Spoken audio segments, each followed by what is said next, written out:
Hey my JEE warriors, welcome to the JEE Mains tough question practice with this particular mock test that we are getting for all of you, and we are going to target 99 percentile in this session. This will push you towards that particular target, because if you have not been used to solving those difficult questions which only those top 1 percentile students solve it properly, then I think this is a good, wake up call for all the students. And I want you to see how I solve these questions. And the best part about today's class, some questions I won't even solve completely. I will tell you how to solve those difficult questions within seconds. And are you ready for it? Are you ready for it? Because not all tough questions need to be solved. Not all tough questions need to be, given that much amount of time. Some questions can be solved within seconds also. So we'll see all those things in today's lecture. So I hope you guys are all ready with me, your captain, your physics master teacher on the one and only Vedantu JEE English channel. Nice to see all of you, and already students have started telling which shift is it. So, or which date you have got your mains exam. Some of you are saying 27th, some of you are saying 29th. One person is asking, sir, is there anybody on 30th? Come on, put up all your dates. What are the dates that you have got? Which city are you going to give the exam? Maybe you will find a friend over here. At least you will feel better about it, right? Chalo. So let's begin with the lecture. Let's begin with the session. The most awaited session, because this is going to target those good level questions that will also help you in the obviously easy ones, because multiple concepts are involved. Smash the like button right away, right now, my dear warriors. And if you have not yet subscribed, what are you doing? Subscribe right now. And remember, in the description box there is a link of Amazon which will take you towards the page for buying the books of the previous year papers. There are 46 papers which has been provided by Vedantu, and with the detailed solutions. The books look something like this. Even I use them when I have to see some questions or I have to make some questions. And the best part about these books is they are based on the latest pattern. That means your next few years papers will be somewhat close enough to these questions which are asked in 22 and 23. So in the last moment, practice these questions from the previous year books. You can buy all of them together or separately as well. Link is there in the description box right away, right now. Here comes the first question on your screen, and here it is. Good evening. Admit card has not been released yet. That's what I got to know. If it releases, I will definitely let you know. Thank you, Ajay. All the warrior pandus are whistle podowing. And here we have a question on current electricity. Find the equivalent resistance between A and B. Now, if you realize over here, these two are actually in series. They are in series. 1.5 plus 0.5 is going to make it 2 ohms. Even this one and this one are actually in series. So that is going to make it 2 ohms. Now, one interesting thing to note is this point and this point are at the same potential, right? This point and this point are at the same potential. Not just that, even this point and this point are connected by a wire. So they are at the same potential. And then we have a point here which is at some other potential, which is common for all the 4 resistors. So if you see 8 ohms and 2 ohms, 8 ohms and 2 ohms, they are across the same voltage. So they must be in parallel. So these two are basically in parallel, just like these were in series. This was also in series. These two are in basically nothing but parallel. So the resistance will be R1 R2 by R1 plus R2. So 16 by 10, which is 8 by 5 ohms. So this is nothing but 8 by 5 ohms. 8 by 5 ohms. Now this point and this point, this point and this point, same voltage difference. So 4 ohm and 6 ohm are also going to be in parallel. They are also going to be in parallel. So what is their resistance? R1 R2 upon R1 plus R2. So this is 24 by 10, which is 12 by 5 ohms. So this is 12 by 5 ohms. Let us redraw the circuit. let us redraw the circuit. So from point A, we have got one resistance of 2 ohms, another resistance of 12 ohms, another resistance of 8 by 5 and 12 by 5 over here, 8 by 5 and 12 by 5 over here, one after the other. This and this are in series. This 6 ohms is there over here, this 6 ohms is there over here, and this over here is basically 2 ohms, and all of them merge together at this particular point B. Merge together at this particular point B. Are you able to see that?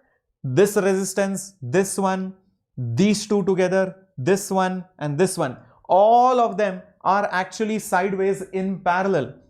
Now, if you notice clearly, this 8 by 5 and 12 by 5 together, 8 by 5 and 12 by 5 together, how much is it? 8 plus 12, 8 by 5 plus 12 by 5 will be 20 by 5, which is 4 ohms, So technically this is 4 ohms. All these are in parallel. So 1 by R will be 1 by 2 plus 1 by 12 plus 1 by 4 plus 1 by 6 plus 1 by 2. LCM is 12. So this will be nothing but 6 plus 1 plus 4 goes with 12 3 times plus 6 goes with 12 2 times plus this will be again 6. Just check this out. So that will be nothing but, just check it out, if it is 18 by 12, which is nothing but 3 by 2, but it is not the final answer. Don't mark 3 by 2. This is 1 by R. That means R will be 2 by 3 of a ohm. 2 by 3 of a ohm. Very good. That's the correct answer. What a brilliant question. It was all disguised. Yes, many of you are saying B. Hero number 1, Sravan and Kumar. Very good, Bhanushree. Anugna, B. Yes, that's it. Can we do series and all together in parallel we get 2 by 3? Yes, Varshini, that's exactly what we have done. These two are in series, and we can see all are in basically parallel. So 1 by R1 plus 1 by R2 plus 1 by R3 is 1 by R equivalent. That's all I have done. Nice question. Moving on to the next one. Coming up on your screen, I think some collision is there, elastic collision is there, massive kart is there. That means the kart's velocity won't change. It will always remain 4. That is the meaning of massive kart. Massive kart means velocity of the kart will almost be 4 meters per second, and it will be a constant because it is very huge. Only this ball is colliding with the kart. It will rebound. Question is, what is the rebound velocity? So to solve such questions where the collision wall or surface itself is moving, sit on the surface, solve the problem, and then come back to the ground frame. I'll repeat. Sit on the surface which is moving, solve the problem, and then come back to the original ground frame. So if you look at it, initially the surface itself was moving at 4 meters per second. The surface itself is moving at 4 meters per second. So when the surface looks at the ball, because the surface is going with 4 towards the right side, the ball will appear to come towards it with the same speed. So won't it have a speed of 4 meters per second like this? 4 meters per second like this. Everybody with me? At the same time, it is already falling with the speed of 4 meters per second. Is that right? So together, what will be the velocity? The resultant velocity, what will it be? It will be nothing but 4 root 2 meters per second. Would it be 4 root 2 meters per second, everyone? 4 square plus 4 square under the root. Oh, now this looks simple. It's as if the ball is coming with a speed of 4 root 2 meters per second, and it is going to hit normally, because we know this angle was 45 degrees. So even this angle, everything was 45 degree. So it should hit normally. It should hit the surface normally. Everybody agrees with this point. It should hit it normally. So that means after it rebounds, it should go with the same speed of 4√2 meters per second. 4√2 meters per second. All of this is relative to that particular cart, relative to the cart. But we don't have to find the speed relative to the cart. We want to find it relative to the ground. So when I see it relative to the ground, what I need to do is this 4√2 will be there. This 4√2 will be there. I have to also additionally add the speed of 4 meters per second. Additionally add the speed of 4 meters per second of the cart. This is of the cart. This is with respect to the cart.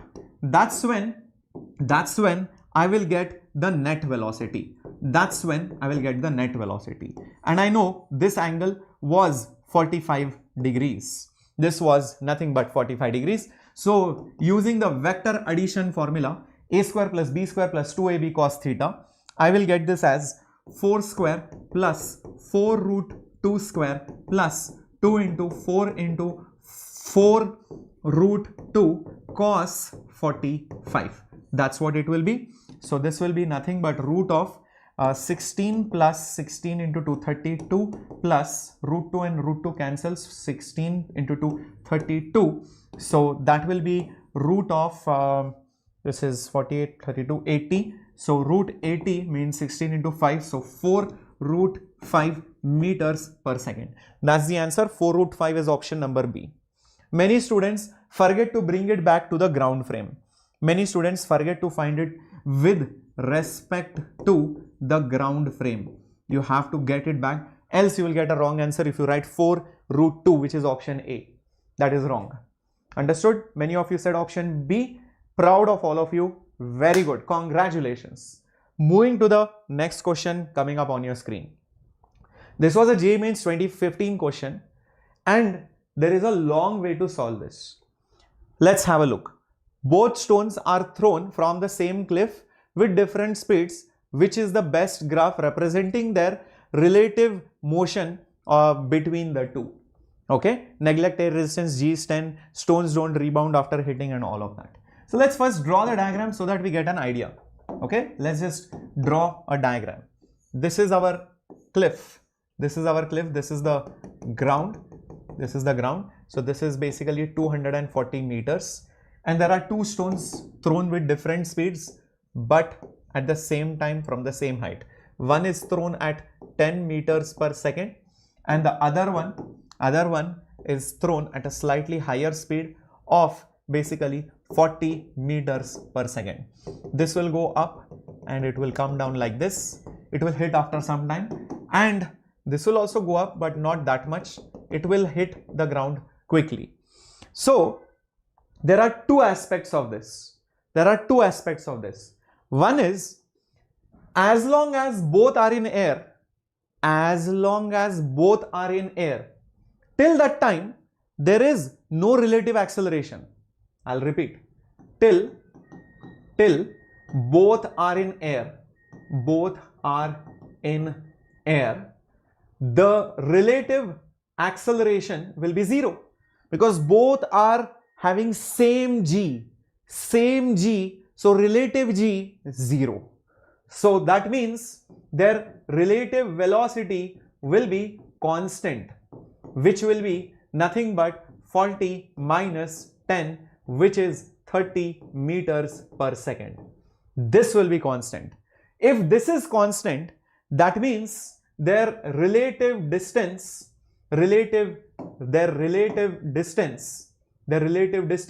must be directly proportional to time. That means it will be a straight line. You can see everywhere there is a straight line. So I can't at least eliminate bases based on that. But after that what happens? After this this 10 meters per second ball hits the ground, only 40 meters per second ball is in air and that too it is accelerating at g meters per second square. It is accelerating at g meters per second square. That means its displacement must be proportional to t square. Displacement will be a function of t square. Why? Because it has to do a normal parabolic trajectory. It has to do, the equation will be a quadratic function, right? If any body has constant acceleration, velocity will be proportional to time, and displacement and position will be proportional to t square. Agree with this? So that means it must be a parabola. It must be a parabola. Everybody agrees with this? So if you see the later half or the later part in C and D option is a straight line or not even there. So automatically option C gets eliminated. Option D also gets eliminated. Option C and option D gets eliminated. Everyone with me? Very good. Now between option A and B, which one will you choose? The answer will be decided like this. Observe carefully. When that second particle, the one which has been thrown with higher speed, is going to fall down, the displacement when drawn with time, will it be this kind of a parabola, or will it be this kind of a parabola? Think about it. It has to be this kind of a parabola, because you will see that the tangent drawn has increasing slope. That means the velocity is increasing, which makes sense. This ball, when it goes up and starts coming down, the velocity must be increasing magnitude wise. I'm talking about. Everything is magnitude wise. So this graph should be correct. This graph doesn't make sense. Here the velocity, or basically I would say the speed is increasing properly, but here the speed is slowly decreasing. The speed is basically decreasing. So this gets eliminated. This has to be chosen. So I will directly mark option A. So did you understand? This analysis is much simpler than actually finding this value, which is done in many books. In the examination hall, you will think, okay, both are in air for some time, so their accelerations are same. That means there is no relative acceleration. So relative velocity, whatever is there, will be constant. So it should be a straight line. When one of the ball hits the ground, the second ball is still in air. So for that part, it must be doing a parabolic kind of a graph, because the displacement will be proportional to the square of time. So it will be this one, because the speed is increasing, that one the speed is decreasing. When you draw the tangent, the slope is reducing. Did you see this method? Isn't it amazing? My dear warriors? Very good. So that's all that you need to do in this one. Next one, a semicircular disc of radius pi meters and mass m has a surface density rho, which itself changes with the distance. Question is, find the distance of the center of mass of the disc from point O, and it is n by 10. You have to find the value of n. This can be also asked as integer type. So let me create a duplicate, because I might need one. First of all, I'll realize that this is not any standard disc, so I have to do some kind of integration. Number two, the best way to solve the problem is divide it into small arcs, semicircular, and each arc can be treated like a point mass, and then you find the center of mass of the entire disc by combining all these small arcs together. So I take one such small arc, and it has a radius of x, and it has a width of nothing but dx. It has a radius of x and width of how much? Dx, and a mass of dm, It's a small semicircular arc. If you open it up, it will look something like this. Observe this carefully, okay? And it will have a width of dx, length of pi x, and that mass will be density, which is mass per unit area, rho, into that area, density into area. because this is given as the surface mass density. Per unit area, how much mass is there? So for this much area, how much mass will be there? Density into area. So that will be C into R square. R is the radius, which is in this case x. So C into x square into area, which is pi x into dx. So this will become nothing but C pi x cube dx. C pi x cube dx, that is the mass dm. I will need it for integration later on. Second thing, for a semicircular disk, for a semicircular, arc, the center of mass of this arc, the center of mass of this arc. So the center of mass of an arc formula is given by, observe this, it is nothing but radius is x into sine of the total angle, which in this case is pi, divided by 2 upon total angle, which is pi, and divided by 2. This is the standard formula. So this will become 2x by pi. Sine 90 is 1. So it will become 2x by pi. 2x by pi is the coordinate of the center of mass of that arc which I have chosen. So now what I will do, there will be many such arcs. There will be many such arcs. One arc here, one arc here, one arc here, one arc here, one arc here, and till here. Each of them will have a center of mass here, here, here, here, here, like that. All of them will have center of masses at different places, right? So I combine all of them to find the final center of mass. I combine them together to find the final center of mass of that disk, So that XCOM will be nothing but, I have to integrate integral x of that arc into dm, the whole thing divided by dm. That's all. So what is the x of the arc? The center of mass of the arc is 2x by pi. So put over here 2x by pi integral. And what is dm?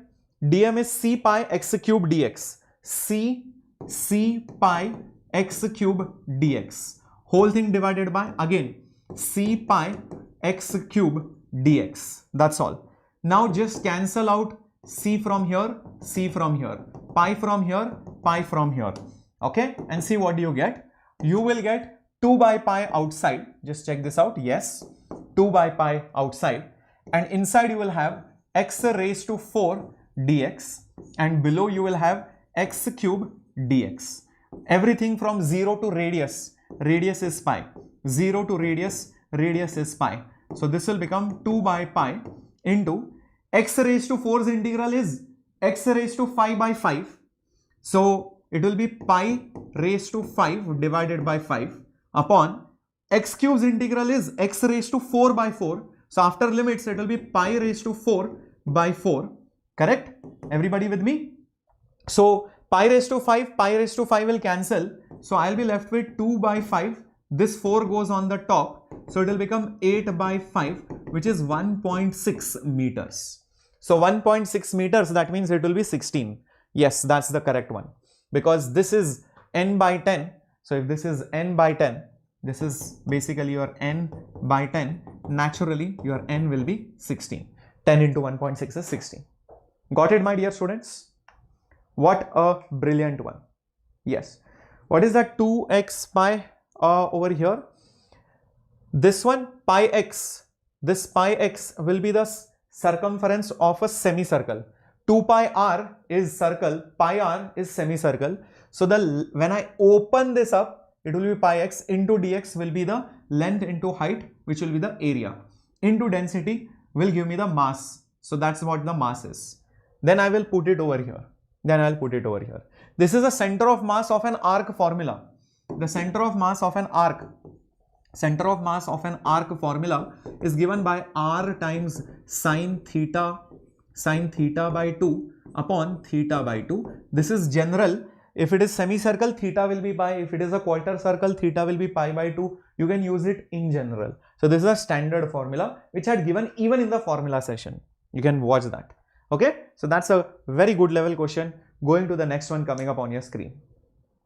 Get ready for it. Did you love this question? Got it, Priyanshu? Very nice. Okay. Do you have to remember these final formulas? Obviously not this one, but yes, this one you will have to. Okay. So whatever formula I give in formula class, please watch that, read that. I have also shared the notes. I have also made a separate session for where you can find the notes. Please check it out and please read through all the notes. Okay. Great. Look at this beautiful question. Large number of beads, each of mass and radius are strung on a thin, smooth horizontal rod. You can see there is a rod, there are two supports, small beads are there. Length is very huge. Each ball has some radius and they are at rest at random places. Places don't matter. Okay. One of the beads is given some speed and I think all the collisions are elastic. Okay. Rigid rod is there, random positions. Okay. The beads is now given the speed. Assume all the collisions as elastic. Question is, what is the average force experienced? Okay. Let me tell you one simple thing over here. If I take any of the bead which is moving at some speed v, there are many beads after this at different places. When this goes and hits over here, what will happen? This will stop and this will be in motion and this will be in motion, right? And after some time, what will happen? This will go here and this will stop and then this will be in motion, right? And after some time, what will happen? This will go and hit over here, this will stop and then this will be in motion. So after some more time, you will see that this has gone somewhere over here. At the end of the day, 3 balls were at rest, 3 balls were at rest, 3 balls were at rest, 3 balls were at rest, 3 balls were at rest, 3 balls were at rest. Only one ball is moving. It feels as if only one ball is moving through all these situations. It's as if one ball is continuously moving with the same velocity. Aren't you getting that feeling? Aren't you getting that feeling, my dear students? As if only one ball is continuously moving. So, do these end balls have a role in this? I don't think so. Only that one ball is just moving back and forth. One ball is moving back and forth. Are you able to visualize this? Are you able to visualize this? Very good. So now what do we have next?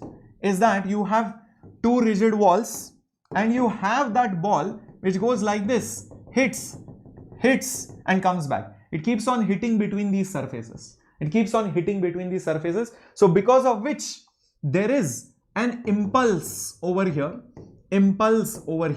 there is also an impulse over here, and that's why there is a force acting on that wall on an average.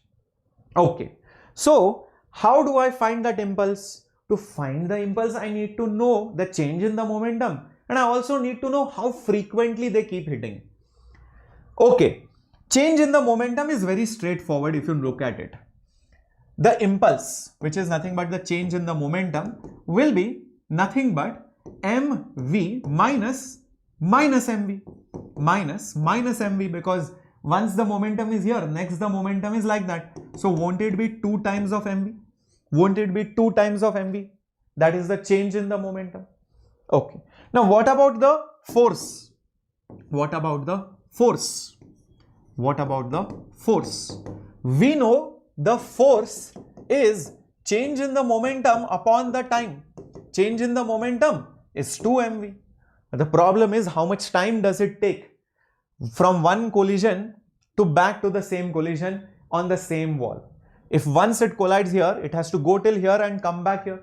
It has to go till here and come back over here. So how much time does it take? That's the next part. That's the next part. Okay, so let's try to think about it. Since there are many beads over here,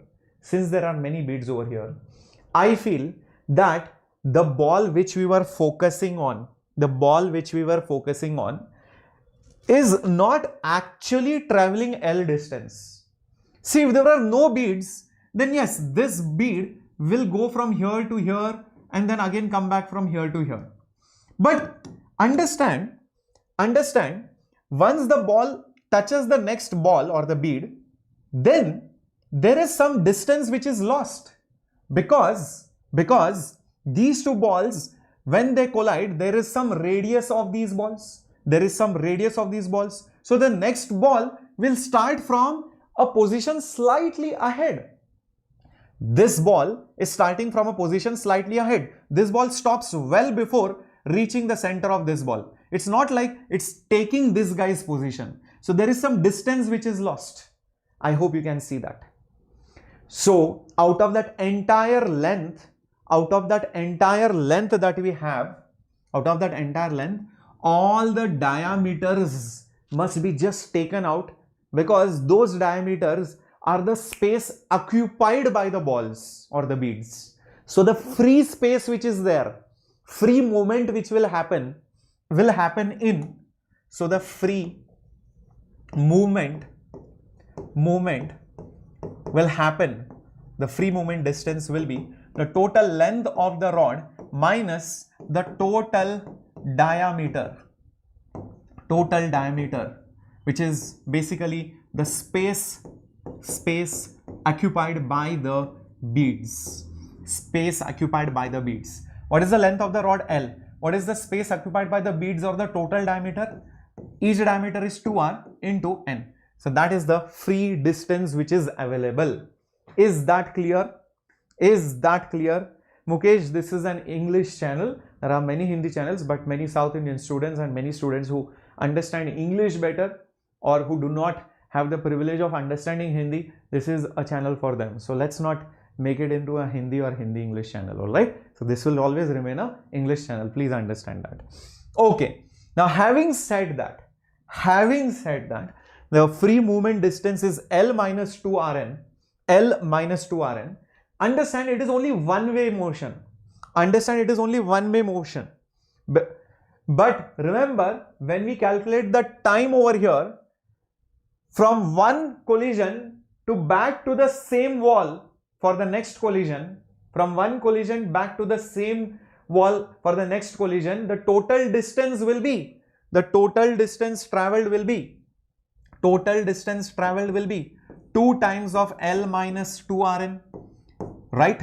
For going like this and coming back like this, or for going like this and coming back like this. 2 times of that. So what will be the time, my dear students? Time will be distance divided by speed. So it will be 2 times L minus 2Rn, the whole thing divided by V. 2 into L minus 2Rn whole divided by V. So let's put it over here. 2 into L minus 2Rn whole thing divided by V. 2 cancels, V goes on the top. So mv square by L minus 2Rn. mv square by L minus 2Rn. Yes, that's option number B. You can see that right over there. Understood? So that is your average force. A lot of concepts were involved. First concept was, one ball is just transferring the momentum to the next and the next and the next. It feels as if only one ball is traveling. So this ball travels, hits, goes, comes back and again hits. And the time between one collision to the next collision can be found by the total distance traveled by the speed. Time is distance by speed. That distance will not be L, won't be L, because there is some space occupied by the beads. So I have to subtract that from the total length which is available. Is that right? That's the beauty of this question. Yep. Thank you, Nabil. Yes. Let's move to the next question coming up on your screen, and here it is. A parallel beam of light, intensity this much, falling on a photoelectric setup in a saturated state at an angle of 37 degree with the normal, area of the plate is also given, wavelength of the light is given, one photon ejects one electron because it is saturated. Okay, so that is the meaning of saturated state. It is ejecting one photon. One photon is ejecting one electron. The saturation current is how much? That's the question. So I need to find out how many electrons are being ejected per unit time. Because see how it works. Current is nothing but number of charges coming in or number of charges coming out for unit time into the electronic charge. And that N by T can be found out using this logic. The total intensity will be energy of each photon into the number of photons and divided by time upon the area. Divided by the time and by the area.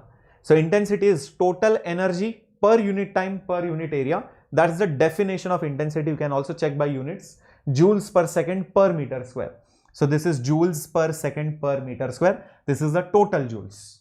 So if you notice from here, N by T will be nothing but I into A by the energy of the photon. So I can substitute that over here. So that will be I A by energy of the photon, and you will just be left with this E. You will just be left with this E. So this will be intensity into area. Energy of the photon is hc by lambda, and this will be E. Now over here also we can do something. Over here also we can do something, that is 1240 electron volt, right? And divided by lambda. Lambda is how much? 621, which we can almost take it as 620 because it is easily divisible, and this E stays there as it is. The best part is this E and this E just cancels out, and this 620 cancels with 1240 two times. 1240 two times. So I am just left with intensity into area by 2. Now you will be like, sir, nothing is left now. Intensity is 10, area is 1, and then divided by 2. So you'll be like 5 amperes or something. No, the answer is not 5. It is not even there. So there is a catch in the problem. There is a catch in the problem. Okay. Harshikesh will wait. Most likely by night it should come. By tonight it should come. Don't get tense. It will come. Don't worry. Okay. Maximum by tomorrow morning it should come. Now, you know what is the catch in the problem? Do you know what is the catch in the problem? Read the question again. Meanwhile, I'll just remind you what I just did over here. Energy is 1240 by lambda, but that is in electron volt, so I have to put E. But this E and this E got cancelled. That E was here. So those two E's got cancelled, so it became 2. So IA by 2. You know what is the catch? What is the catch? The catch is this angle. Where is it? 37 degrees. Many people ignore that. So actually speaking, that area of 1 meter square, is over here. Okay, that area of 1 meter square is over here. But light is not falling normally. That's the problem. Light is not falling normally. Light only is falling at an angle. Light only is falling at an angle. That's the catch over here. So understand that light only is falling at an angle over here at 37 degree. So when you take the area, don't take this area. What you should be considering is the actual perpendicular area. You should be considering the area of cross section. So just try to visualize this. It's slightly difficult to draw for me, but this particular area is what I'm talking about.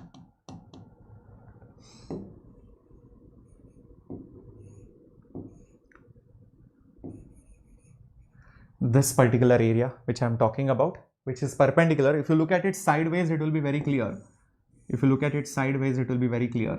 This is the beam of light which is falling onto the surface which is over here, 1 meter square. And remember, the light is making an angle of 37 degrees over here. So what I need is this area. This is the area of the cross section of the light. So this area is always that cross sectional area of the beam of light. Cross sectional area. So how much will this be? Well, if this is 37, this is 53. Since this is 90, this will be again 37 degrees. So this cross sectional area which is mentioned over here, A will be a cos component of 1 meter square. So 1 meter square cos 37 is 4 by 5. So 4 by 5 meter square should be put over here. So this will be 4 and this will be 5. So solving this, 2 goes with 4 2 times, 5 goes with 10 2 times, so 2 into 2, which will make it 4 amperes, which is option B for IIT Bombay. Did you understand it? Did you understand it, my dear students? Right? No, not sine 37, it will be cos 37. I hope you can see the triangle. Just check the angles properly. This is 37, this is 53, complementary. So if this is 53, this will be 37. This is hypotenuse, this is adjacent side. So adjacent means cos. Cos means adjacent. Okay. So that's why it is the cos component, which is 4 by 5. Did you love this question? Many people will ignore this angle, and if you ignore that angle, then gone. If you want, I can draw a slightly better looking diagram. I don't know, so that you are able to visualize this. I don't know.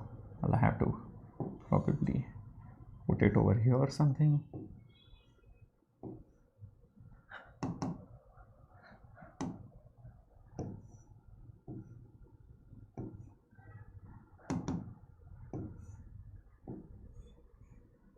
Something like this. So I hope you can see this is that area which is actually we are talking about, and the actual surface is somewhere else only. The actual surface is somewhere here only.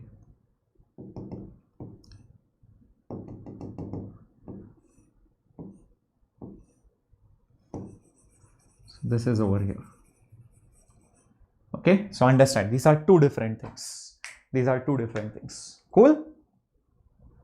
Everyone got it? How cos 37 is 4 by 5, Karthik? Looks like you need to revise basic maths. You guys have forgotten. 3, 4, 5 triangle. This is standard things. You should know this by now. Just before JEE Mains. This is not the time. 5, 3. This angle becomes 53. So naturally this angle becomes 37. Now tell me how much is cos 37? 4 by 5. Standard triangle which you need to remember. Okay? Cool. Moving on. Next question. This is a very good question. If you try to solve it by proper method, it will cost you easily 5 to 10 minutes. It will cost you easily 5 to 10 minutes.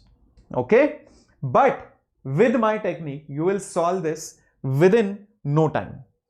See, there are two liquids of density D1 and D2. Because the densities are not equal, so that's why the liquid surface's interface makes some angle with the vertical. Both the liquids subtend 90 degrees at the center. That means this is 90 degree and this is also 90 degree. That is a given. It is given in the question. Each liquid subtends 90 degree angle at the center. Question is find the ratio of D1 by D2. Okay, let's take some special case. What if D1 equals to D2? By chance both the liquids are same, what will happen? This point will come over here, right? So D1 will come over here and D2 will come over here. D1 will come over here and D2 will come over here. Is that agreed? Both the liquids will come like this and the interface will be just over here. So what will be the alpha value in this case? Won't the value of alpha be just 0 degree? Won't the value of alpha, this interface will match on the vertical line, so it will be 0 degree. Everybody with me? Now check where is alpha 0 and where is the ratio D1 by D2? Where is the ratio D1 by D2 equal to 1? Just check it out. If alpha is 0, sine 0, 0, sine 0, 0, 1 by 1, yes, this is okay. Tan 0, 0, tan 0, 0, 1 by 1, yes, this is also okay. Cos 0, 1, cos 0, 1, 1 minus 1, 0.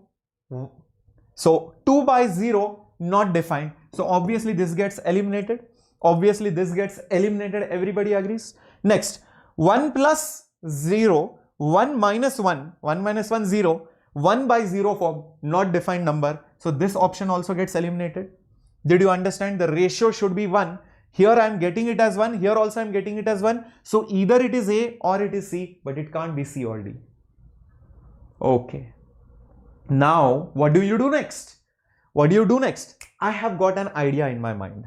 How about taking D2 as tending to 0, means as if it is not there only. D2 is not there only.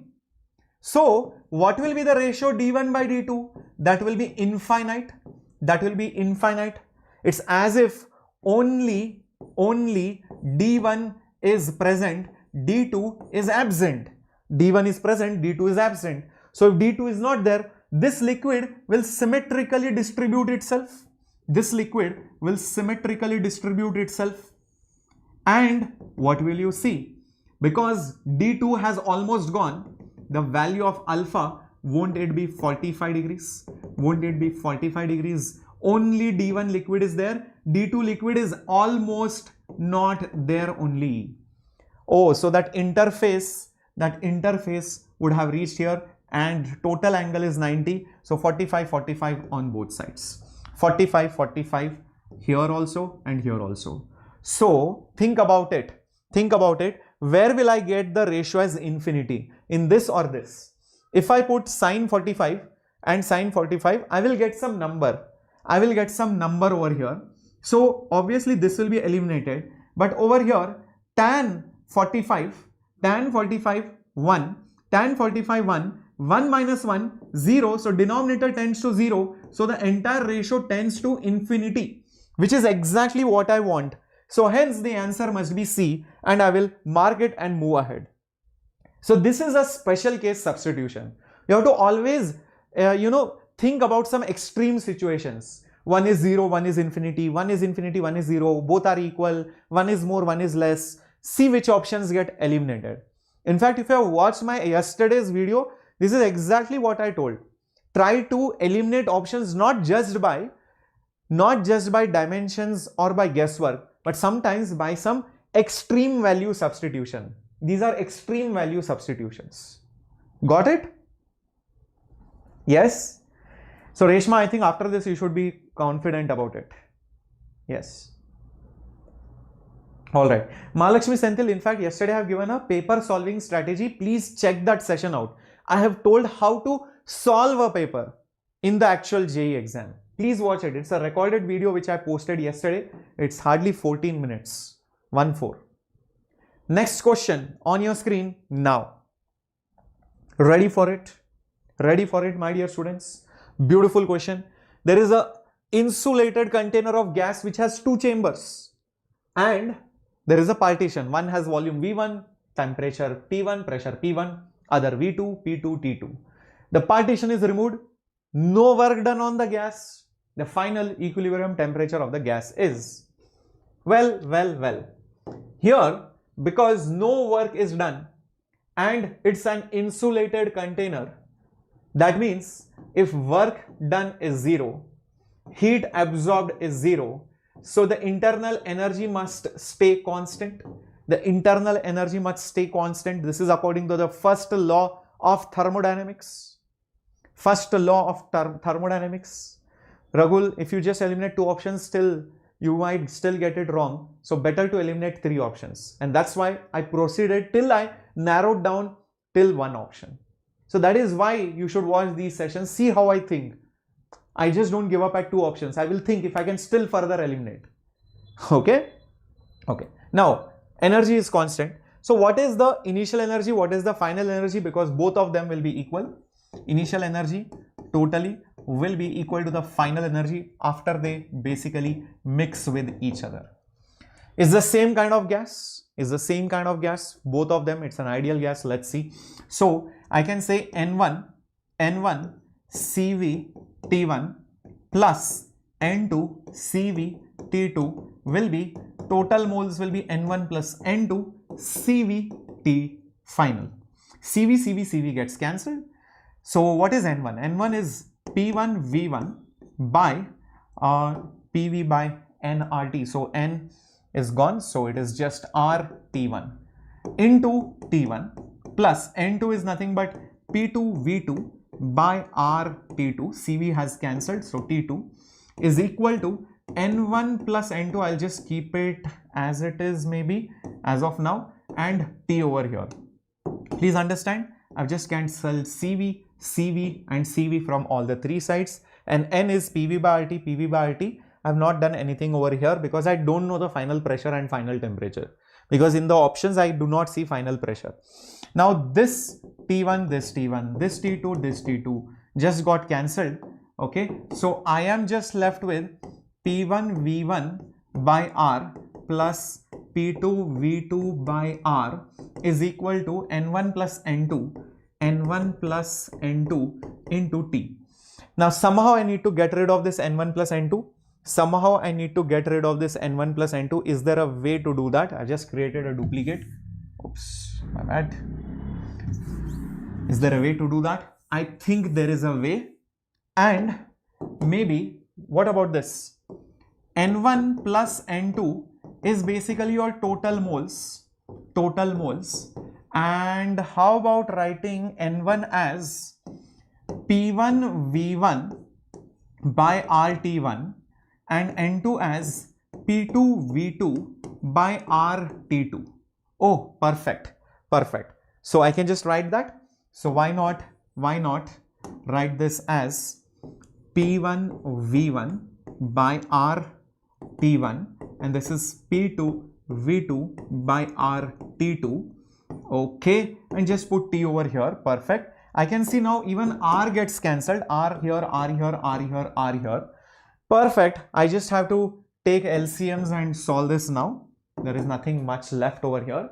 So over here I will have P1 V1 plus P2 V2 is equal to, taking LCM, it will be P1 V1 T2 plus P2 V2 T1 whole thing divided by T1 T2, and that temperature will be over here. So that temperature will be, take this on the top, so it will be P1 V1 plus P2 V2, T1 T2 goes on the top, whole thing divided by this one. So P1 V1 T2 plus P2 V2 T1. That should be the answer. I think it should be option number A, I believe. Just check this out.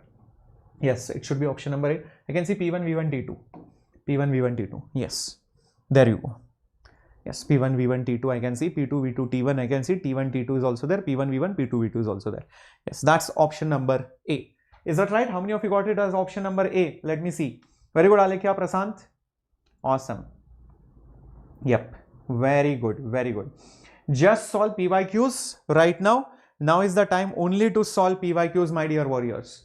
Now is not the time to go back and study the basics and study the fundamentals. No, don't do that.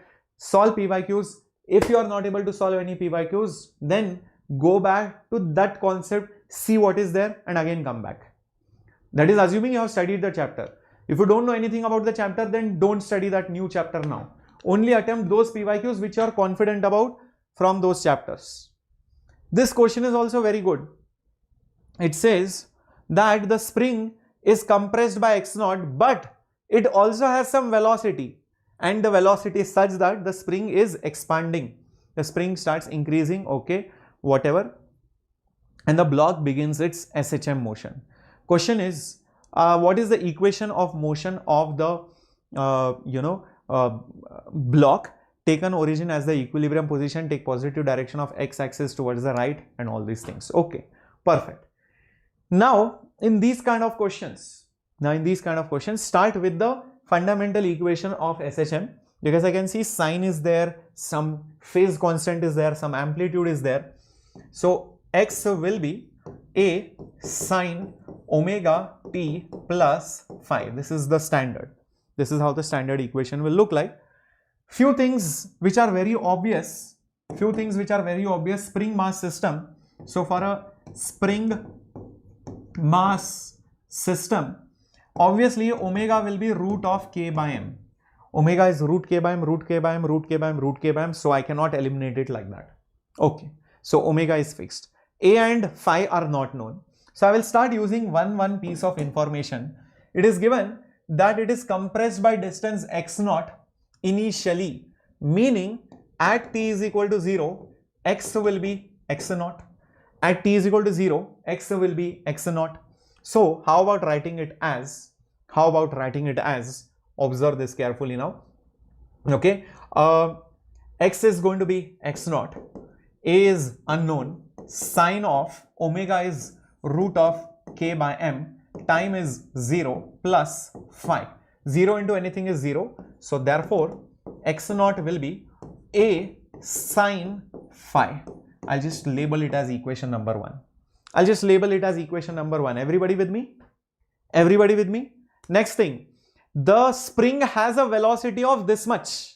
The spring has a velocity of this much. So now I would suggest, think about the velocity equation. Think about the velocity equation. How does the velocity equation look like? Velocity equation looks like A omega cos omega t plus phi.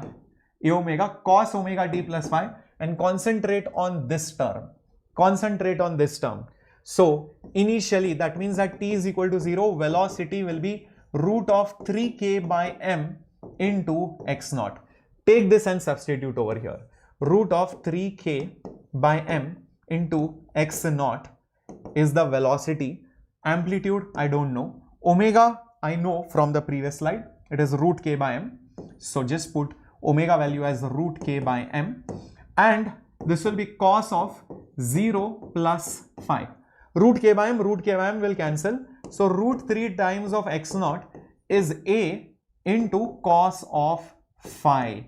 Cos of phi, this is equation number 2. This is equation number 2. Now you know what we should do. Look at equation number 2, look at equation number 1. This is sine, this is cos. So if I divide 1 with 2, what will happen? What will happen? X naught by root 3 times of x naught. Root 3 times of x naught will be a sine phi divided by a cos phi. So what will I get? Tan of phi is 1 by root 3. That means how much is the value of phi? How much is the value of phi?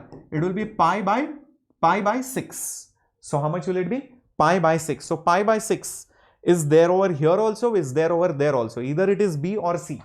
Either it is B or C. Do you guys agree with this? Do you guys agree with this? It can't be A. A is eliminated. It can't be D because it is pi by 3. Tan of 30 degrees is 1 by root 3. So this is one of the things that I found out. Now I have another thing in my mind. How about squaring 1 and 2 and adding them? 1 square plus 2 square. What will it give you? I will get x naught square plus, where is it? X naught square plus this square. That means root 3 x naught square will be this square plus this square. So that will be a square sine square phi plus a square cos square phi. What is this going to be? X naught square is common, plus root 3 square means 3x naught square. X naught square plus 3x naught square. This is sine square plus cos square, which is 1. So this will be a square. So 1 plus 3 is 4. So this will be 4x naught square is a square. Is that right? So taking roots, what will I get? 2x naught is basically a. So the amplitude I got it as 2x naught. So amplitude I got it as 2x naught. That means it should be B option. Because obviously, if you see over here, 2x naught is not there over here. So this option gets eliminated. This option gets eliminated. And obviously, A option also gets eliminated. So either it is B or D, and this says either it is B or C. So the common option is B. Is that right, everyone? Very good. Very good. Awesomeness. Let's move on to the next one coming up on your screen, and here it is. Was asked in JEE Mains 2020 integration kind of questions. Be prepared for that. Be exposed to these questions if you are targeting about 90%, 99 percentile. You can see there are two plates which are not exactly parallel, but they are making some small angle. Question is, what will be the equivalent capacitance? Let me create a duplicate of this. Okay. And I think I need some space. Let me just get rid of these options because I need some space. Okay. First of all, think that since the angle is given, that means I can't use the normal regular formula of epsilon naught A by D. Rather, think of small capacitors. Rather, I would say think of small capacitors which are besides each other. Something like this. Think this way. This is how it goes. This is how it goes.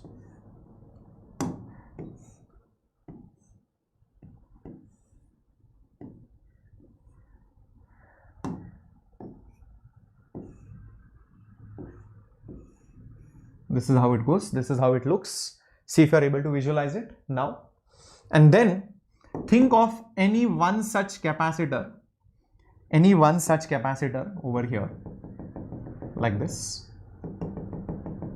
a small capacitor that will have a small area like this. This is that small area which I should consider, and on the base somewhere like this. So this is our small capacitor. See if you are able to visualize this. Are you able to visualize this small capacitor, my dear warriors? Okay, this will have some small area, this will have some small thickness, all those things are there. This is at a distance of x. It has a width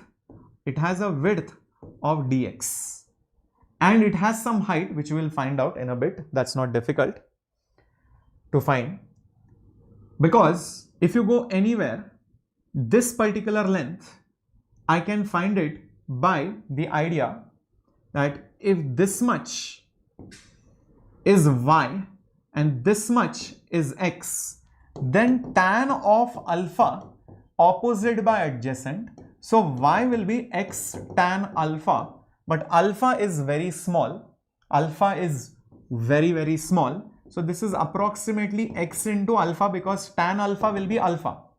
Now if that is y, then think about it, what will be the total distance, d? What will be the total distance from the top to the bottom? That will be y plus d. Oh, sorry, I have called it as d. Let me just call it as d1. So that d1 will be this d plus this y. So it will be d plus alpha into x. So that is the distance between this end and this end, which is exactly over here. So this total thing is d plus alpha x, is nothing but d plus alpha into x. So the small capacitance DC will be epsilon naught into that small area divided by that distance, which is d plus alpha x. D plus alpha x. Everybody with me on this? Everybody with me on this? Now what is that area going to be? What is that area going to be? That area will be length which is A.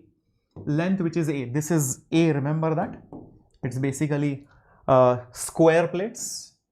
Square plates is given. So if this is A, this is also A. I know it has been shown as rectangular, don't get scared. Okay, it's A. And what is the width? It is basically dx. So it will be nothing but A into dx.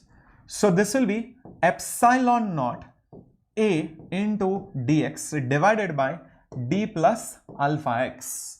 D plus alpha x. I don't like this guy down. I'll bring it on the top by simple changing of powers, negative power, adx, and I will write it as d plus alpha x. I'll just write it as d plus alpha x, but with a -1 power. So what will this become? What will this become? Epsilon naught A dx. Take d raised to -1 outside. 1 plus small number. It's a binomial form. 1 plus alpha x by d whole raised to -1. This is binomial form, and I can approximately say this is epsilon naught A dx. Inverse of d means d below, and this will be 1 minus alpha x by d. That is your DC. That is your capacitance of that small element over there. So the total capacitance will be integral of DC. So it will be epsilon naught A divided by d, and just have to integrate this. Just have to integrate this. Is that right, everybody? So basically you will have integral dx minus alpha by d integral x dx. That's it. That's it. So integrate this properly with limits from 0 to a and from 0 to a, and see what do you get. And just see what do you get. I think you will be left with this particular answer, epsilon naught a square by d 1 minus alpha a by 2d. Okay, so that's what you are going to get, my dear students. This was not needed. Okay, I'm just removing it. This is what you are going to get. Is that okay? Everybody with me on this? Pakka? Just do the integration, my dear warriors. Epsilon naught A by D. This will be nothing but A minus alpha A square by 2D, because x square by 2 will be the integration of this. Take A common outside. Take A common outside. Okay, that's what you're going to get. Very good. Many of you have said option A. Awesome. Proud of all of you. Proud of all of you. Moving to the next question coming up on your screen. It says in a YDSC experiment, distance of the screen is very large. That is your standard thing. And fringe width is, I think some symbols have been missed over here. Fringe width is beta. Then the distance of the point from the maximum intensity to a point where the intensity becomes, half of the maximum. Where is that point? Now, in a Young's double slit experiment, if this is the screen, here is the central fringe. Here is the central fringe, and this is where you get maximum intensity. Let's say I call it as I naught. Then at some place, maybe you get the intensity as, that intensity at the point as I naught by 2. Question is, how much is this distance? Question is, how much is this distance?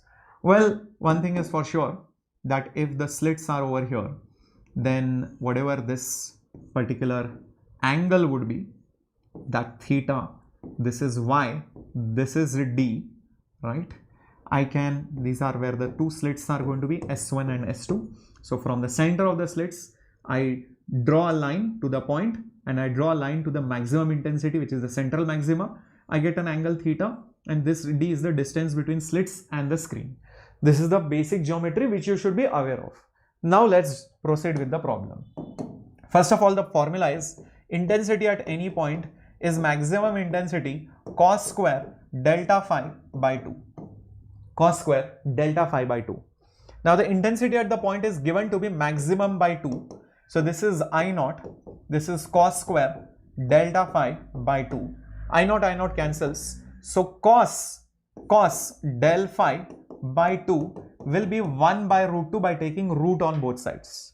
Immediately you will write del phi by 2, whose cos is 1 by root 2? Pi by 4. Pi by 4, which is 45 degrees. So del phi will be pi by 2. Immediately you will jump to the conclusion, sir, del phi is pi by 2. Del phi is pi by 2. That means the angle is 90 degree. That's a silly mistake. This is phase difference.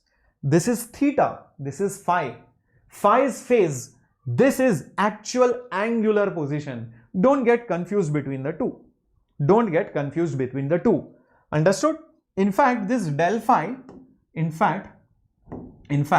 this del phi can be written down as 2 pi by lambda into path difference. That's the formula for phase difference. This is equal to your pi by 2. This is equal to your pi by 2. Pi cancels. So delta x will be, lambda goes on the top, 2 2s are 4. That's not the end of the story. Path difference in YDSC is d sine theta. So that is lambda by 4. But when theta is small, sine theta is tan theta. So that will be d tan theta is a lambda by 4. But tan theta is y by d. Tan theta is opposite by adjacent. So it is y by d is equal to lambda by 4. Therefore, y is equal to lambda d by 4 small d. But lambda d by d is beta, fringe width. So it is fringe width by 4, which is C for Captain Shreyas. So there are a lot of chances of silly mistake. There are a lot of formulas. That's why it's on the difficult side. You should know the formula of intensity. You should know the difference between phase difference and actual angular position, symbolically and also otherwise. You should know the diagram of YDSC, and you should understand how this geometry works. You should be able to relate phase difference with path difference. You should be able to remember the formula for path difference, small angle approximation, geometry, and then the fringe width formula. Multiple concepts from that chapter are involved. Did you see that? Yep. I hope this is very, very clear. Moving on to the next question on your screen. The pitch and the number of divisions on the circular scale are given. Screw gauge is fully tightened. The zero of the circular scale lies 3 divisions below the mean line. The reading of the main and circular scale for a thin sheet is this much. The thickness of the sheet is how much? Start with the least count. Without least count, you can't proceed with anything. Least count is always the pitch divided by the main scale division. Pitch is nothing but, sorry, not main scale division, circular scale divisions. Pitch is nothing but 0.5 millimeters. And there are how many? 100 divisions on the circular scale. So this will be 0.05 millimeters. That is your least count. 0.05 millimeters. Yep, very good. Now let's see what the reading will be. The reading will be when that sheet is put inside. Reading is main scale reading plus least count into circular scale reading. What is the main scale reading? Already mentioned. Main scale reading is 4.5. Main scale reading is 4.5 millimeter. Least count, we just figured it out, 0.005. Circular scale reading is 48. So this will be 4.5. All this is in millimeters, right? So 0.005 into 48. 480 to 40. So 0.24. So 0.24 millimeters. So that means it will become 4.74 millimeters. But please don't mark 4.74 millimeters. That won't be the right answer because there is a zero error. So how much is that zero error? Use the same logic, MSR plus LC into CSR. When it is fully tightened, the zero of the circular scale lies just below the mean line. So basically, there is no main scale reading over here. Least count is still 0.005 and this is basically your 3. So this will be 0.015 millimeters. Once you have the zero error and once you have the reading, then my final answer will come from this. The actual thickness won't be 4.74, won't be 4.74. In fact, what do I need to do? My dear warriors? Yep. I have to what? I have to subtract them? Yes, do that. Minus your 0.015. Just subtract it and see what do you get. You will get it as 4.725. That's it. 4.725. Where is it? Option number B, which is right over here. Yes, you will have to subtract that zero error because it is a positive error. Positive errors are subtracted, negative errors are added. Positive errors are subtracted, negative errors are added. Okay, that's all it is. All right. So you just have to think of it like this, that if this was your main scale, then the circular scale which was there, the marking number 3 was over here. The zero of the circular scale lies over here like this. So 3 divisions below, something like this. So you have already measured 3 units. You can see the 0 is below the main scale reading. That's the reason why you have to subtract that value. From the 4.74. Cool? That's how you get it. So I've shown you the diagram. So now you know why you had to subtract it and not add it. If you add it, you will get a wrong answer. Okay? Yes. This is not very difficult. I have already told you, whenever you see a question on vernier caliper or micrometer screw gauge, it is always going to look big, but actually it is a very simple problem. It's just, the process of finding that least count, reading, zero error, adding or subtracting, that's it. The calculation part is lengthy, that's all. Yes. This one is a straightforward but involves a small concept. Let's see whether you can figure it out. Two rings are there, charges Q1, Q2. A charge is over here. It has to be, I think, taken somewhere. Yes. From the center of one ring to the center of the other ring. In this process, how much is the work done?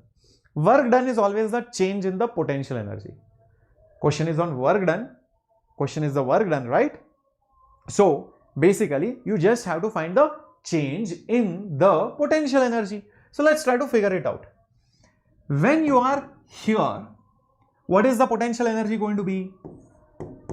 Because of this ring, all the charges, by the way, are at the same distance. So, it will be just K Q1 Q divided by the radius plus, due to this ring on the axis, remember all the points are at a distance of root r square plus r square. So, it will be K Q2 Q divided by root r square plus r square, r square plus r square. That's the hypotenuse distance. That's U1. Now, you also find U2 when you are here. All the charges on Q2 are at the same distance of r, So, it will be K Q2Q divided by r plus this point from Q1 is at the same distance of root r square plus r square again. So, K Q1Q divided by root r square plus r square. Now, in order to find the work done, it will be nothing but U2 minus U1. Just solve this and you will get the answer. Okay, and substitute the value of K as 1 by 4 pi epsilon naught. I think you will be left with option number B.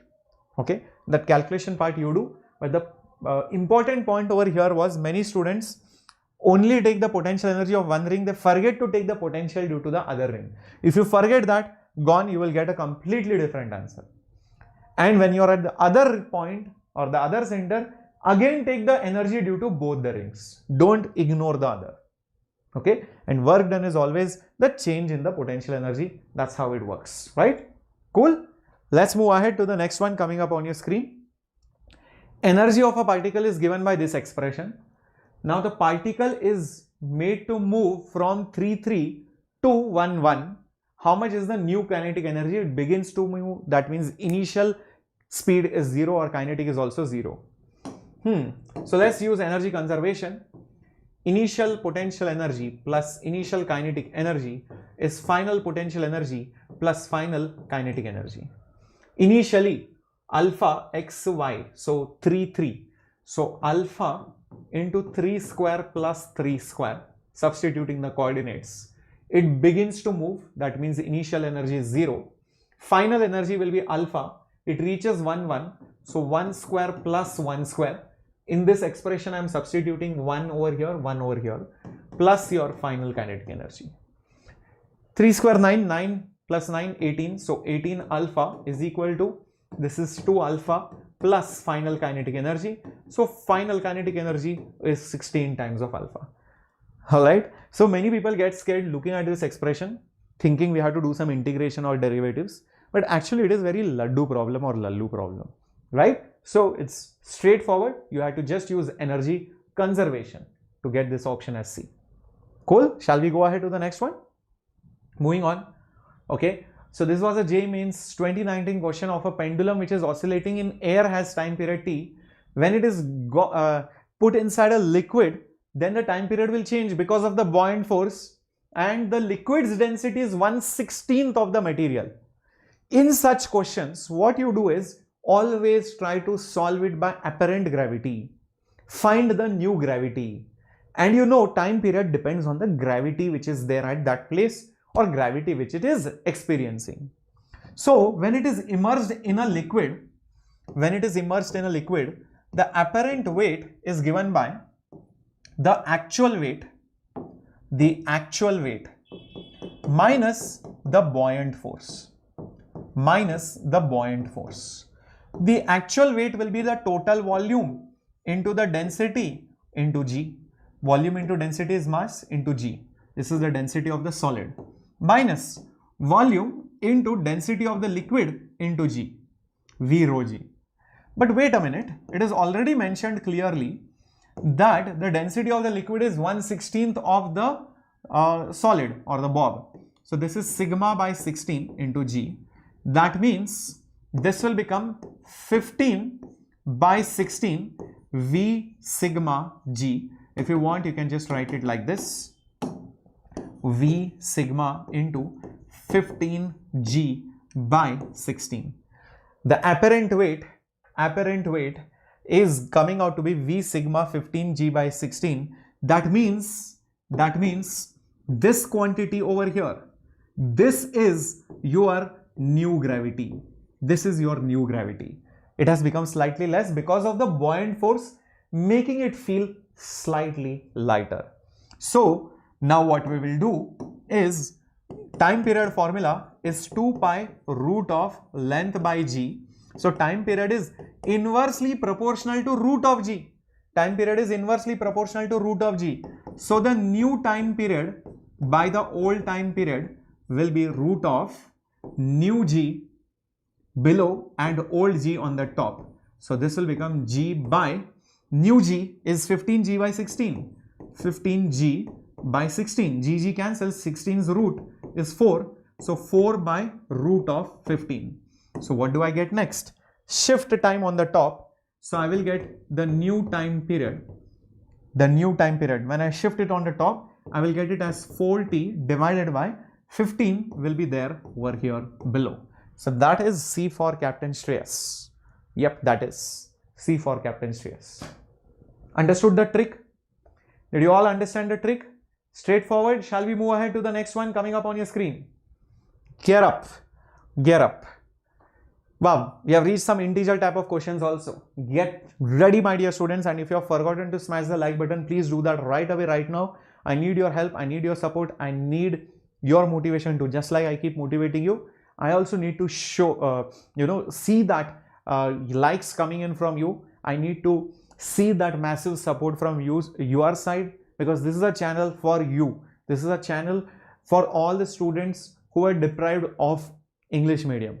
So make sure you support, you grow this channel, recommend this channel, talk about this channel to your friends. Thank you so much for liking. Okay, let's do this question. What does it say? There is a wedge of certain mass. It is made to move, I think. Height is given, mass is given, inclination is given. There is a small point mass and it is as shown. At what acceleration should the wedge move so that the point mass reaches on the top, in 5 seconds. So let me just add one more slide. I might need some space. So first thing first, if it starts from rest and if it slowly accelerates and reaches over here at t is equal to 5 seconds. Okay, how much distance did it travel? Well, this is 3. Alpha is how much? 37. Oh, this is straightforward. Now if this is 37, naturally this will be 4 meters, this will be 5 meters. 3, 4, 5 triangle. I know this as a standard triangle. The moment I see 37 degrees and 3, 4 or 5, you should be used to it. It will be a 3, 4, 5 triangle only. This will be 90 degrees, right? That's how it looks.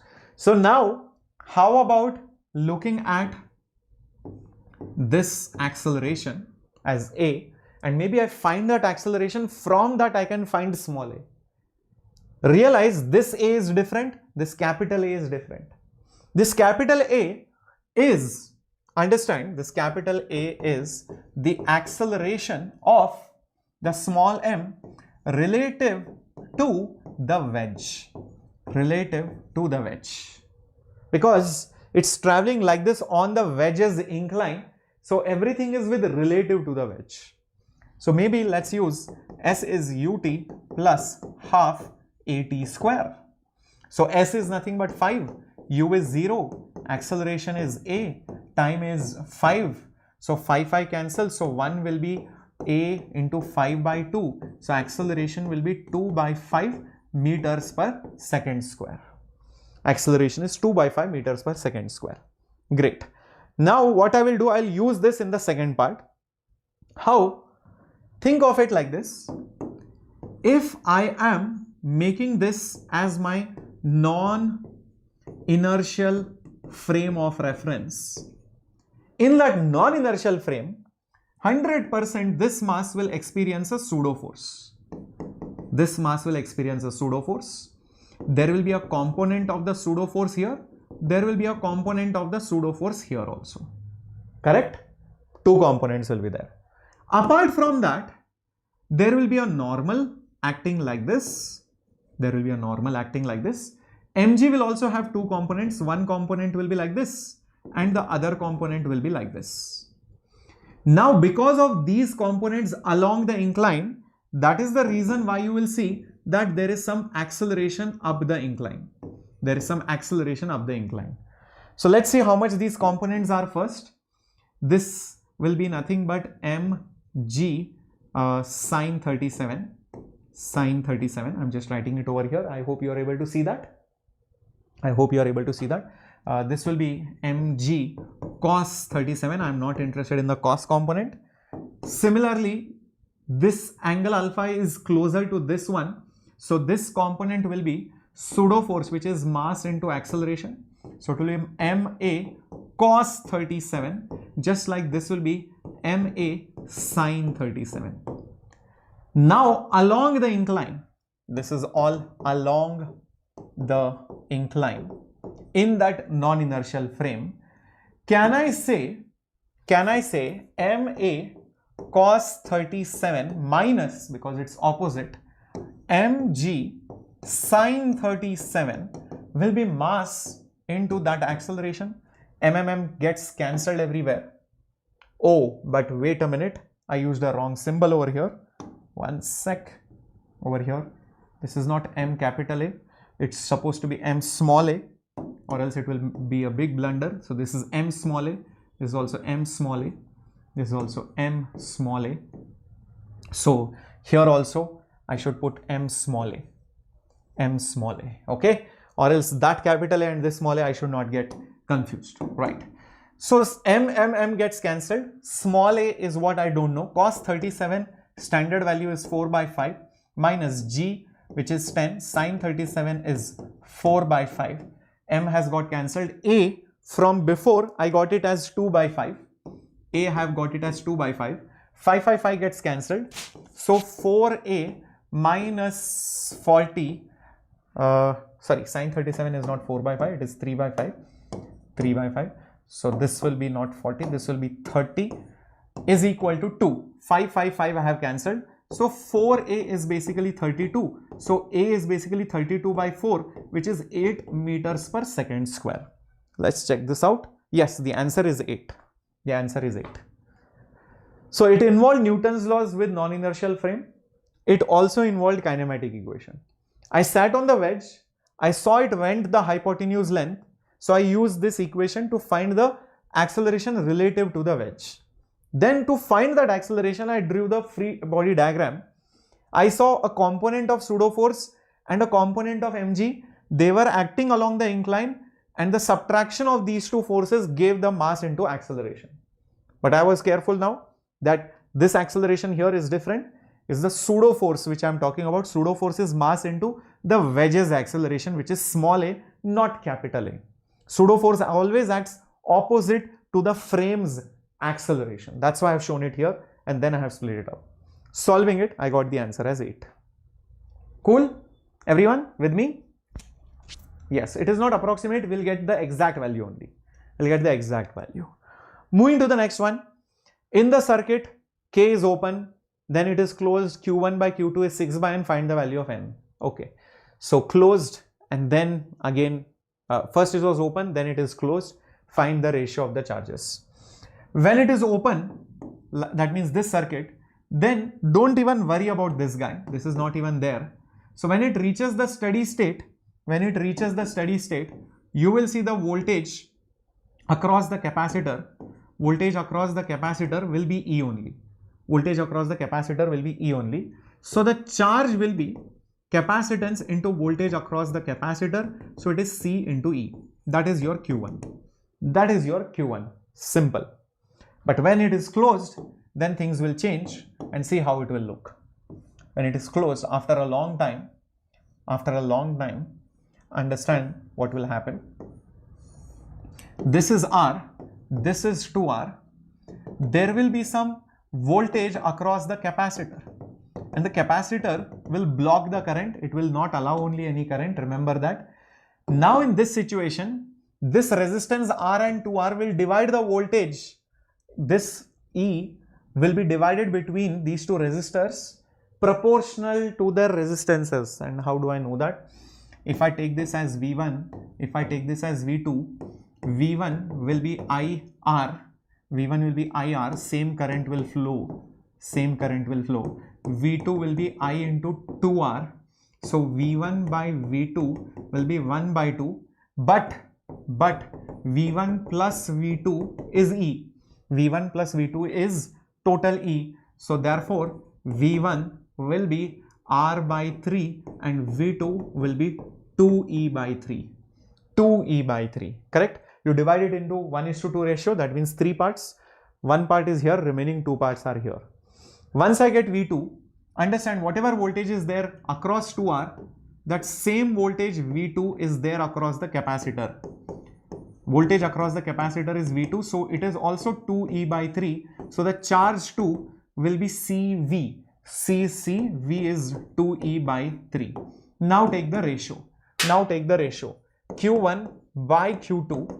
Q1 by Q2 is CE divided by C into 2E by 3. CE gets cancelled, so it will become 3 by 2. But that ratio is 6 by n. 3 goes with 6 2 times. So n will become 2 into 2, which is 4. So the answer must be 4. Yes, it is 4. Okay. So involve little bit of current electricity and little bit of capacitors, and rest is straightforward. Okay, lovely question. Let's go to the next one coming up on your screen, and here it is. A particle slides along an elevated track and ends on a flat side as shown. The flat part is 3 meters. Curved portion is smooth. Only the flat part has some friction. Particle released from some height ends up finally and comes to a rest at point E. Why does this happen? Maybe when it reaches here, the potential energy gets converted into kinetic energy. Okay, so the potential energy gets converted into kinetic energy. The energy starts getting lost because of friction. Maybe it will not go up so much. Stop, come back, and then maybe it will not go up so much. Stop, again come back like this. Maybe not go up so much. And maybe again it will come over here, and maybe it will not even reach till the other side. It will lose energy and stop over here. Question is, where does it stop? Where does it stop? Because it is losing energy only in this part. Okay. First of all, whatever energy it has at point A, by the time it reaches to point B, it's the same. Here it is in potential. Here it is in kinetic form. That's the only difference. After that, it loses energy. It is basically lost in the work done against friction. It is lost against the work done against friction. What is the potential energy? It is mgh. How much is the work totally done?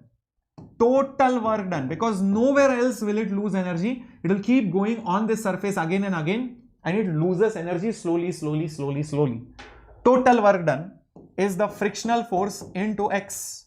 Frictional force will be mu mg into x. So this is mgh. mg cancels, so h will be mu x. H is 1.5, I believe. Yes, mu is 0.2. That is x. So how much is that x going to be? It is nothing but 15 by 2.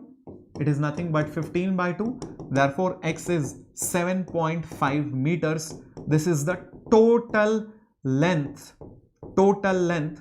on the rough patch. Total length on the rough surface or that patch which is there. But the length of the patch only is 3 meters. Length of the patch is only given to be 3 meters.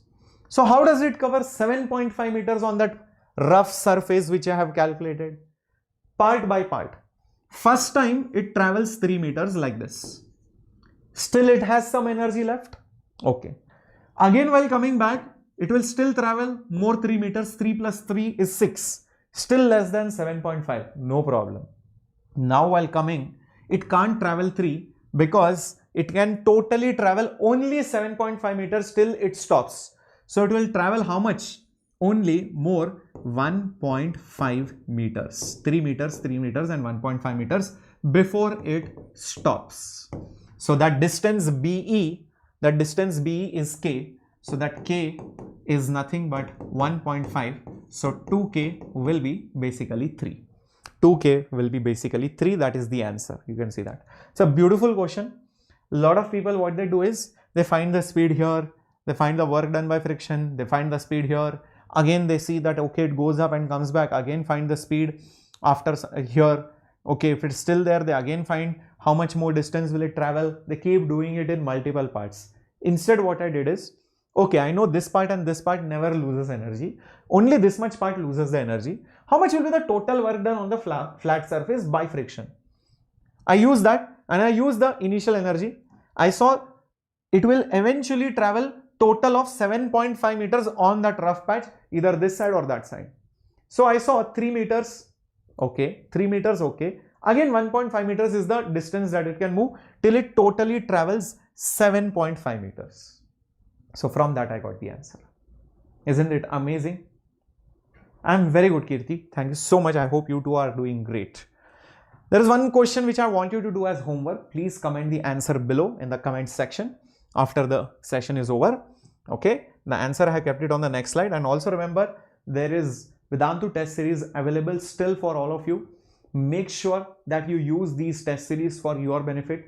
These test series are free of cost. 5 mock tests I have kept it in the description box. Click on the link. You will see a window which says 0 rupees. Click on that. If you are not yet registered at Vedantu, register free of cost. Enter your OTP email ID. Only then the test will get activated. Okay, the link is there in the description box. Okay, and after this video is over, I want everybody to put 99 is possible.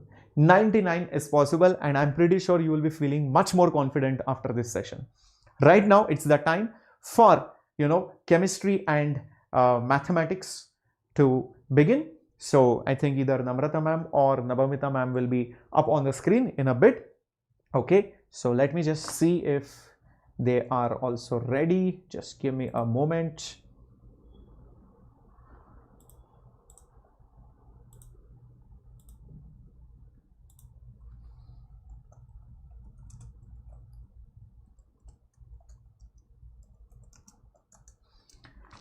Yes, don't worry, ma'am will be here. If AB and DC are also rough, then you cannot solve the problem so easily because friction will keep on changing. As the angle will change, it will involve integration. That will become a crazy level of problem. That kind of problem will not come.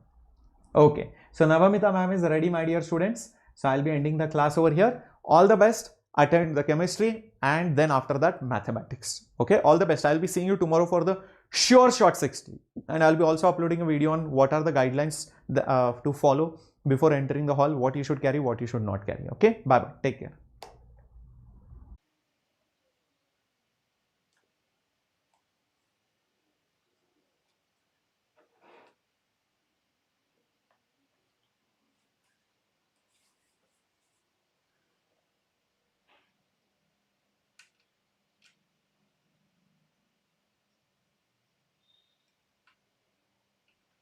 Oh, we are live. You should have told me. Why didn't you guys tell me? Anyway, so hello everybody. How are you all doing and how is the Josh? The exams are very close. And just now you have solved some beautiful physics questions which were tough and sir has taught you yes how to solve them, right? Now we're going to do the same with chemistry. So everybody, as I always say, Andariki Namaskaram, Ellargu Swagatam. This is me, your master teacher Navamita Bhattacharya, and today we are here to solve some tough chemistry questions which there are chances that a kind of it may come, similar questions may come in your paper. So everybody, Do let me know. Ma'am, send the formula notes. It's urgent, please. Yes, aspirant, I will do that. I'm so sorry. I was actually out of session, which is why I could not send it.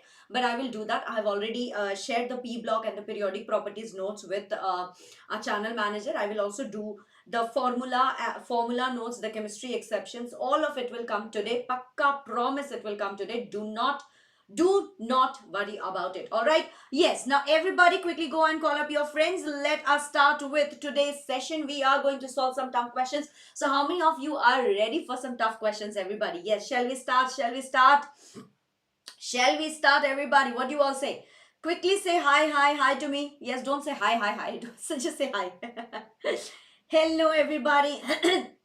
So how are you guys doing? Are you guys solving problems? Are you guys still going through the concept? Please don't go through the concept anymore. That's done.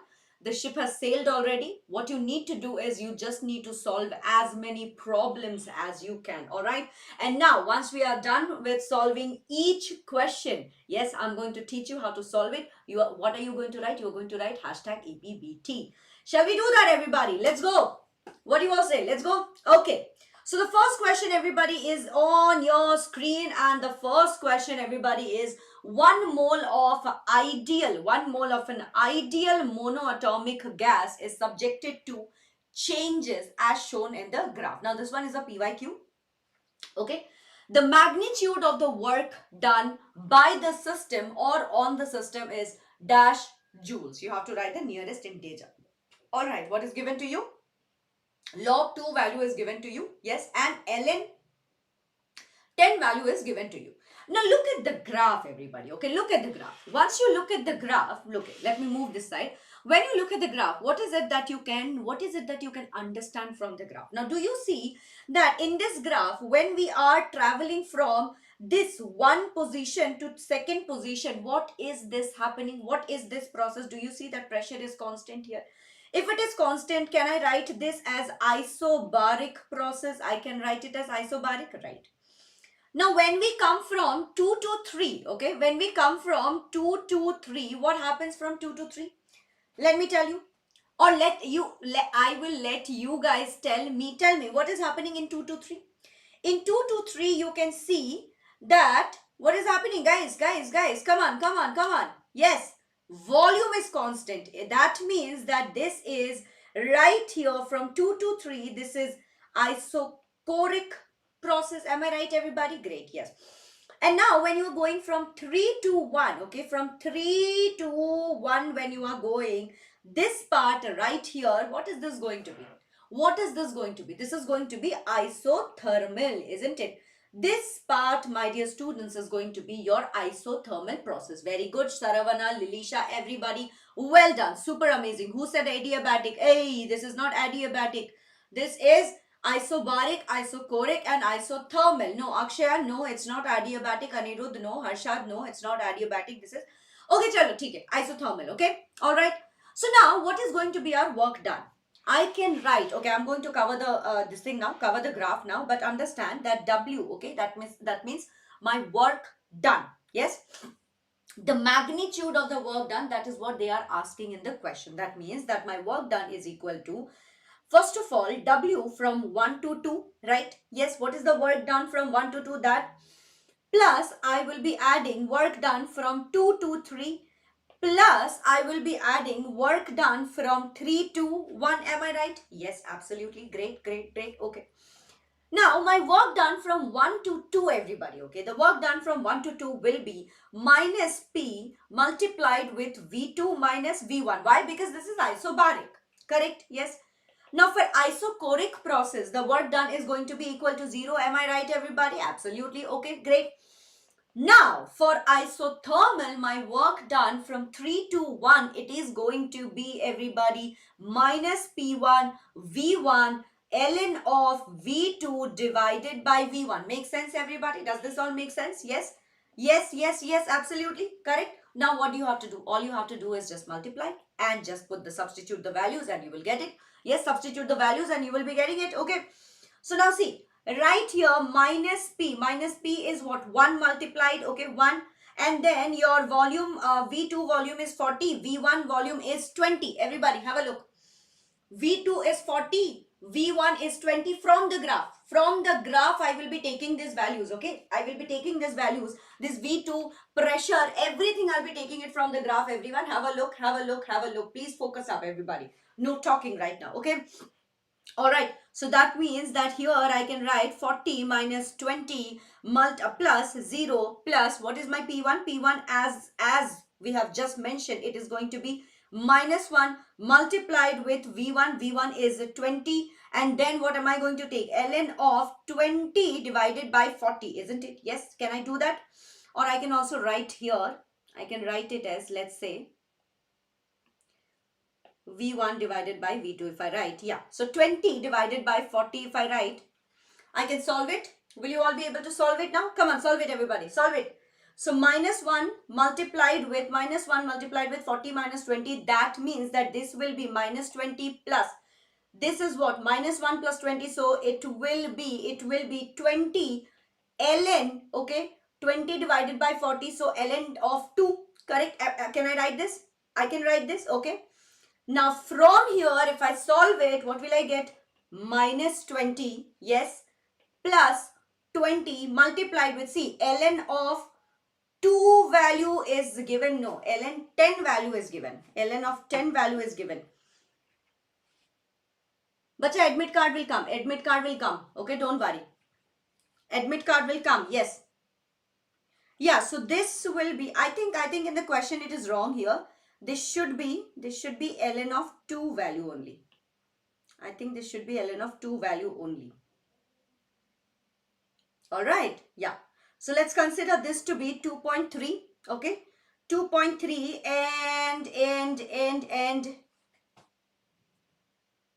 and from here if you multiply ln of 2. No, actually, wait.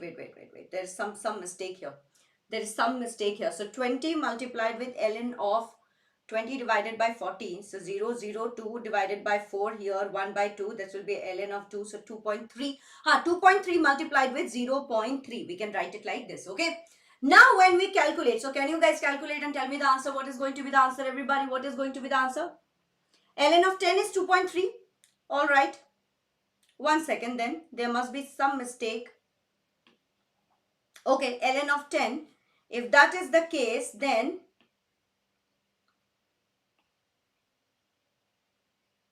alright guys, how about you solve this part? Solve this part and tell me the answer. Solve this part and tell me the answer.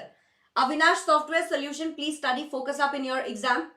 Please focus up in solving the problems and not other things. Yes.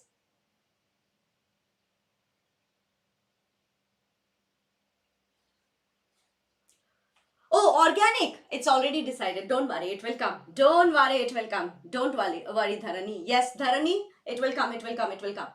ln2 is 0.6. Yes, Saravana, you are right. Sorry, I have made that mistake. Okay, guys, come on, calculate this. 40 minus 20 here, 20 minus 20. This will be minus 20 plus 0 gone here. Minus 1 multiplied with 20 is, this will be again minus 20 and then ln of 20 divided by 40. Do this, do this, do this, do this.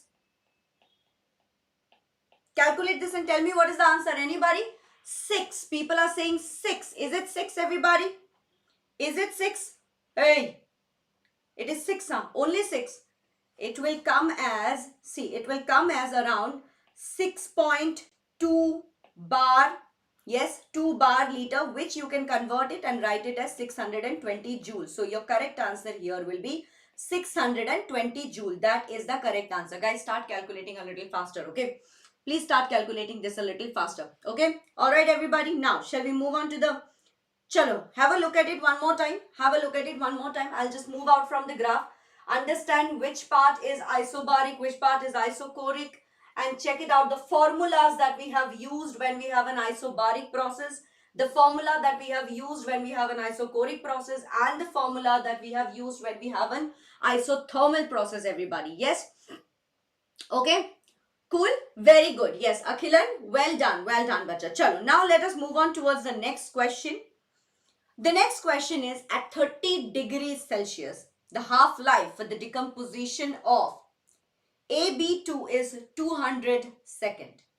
and it is independent of the initial concentration of AB2. The time required for 80% of the AB2 to decompose is given. To decompose is what? You have to calculate this. Now given log 2 is equal to 0.30 and log 3 value is also given to you 0.42. So now everybody, do you understand that you will be given these values whatever you require, okay? Whatever you require, you will be given this value. Now everybody, if you look at it, what do you question? As per the question says that 30 degrees Celsius, the half-life for the decomposition of AB2 is 200 seconds. Half-life, okay? Half-life. That means that I can write T half is equal to 200 second, correct? Yes.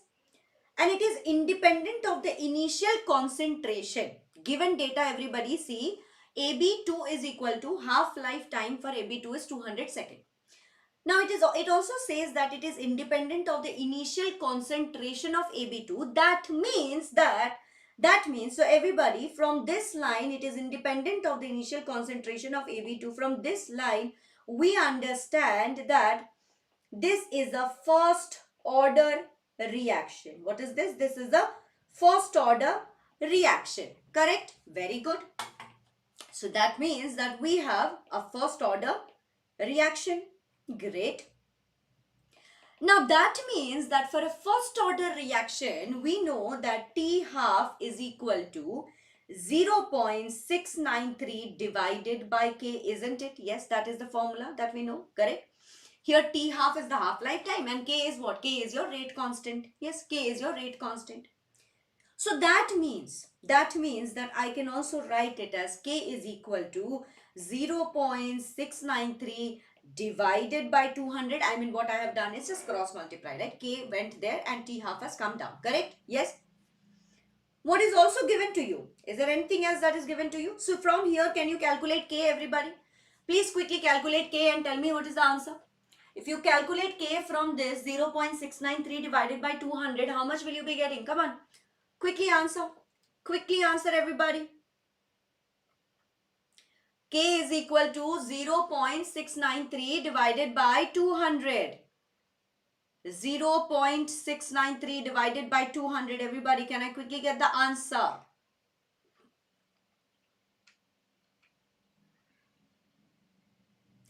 It is 3.46, isn't it? 3.46 multiplied with 10 to the power minus 3 s to the power minus 1. Am I right? Am I right, everybody? Is that what we are getting? Very good. So now, everyone, okay, now if I want to find the time required for 80%, right? 80%. So my T is going to be equal to 2.303 divided by K, which we have just figured out is 3.46 multiplied with 10 to the power minus 3 s to the power minus 1 multiplied with log, we will take here, and then 100 divided by 20. Why 20? Because 100 minus 80 is going to be 20, isn't it? 100 minus 80 is going to be 20. So here we will write 20. If you calculate this, how much will you be getting? Here this will become log of 5. Here this will become log of 5. And here whatever you have, calculate this and then tell me the answer, everyone. Then tell me the answer. Somebody is saying answer is 96 seconds. No, please calculate, recheck it again. It cannot be 96 seconds. That option is not, that the option does not even exist here. Come on guys, calculate this and tell me. Calculate this and tell me. Calculate this and tell me. Quick, quick, quick, quick, quick, everybody. Calculate this and tell me. Here what is, calculate this 2.303 divided by 3.46 into 10 to the power minus 3 and then log of 100 divided by 20. This I'm telling you that this is log 5. Now what you are given? You are given log 2 value and you are given log 3 value. So from here, calculate the whole thing and then tell me what is the answer. Then tell me what is the answer, everybody. Come on. Sanjay is saying option C. Yes. Some more people, come on. Quickly tell me the answer, guys. Quickly tell me the answer. 464, Akhilan? Yes. 464. I think it should be around 466 point something. I think it should be around 466 point something if that is the answer. Chalo, even if you are getting 464, okay, the nearest number that we are getting here is, option C, isn't it? 467 seconds. So you can answer that, okay? Yes.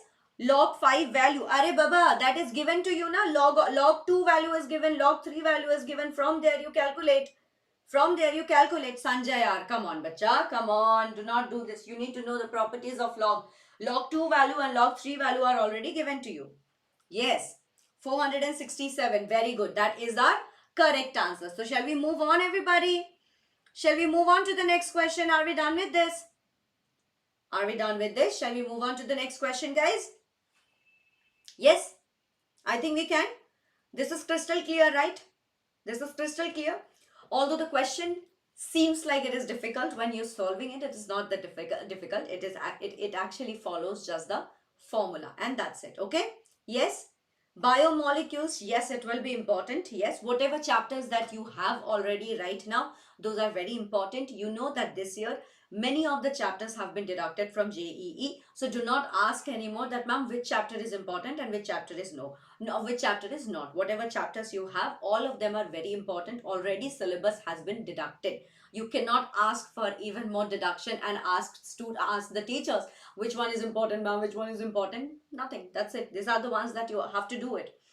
Okay? Yes? So everybody, can we write down some hashtag EPBD in the chat box if everybody is answering and everybody is able to solve? Do we have some hashtag EPBD, guys? Easy peasy biryani tasty, and guess what? I had biryani even today. Hashtag EPBD, yes? Chalo guys, moving on to the next question, and our next question is chiral complex, okay? Next question is chiral complex from the following is. Here, En, wherever you see there is En, and no more En, right? Wherever you see En, this En means that it is ethylene diamine, which is a bidentate ligand, okay? It is a bidentate ligand. All right, everybody? Yes. So from this part, you have to find out which one is a chiral complex. Now, technically, which are chiral complexes? Chiral complexes are those which does not have any element of symmetry.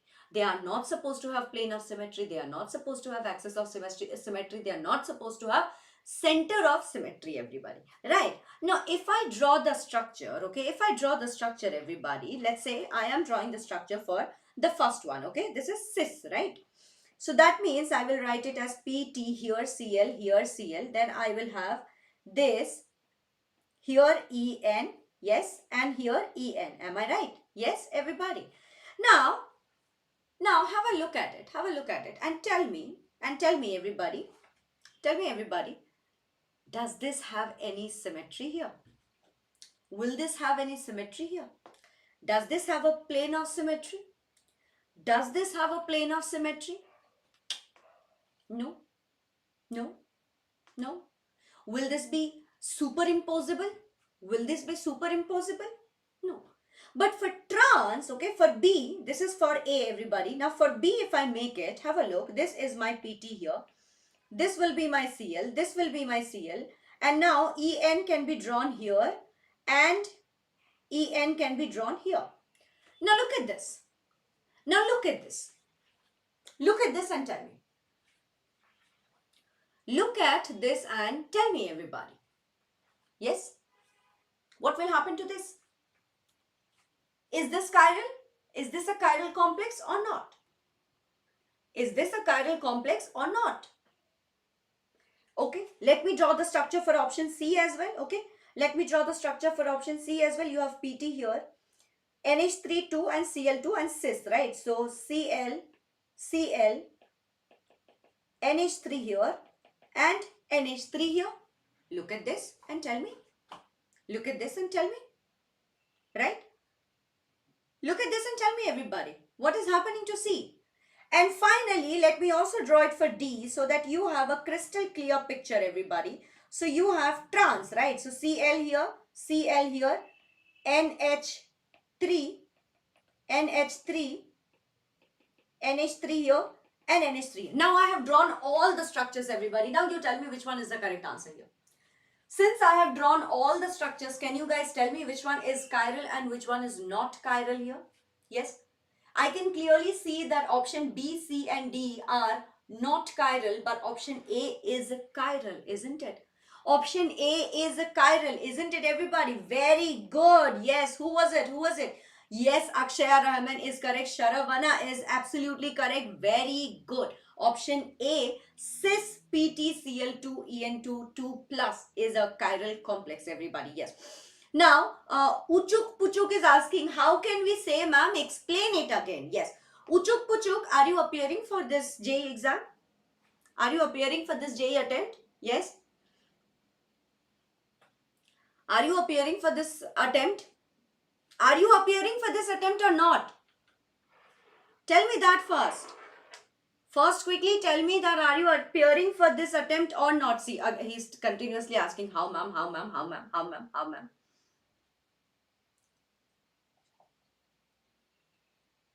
How ma'am? Yes.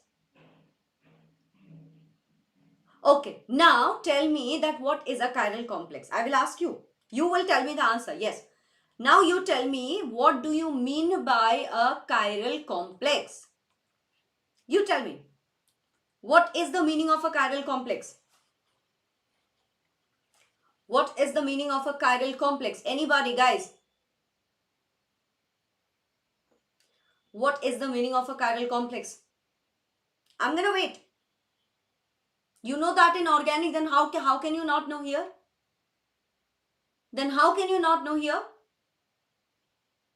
Tell me, whatever you know in organic, that is exactly what we have here also. Chalo, chalo, chalo, batao. Tell me. Tell me, tell me, tell me, tell me. Tell me, I'm waiting.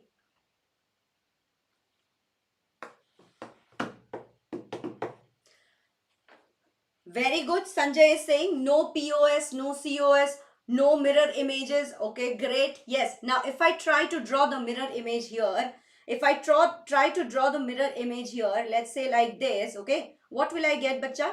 What will I get here? Chalo, let me draw the mirror image like this, okay? Here, PT, CL, CL, yes, EN, EN. Now tell me, is this superimposable? Is this superimposable? Is this superimposable?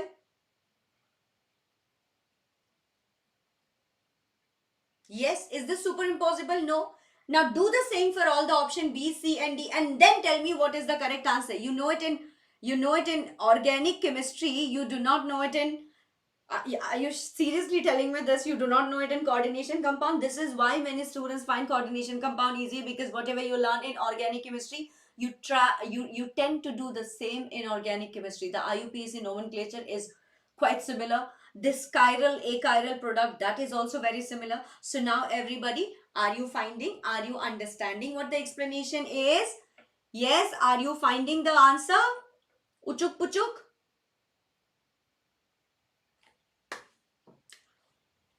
Guys, come on, tell me, is this clear or not? Shall we move on to the next question?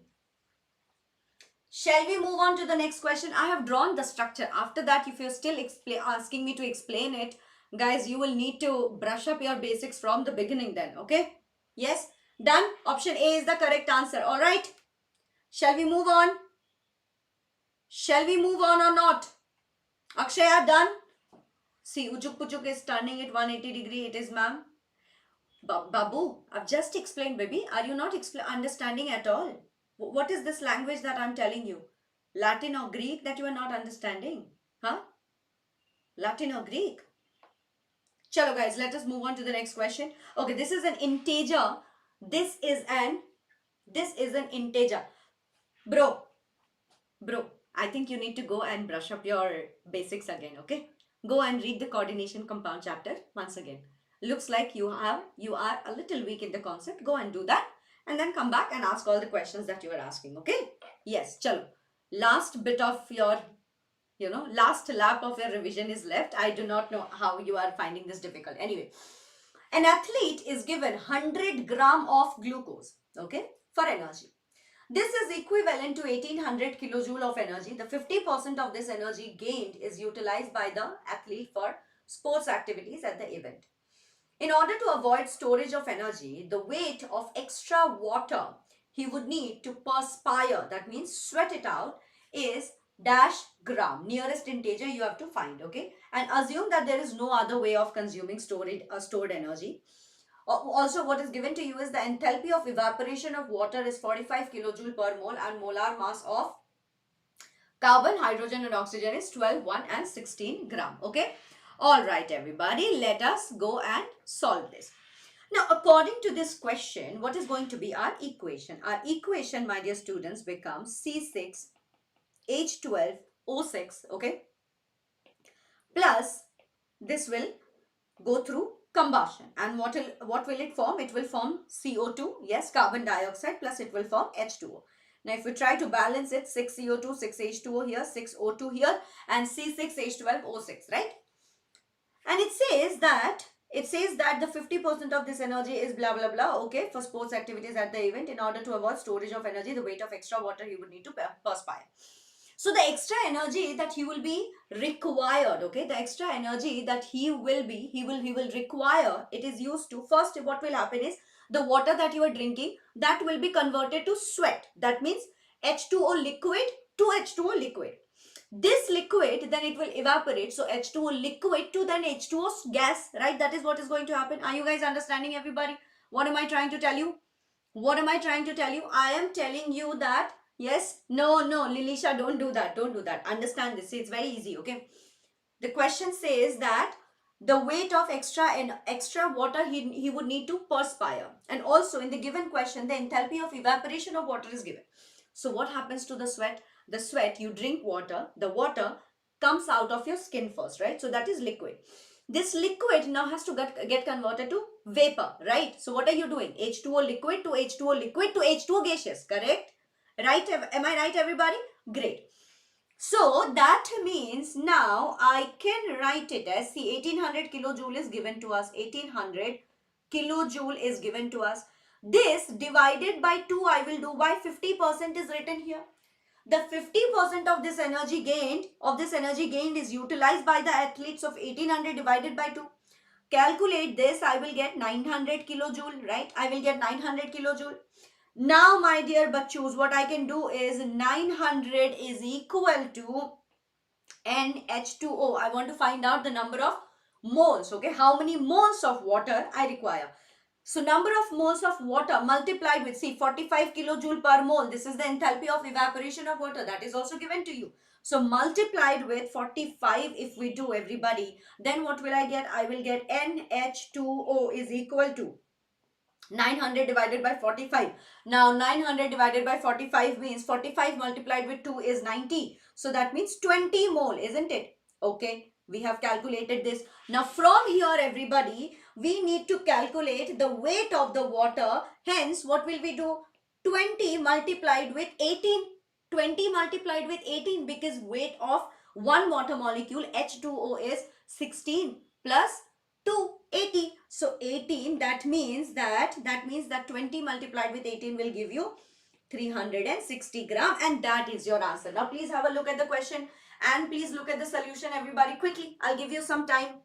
Look at the question and look at the solution and try to understand it. It's a very easy question, only that the question was a little longer. That's it, okay? The question was a little longer. Other than that, there is nothing that you have to do much here. Come on, guys, quickly let me know.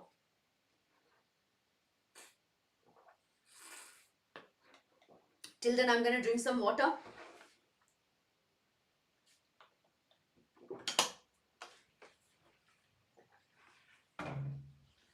Yes, done? Dharani, like I just told you, that organic plan is already made. It will come up. Don't worry about it, okay? This was easier than you thought, isn't it? Yes, this was easier than you thought. Can you explain the energy part? Which energy part, bacha? Okay, let us read the question once again. The question says, everybody, see, the question says that an athlete is given 100 gram of glucose, okay, for energy, which is equivalent to 1800 kilojoule of energy. 100 gram of glucose for energy was given to the athlete. Now this 100 gram of glucose for energy is equal to 1800 kilojoule of energy. 50% of this energy gained was utilized by the athlete for the activities that he did. Now, he does not want to store the energy, because obviously when you store the energy, the carbs, they get changed into the fats, right? He is an athlete, he does not want to do that. So the question was that how much water does he need to drink, or does he need to perspire, so that he does not store this energy. From that question, our reaction becomes our reaction becomes glucose plus oxygen combustion. Here will give us carbon dioxide plus water. Even if you don't write it, it is fine. Now, according to the question, see, you have 1800 kilojoule, isn't it? You have 1800 kilojoule of energy, and 50% of it was utilized. So 1800 divided by 2 I did. 50% means what? Half. 50% means half of the energy. So 1800 divided by 2, that will become 900. Now from this 900, what I can do is I can calculate the number of moles of water, because I am also given the enthalpy of evaporation of water. So I have multiplied this. From here I calculated 20. Once you have calculated the mole, then it is easier to calculate the weight. Yes, now is it fine? Now is it fine? Now is it fine, everybody? Do we understand this? Do we understand this? Yes? Got it? Got it? Yeah? So now do you understand, guys, how JEE might ask you a very easy question, but it will twist it so much and write such big lines that you will think that, oh my god, this is very tough. Now please tell me that this was not tough. Can I get some hashtag EPVT, everybody? Yes? Can I get some hashtag EPVT? Right? Yes? Nothing. It was just twisted. It was just extra information that you did not even need it. You did not need it, exactly.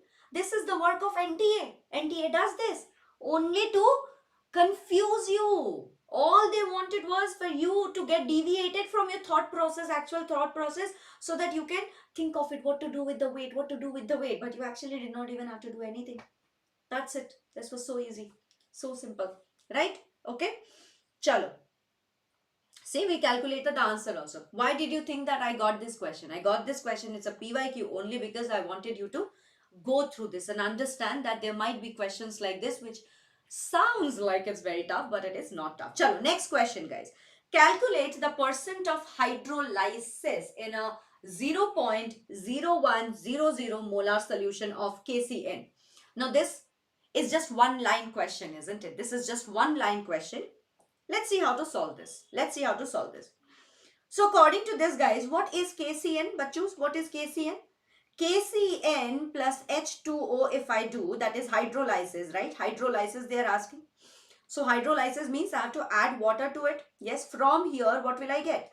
I will get KOH, which is a strong base, right? This is a strong base. Plus what will we get? We will also get HCN. This HCN, my dear students, is a weak acid, correct? So that means our KCN is a salt of a strong base and a weak acid, correct? Very good, okay. Now, Ka value is given to you in the question, which is 6.2 multiplied with 10 to the power minus 10. Okay, all right. Now, because Ka value is given to you, we will try to calculate Kh value, okay. Now, Kh value is Kw, okay, Kw divided by Ka. What is Kw? Kw is the ionic product. What is Kw? Kw is ionic product, which has a value of 10 to the power minus 14. 10 to the power minus 14. Ka value we already know, this is 6.2 multiplied with 10 to the power minus 10.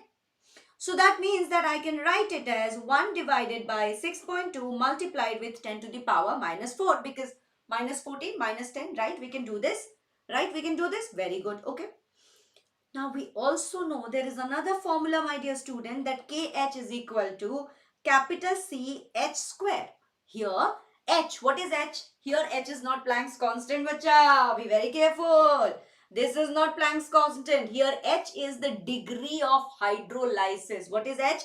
H right here is the degree of hydrolysis. C obviously is the concentration which is given to you in the question. So from here, Now we see that KH is equal to CH square. So that means, tell me my dear bachus, that will it be okay if I write like this, root over KH divided by C? Will it be okay if I write it like this from this equation? I can, right? Now from here, what is my KH? My KH, my dear student, is 1 divided by 6.2 into 10 to the power minus 4, right? Into 10 to the power minus 4. And what can be this written as the concentration that is given to you, bacha? 0.0100 molar, right? Yes, 0.01 can be written as 10 to the power minus 2. Agree? Yes, agree everybody? If I calculate this, how much will I get? How much will I get, everyone? If I calculate this, how much will I get? I will be getting somewhere around 0.04. And if I get 0.04, now what have they asked? They have asked me to calculate the percent. If they want me to calculate the percent, then I can write H in percent will be 4%. Is that the correct answer? Everybody check this out and let me know, is this the correct answer? Have you all been able to solve it? Have you all been able to solve it, guys? Come on, quickly tell me. Quickly tell me, are you guys getting this answer? Yes or no? 4, Sanjay, you are getting 4? Yes, Sanjay is getting 4. Very good. Yes. Akhilan, did you get the same answer? Yes. Akshaya, did you get the same answer? Elvin, Dia, everybody, are we getting this answer? Are we getting this answer? Yes. All right, guys. Next question, everybody, is. Next question, everyone, is, okay, so we have Na2SO3, NaCl, Na2C2O4, Na2HPO4, okay, all right, Na2CrO4, NaNO2, and we have CH3CO2Na are separately treated with AgNO3 solution. In how many cases white PPT is obtained, everybody? Okay, in how many cases white PPT is or are obtained? So what do we have to do here? Nothing. We just have to write down the equations. Let's see. Yes, shall we write down the equations and see, everyone? Yes. Okay, let's do that. So chalo, first of all, what do we have? We have Na2SO3. So if I write it for Na2SO3, what am I reacting them? What am I treating them with? I'm treating them with AgNO3. So Na2SO3 plus 2AgNO3, if we do, what will we get? We will get Ag2SO3 plus 2NaNO3. And here, this is a white PPT, bachos. Okay, this is a white PPT. Next one, everybody. Next one here is, okay, NaCl. So you have NaCl plus AgNO3, and what will that give you? That will give you, my dear bachos, AgCl, which we already know is a white PPT, right? Everybody knows that this is a white PPT. Plus, what will we get here? We will get NaNO3. Am I right? Very good. Next one is Na2C2O4. Na2C2O4 plus, if we do AgNO3, okay, plus AgNO3, what will this give you? This will give you Ag2C2O4. And this also, my dear student, is your white PPT. Plus, what am I getting here? 2NaNO3. This is what we will be getting, okay? Next is NaHPO4. Can somebody do this for NaHPO4? Can someone do it for NaHPO4, everybody? Yes? Chalo. NaHPO4 plus AgNO3. This one, I'm leaving it to you. Let me know how are you balancing the equation. Let me know. What do you get here? What do you get here? Let me know, everybody. Moving on. NaHPO4 you guys are doing, okay? NaHPO4 you guys are doing. I'm moving on to Na2CrO4 plus 2AgNO3. From here, what will I be getting? From here, what I will be getting is Ag2CrO4. This, my dear bachas, this is a brown red PPT, okay? This is a brown red PPT plus 2NaNO3, okay? Plus 2NaNO3, okay? All right. Next, everybody, is, what do you have next? Next is NaNO2, okay? Next is NaNO2. Sorry, I have written NaNO3 here. NaNO2. NaNO2 plus AgNO3. From here, what will we be getting? We will be getting AgNO2, which means that this will also be white PPT. This is also white PPT. Plus, we will be getting NaNO3. Okay? All right. Yes. Okay. And finally, the last one, everybody, is CH3CO2Na plus AgNO3. And what will this give us? This will also give us a white PPT, which is CH3CO2Ag. This is also a white PPT, my dear bachus. And here you will get NaNO3 as usual. So that means how many do we have? We have 1, we have 2, we have 3, 4 and 5. Now everybody please tell me what is this answer. This answer I want it in the comment section after the class ends. This is your only homework, okay? This is your only homework or assignment. I want to know the answer. You will balance it and you will write down the answer, okay? So in this case, I'm telling you that here we have found 5 cases where we are getting white precipitate. If that is the case, then our answer is going to be 5. Our answer is 5, but I need to know what is the balanced reaction of NaHPO4 plus AgNO3, which you are going to tell me. Now everybody, okay? Now everybody, shall we move on and let's do the next question. And our next question, everyone, is for a complex reaction, pKa products. For this, I will be needing a little more pages, everybody. So what am I going to do is, one second, where were we?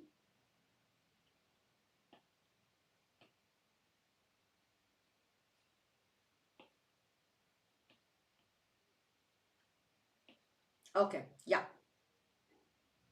Yes.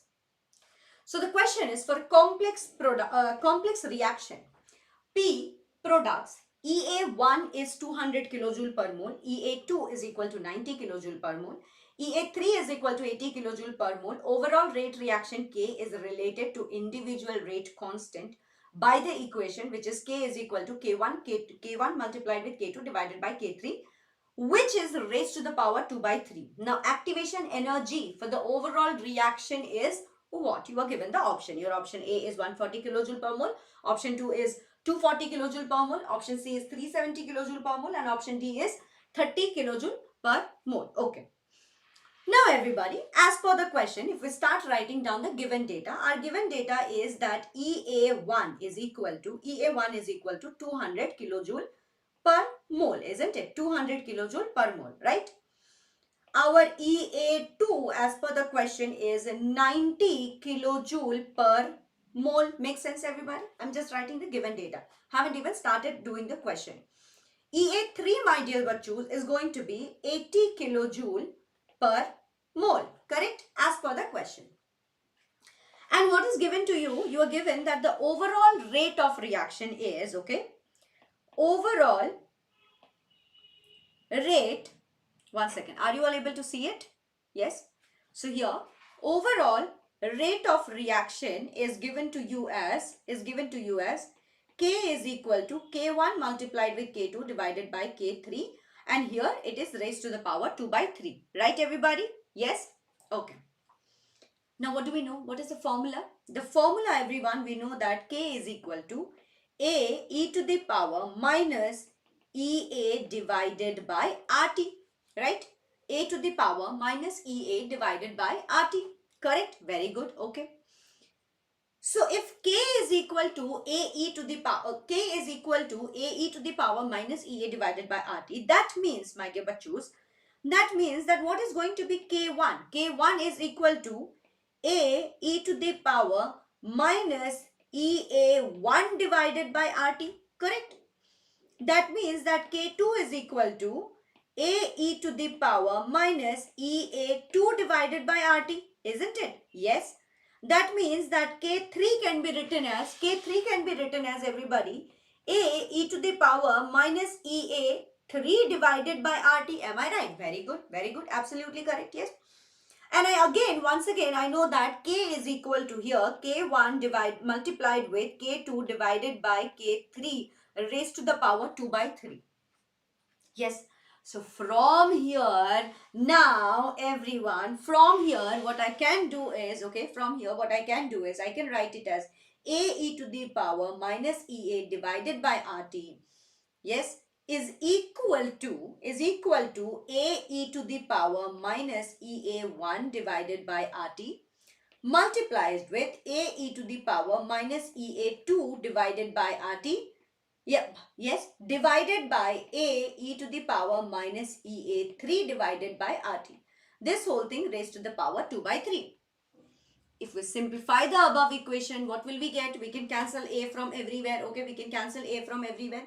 The same thing if we cancel A from everywhere, and then if we simplify the equation, we will get EA divided by RT is equal to E multiplied with minus EA1 minus EA2, and because this one is at the denominator, we can convert it and we can write it as plus EA3, right? Yes, divided by RT, and this whole thing is raised to the power 2 by 3, right? From here we will be getting that, let's take log on both the sides, and then we will be getting minus EA divided by RT is equal to 2 divided by 3, yes, and then 2 divided by 3 minus EA1 minus EA2 plus EA3, correct? Yes.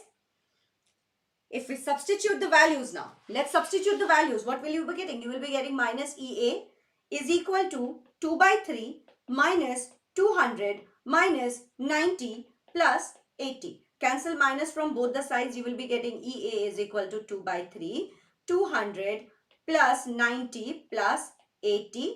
And if you solve this, how much will you be getting? How much will you be getting? 200 plus 90, 290. Sorry, one simple mistake. Minus, yes, minus 80. 200 plus 90, 290, 290 minus 80 is how much?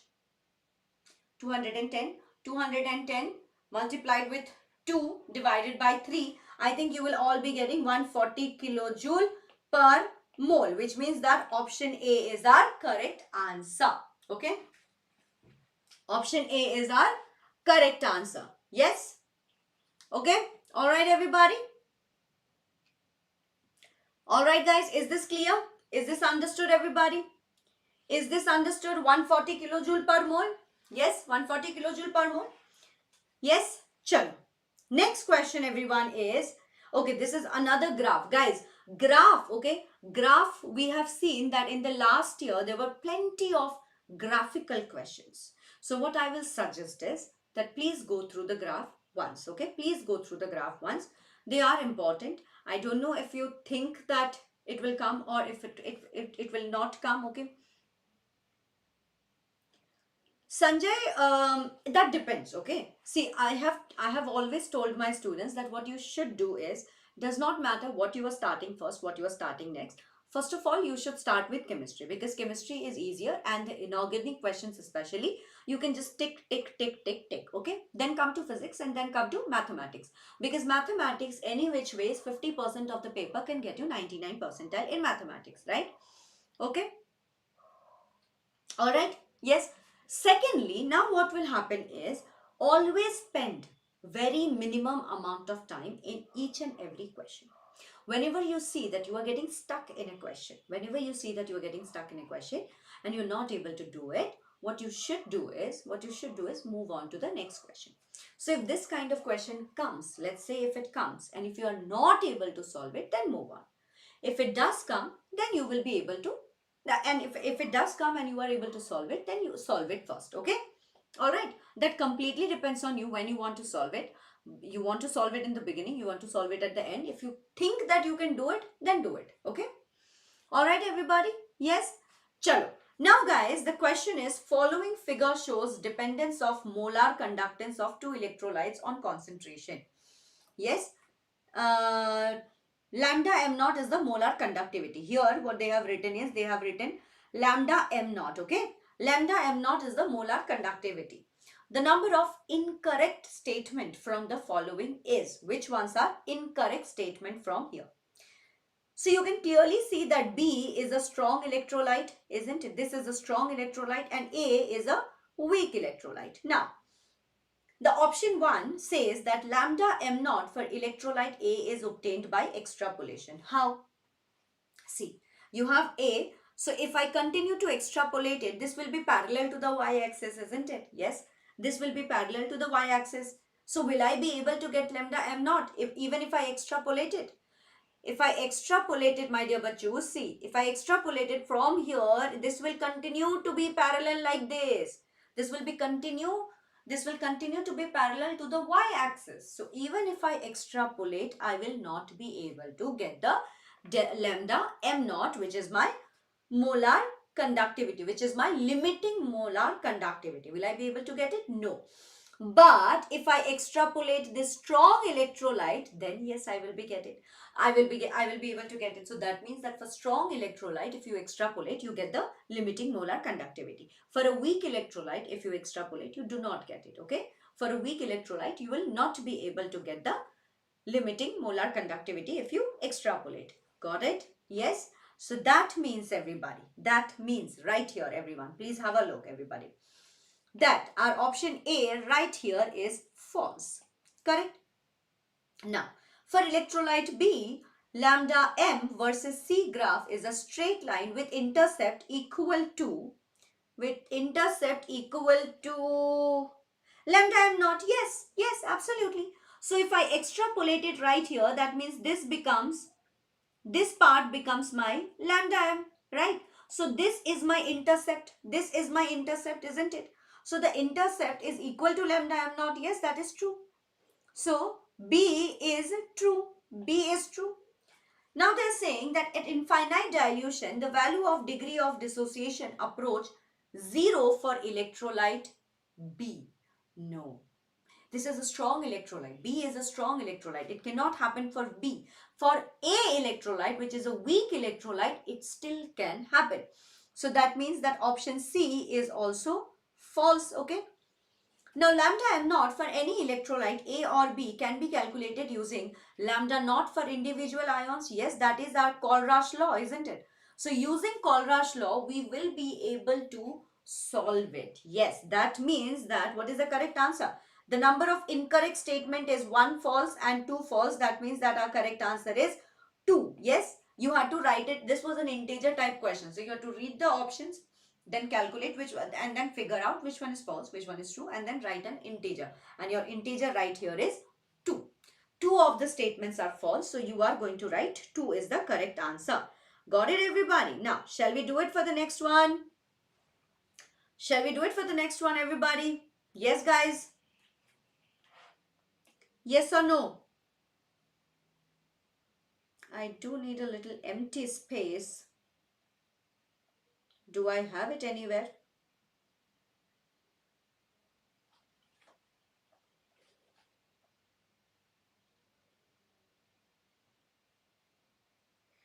Okay, 1 second. I need an empty space here.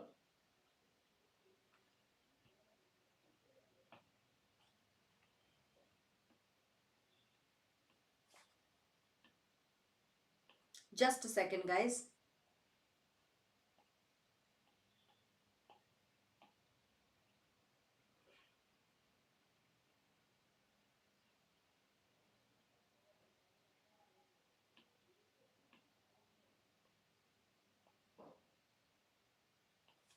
Okay, yeah. Now, everybody, side हटो. कहाँ side हटूं? Side हटूंगी तो लिखूंगी कैसे? Okay. Now the question is, choose the correct option from the given below. That means you just have to match the options, guys. Okay, what do you have to do? You have to match the options. IF7 and molecules are given on one side, and on the other side, what do you have? On the other side, you have the number of lone pairs. Now, first of all, everybody, you tell me, guys, how do you calculate the lone pairs? Okay, how do we calculate the number of lone pairs? Here is a formula for you. The formula, everybody, is, okay, have a look. Number of lone pairs of electrons on the central atom is equal to, here is a formula. The formula is number of valence electrons, okay, number of valence electrons on central atom minus 2 multiplied with number of bivalent atoms, okay, minus number of monovalent atoms, and all of these divided by 2, okay, all of this divided by 2, okay. So what do we get here? This is the actual formula, guys. Yes, now I know that many teachers, what they do is they will tell you that valence electron bond pair divided by 2, but the actual formula is this, okay. So now let us solve it for IF7, isn't it? IF7. Now for IF7, everybody, what will it be? 7. Are there any bivalent atoms here? None. So that means 2 multiplied with 0 will be 2. And then minus how many number of monovalent atoms are there? Fluorine, 7 fluorine. So 7 minus 7 divided by 2, which is equal to 0. So IF7 will have 0 lone pairs. Okay. Then we have ICl4 minus. So ICl4 minus will be 7 here. Iodine will have 7 valence electron, right? Minus 2 multiplied with 0 minus 4, okay, 4. Why? There are 4 chlorines, so 4 multiplied with 1, yes. But, there is a negative charge also there. Do you see there is a negative charge, everybody? Yes, so divided by 2, that means that we can write it as 4 divided by 2. Why am I writing 4 here? Because of the negative charge, So that means that there will be 2 lone pairs, okay? There will be 2 lone pairs. Now, coming to this side, everybody, for Xe xenon F6, okay, for Xe F6, what will we be? 8 valence electrons minus 2 multiplied with 0, so let it be, there is no divalent atoms, but minus 6 multiplied with 1 because there are 6 fluorine atoms. So this divided by 2, what will we get? We will be getting 1 lone pair, isn't it? 1 lone pair. Finally, XeF2 is the option, isn't it? Yes, XeF2. For XeF2, it will be 8 minus 2 multiplied with 1. So 8 minus 2 divided by 2 is equal to 3. So 3 lone pair, and that means that IF7 is, this is 0. ICl4 minus has 2 lone pairs. XeF6 has 1 lone pair, and XeF2 has 3 lone pairs. That means I guess option B. Option B is the correct answer, right? Option B is the correct answer. ये देखो Mohammad Zafar, xenon के पास कितने valence electron होते हैं? 8 होते हैं बच्चा. कहाँ खोए हुए हो? ऐसे बेसिक सवाल करोगे तो जेई कैसे क्लियर करोगे? Done, guys. This was easy. This is from chemical bonding and molecular structure, isn't it? Structure. You can. Why not? But this is easier, no? Using the formula is easier, isn't it? Using the formula is easier. Do you really think that you have so much time to draw the Lewis dot structure and then figure it out? I don't think so. I think this is easier. Okay. Yeah. Bay, you can definitely expect this level of question. This will come. This is not at all tough. But because I wanted to tell you the formula and how to solve it, that's why I had this question. Chalo guys, next question everybody. Evaluate the following statements for their correctness, okay? Evaluate the following statements for their correctness. Chalo, let us calculate this. Not calculate, let us figure it out. The elevation and boiling point temperature of water will be same for 0.1 m NaCl and for 0.1 m urea. Is this true? No, this is false. This is false. Why? The elevation and boiling point of 0.1 molar NaCl, it will be more than urea. Why? Because NaCl can dissociate, isn't it? NaCl, sodium chloride, can dissociate, bacha. If it can dissociate, then what will happen? The elevation and boiling point will be more. Right? Right, everybody? Am I clear or not, guys? Am I clear or not? Are you guys able to understand this? Yes? So it will not be equal. Second one, azeotropic mixtures boil without change in their composition. Yeah, that is true. That is absolutely true. Azeotropic mixtures, they boil without changing their composition. Absolutely true. Next is osmosis always takes place from hypertonic to hypotonic solution. Are how? Osmosis molecules will always move from dilute to concentrated solution, isn't it? Dilute to concentrated. So that means that option 3 is false. Now, the density of 32% H2SO4 solution having molarity 4.09 molar is approximately 1.26 gram per mole. This we will have to calculate. Chalo, this we will calculate here. So we know that in the physical formula revision, I had given you this formula, isn't it? Molarity is equal to percentage weight by weight multiplied with the density multiplied with 10 divided by molecular weight, right? Yes, so that means molarity is given to you as 4.09. Percentage weight by weight is 32 multiplied with D multiplied with 10, and for H2SO4 what is the molecular weight?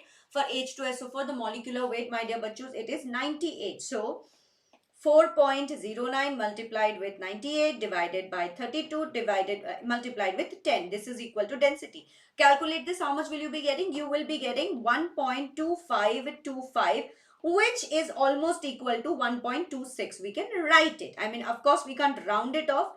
But yeah, nearest integer is 1.26 gram per milliliter, isn't it? So yes, option D is definitely true. Correct, everybody? Option D is definitely true. We have just calculated it. Now, next one is a negatively charged sol is obtained when potassium iodide solution is added to silver nitrate solution. Is this true? Is this true? Now, in a potassium iodide solution is added to silver nitrate solution, a positive sol will be formed, guys, not a negatively charged form. Okay, why? Because Ag, silver nitrate, right? AgNO3. So AgNO3, when it dissociates, you will get Ag plus ions, isn't it? You will get Ag plus ions, and these Ag plus ions, they will be absorbed. Okay, they will be absorbed, everybody. So that means that correct answer is option D, which is B and D are the only true ones. Am I right, everybody? B and D are the only right ones. Correct? Yes or no? Does this make sense? Does this make sense? Who is asking me, ma'am, what is azeotropic mixture? Azeotropic mixtures are basically two compounds which have the same boiling point. Okay, two compounds which have the same boiling point. Yes, bacha. Surface chemistry is deleted. So yeah, we can only not talk about option D. Option D, option E. Option C is surface chemistry. Surface chemistry is deleted. So maybe they can change the, they can change the, what do you say, they can change the statements, and they might give you statements from other chapter. Absolutely, you are right, bacha. You are absolutely right. Okay, yes, but you understand that this kind of question will come. But any which way, because I knew it, I have told you. But surface chemistry, yes, absolutely, you are right, it has been deleted. So they may change the statement and they can give you a similar question. Okay, makes sense, everybody?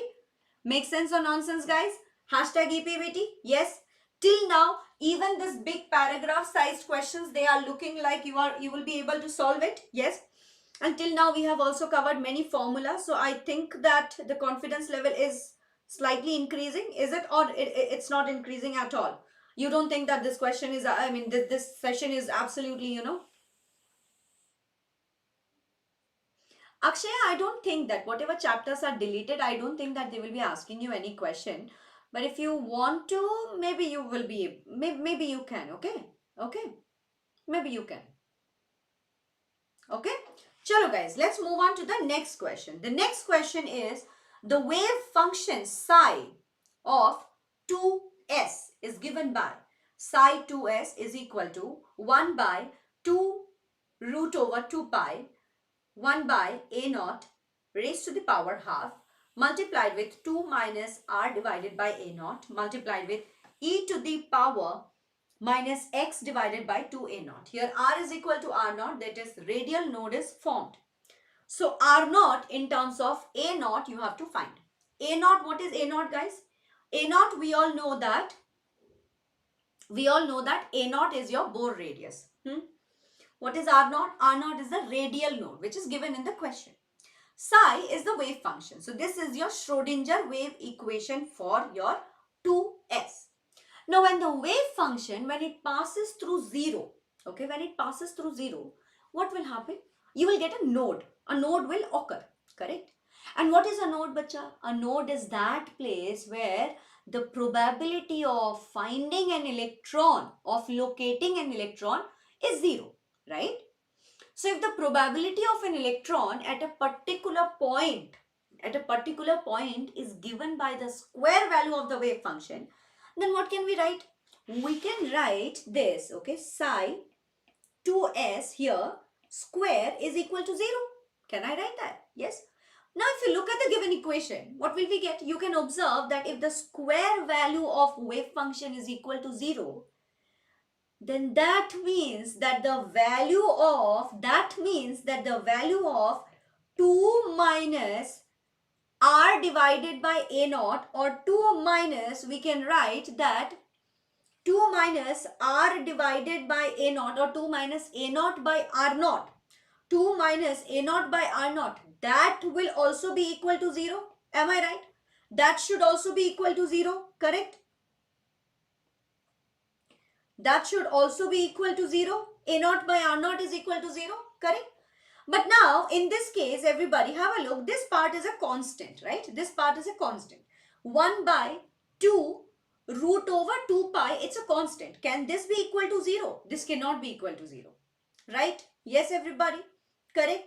Now we also know that 1 by a naught raised to the power half and e to the power minus, this actually has to be r, okay? R divided by 2a naught, this will also be have to greater than 0. This also cannot be equal to 0, right? This also cannot be equal to 0. It has to be greater than 1. So that means from all of this given data, we can write that 2 minus r naught divided by a naught is equal to 0. If we simplify this, we will get r naught is equal to 2a naught. That means that option D is our correct answer. Everybody, please have a look at this, and whatever I have told you, listen to me. I'll tell you this again, everybody. I'll tell you this again. Whenever the wave function passes through 0, that means a node will occur. Why will a node occur? Because the probability of finding an electron at a node is equal to 0. That we know. And if the probability of an electrode located at a particular point is 0, that means that by the square value of the wave function, psi 2s square, if we just take the magnitude, that should also be equal to 0. Now if we look at the given equation, whatever equation that we are given, from here we can understand that this part is constant. This cannot be equal to 0. This part and this part, they also cannot be equal to 0. They have to be greater than 0. So that means remaining only this part is the one that can be equated to 0. If I equate this to 0 and simplify it, I get this equation. Now tell me, everybody, looking at this whole question, you must have thought that, my God, it is Schrodinger wave equation. How do I solve it? It's not even in my syllabus to solve it. How am I going to solve it? But see, could you solve it, everybody? Could you solve it right now? Was it easy? You did not even think that it will be so easy, right? But you were able to solve it, correct? Yes, everybody? So all you need to do is keep your mind a little calm, write down the given data, break the question into parts, and try to solve it for each and every part. Then you will get the actual correct answer. Okay? Makes sense? Is the confidence level boosting up? What do you all think? Is the confidence level boosting up? Yes? Is the confidence level boosting up? Yes, guys, I can see some EPBT, and I am very happy to see the EPBTs, everybody. Very happy to see the EPBTs. Thank you so much. Thank you so much. Chalo, guys. Next question, everybody, is given below are two statements. One is labeled as assertion A and the other is labeled as reason R. Now, assertion says that Cu2 plus in water is more stable than Cu plus. Reason says enthalpy of hydration of Cu2 plus is much less than that of Cu plus. Yes. This is an easy question, right? This is a very easy question. What is it? The stability of Cu2 plus is rather is more than Cu plus because is due to the much more negative delta hydration H, delta hydration enthalpy of Cu2 plus than Cu plus, and which compensates for the second ionization enthalpy. So yes, both the assertion and the reasoning are correct, but and it is the correct explanation of assertion as well. So that means that option A is the correct answer. Okay, how many questions more? I think about 6 or 7 more. Okay, A is correct, R is false. No, Ray, enthalpy of hydration for Cu2 plus is much less than that of Cu plus.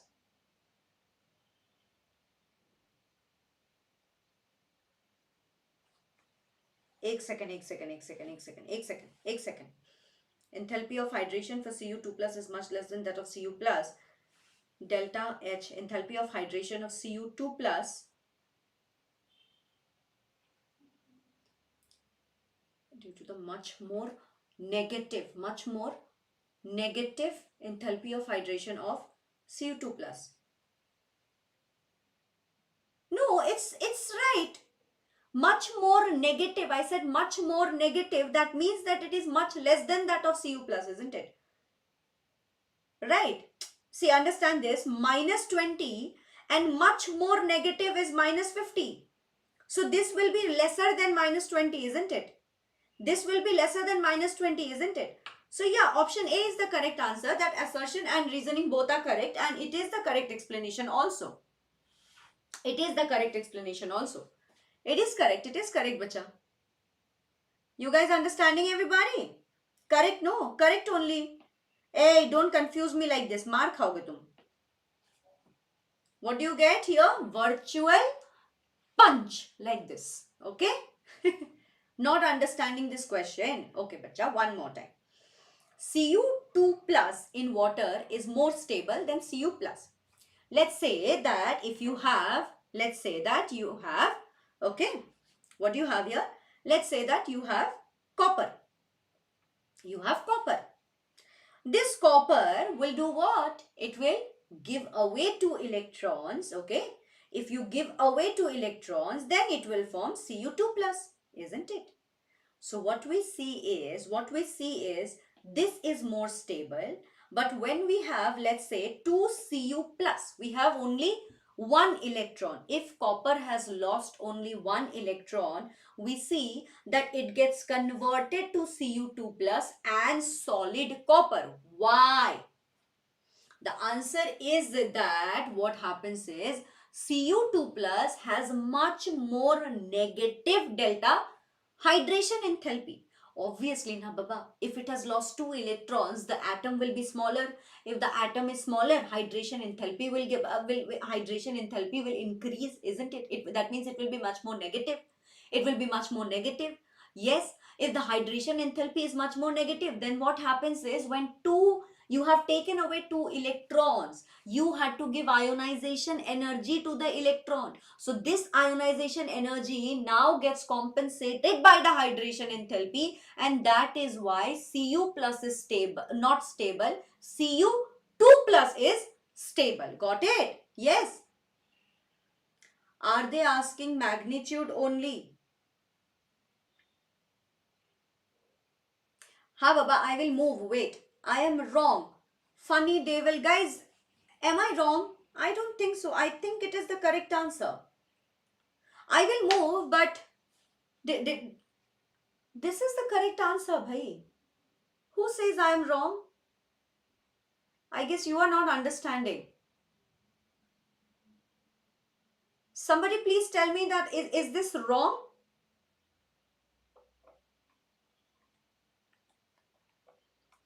Is this wrong, guys? Anybody? I think I'm correct. I mean, I don't know why otherwise you are saying that.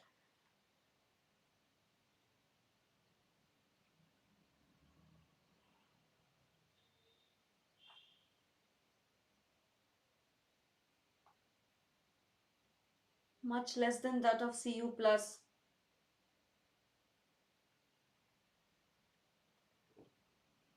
once again, I'm telling you, bacha, once again, please listen to me, okay? Okay, once again, I'm telling you, listen. The stability of copper 2 plus is more than copper plus ions, okay? Copper, when it loses one electron, it forms copper plus. The stability of copper plus ion is not so much, but stability of copper 2 plus is more. Why so? Because the copper 2 plus ion has much more negative hydration enthalpy. And once again, bacha, much more negative hydration enthalpy means what? If I say, okay, if I say that I went to Delhi, Delhi had minus 5 degrees Celsius, and I have come to Bangalore, let's say Bangalore has minus 1 degree Celsius. Which one is less? Which one is less? Delhi is less, minus 5 degrees Celsius is less. But minus 5 degrees Celsius is also more negative than minus 1, isn't it? Am I right? So I'm saying the same thing. I'm saying the same thing. You guys are not understanding. I can't understand what you're saying.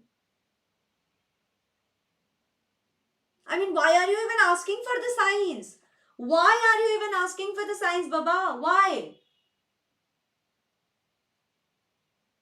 Why are you asking for the signs? I can't understand. Like, I think I've explained it completely. Anyway, guys, let's move on. Let's move on.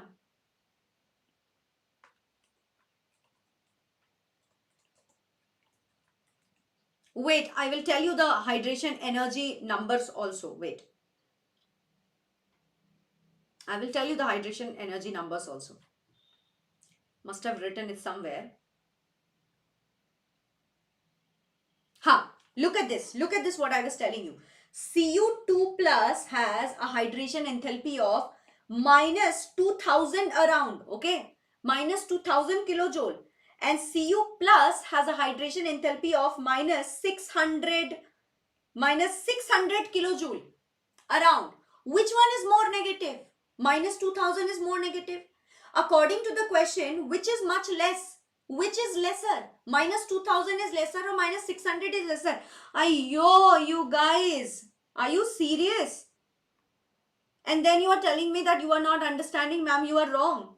Which one is much less than 600? 600 is more or minus 2000 is more? Obviously, minus 2000 is less, na? Minus 600 is more. Minus 600 is more than minus 2000. And I have said that it is more negative, both the ways I have explained it correct only. You guys, very bad. Simple English I have changed so you could not understand. Anyway, moving on to the next question, everybody. Which one amongst the following are good oxidizing agent? Okay. Which one amongst the following are good oxidizing agent? Now this question is actually typically not very tough, not at all tough. But one thing is that here you have exceptional some elements like samarium. You have cerium 2 plus. Yes, only samarium is used here, and that is why you might get confused, which is why I got it.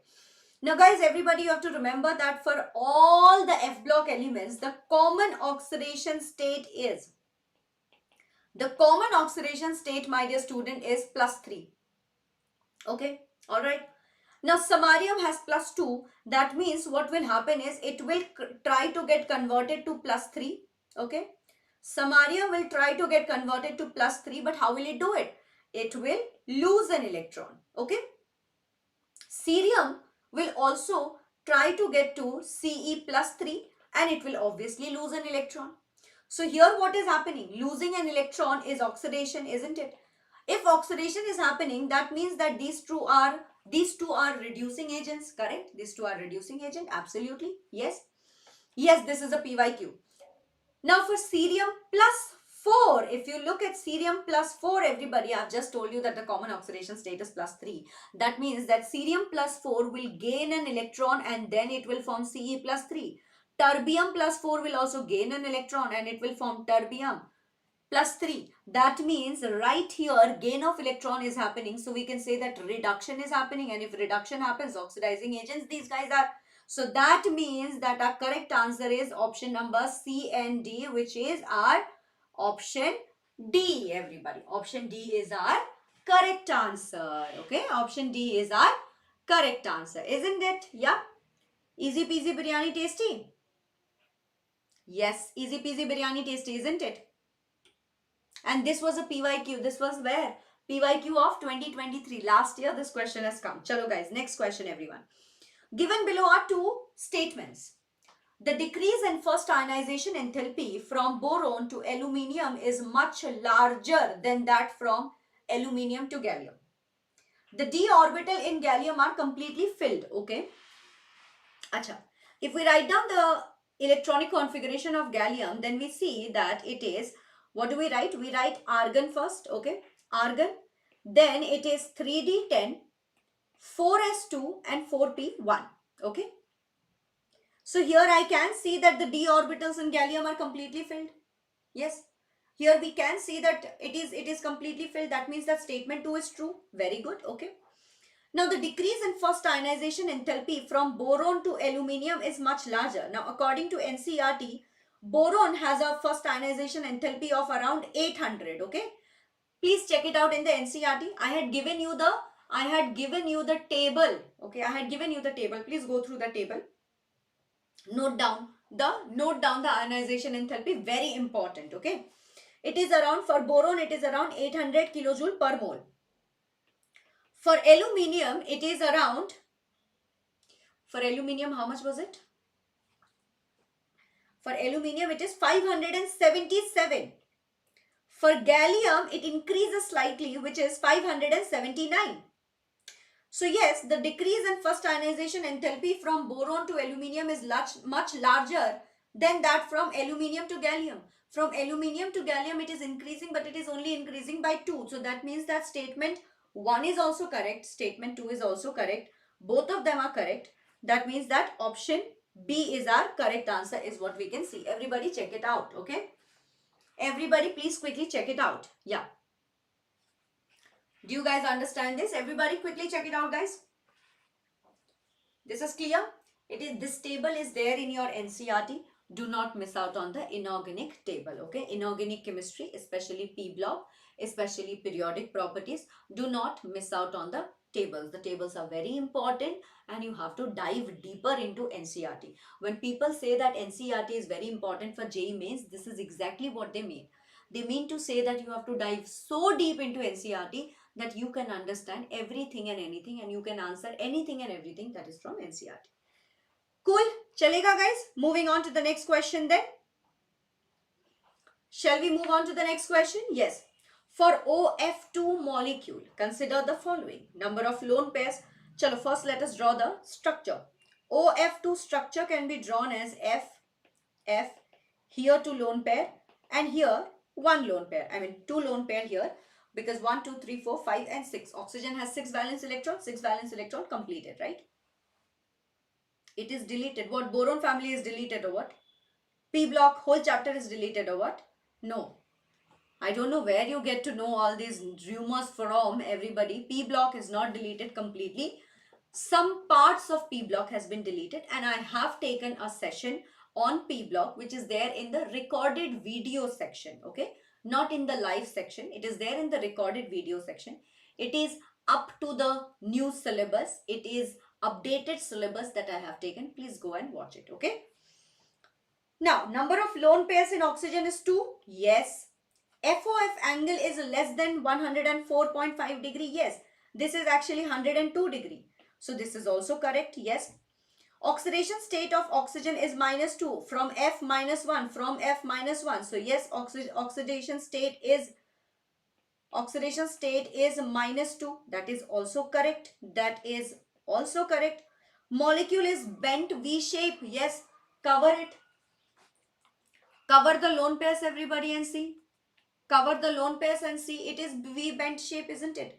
So this is also correct. Molecular geometry is linear. No. That means it is A, B, C, D, all are correct. But that option is only not there.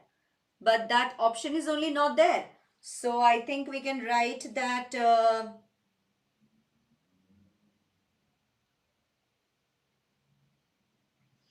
A, B, C, D. I think both options C and D looks like it's correct. All the options Looks like it is correct.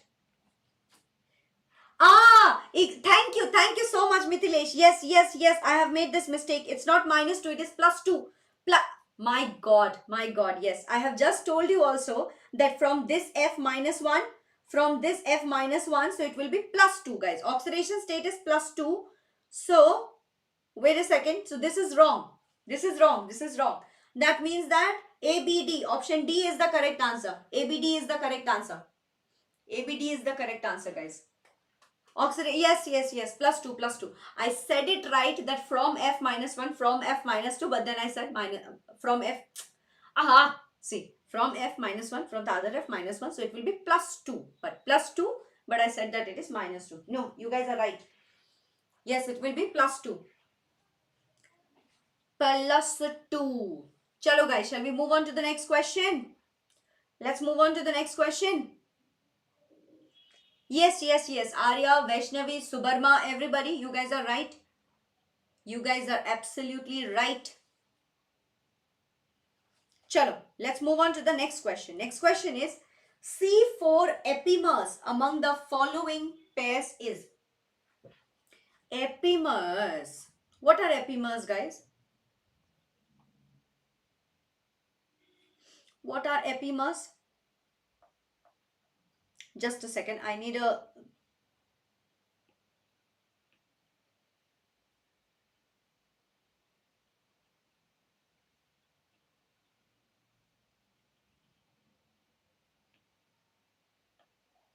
Just a second. I need a little bit of blank paper.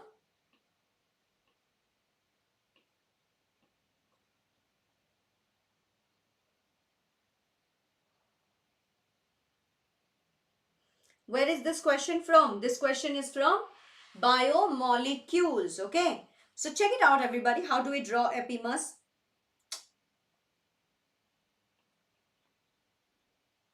Ayyo.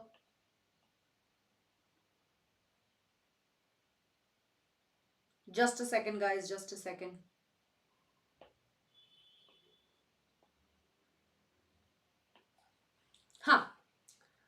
C double bond O, H here.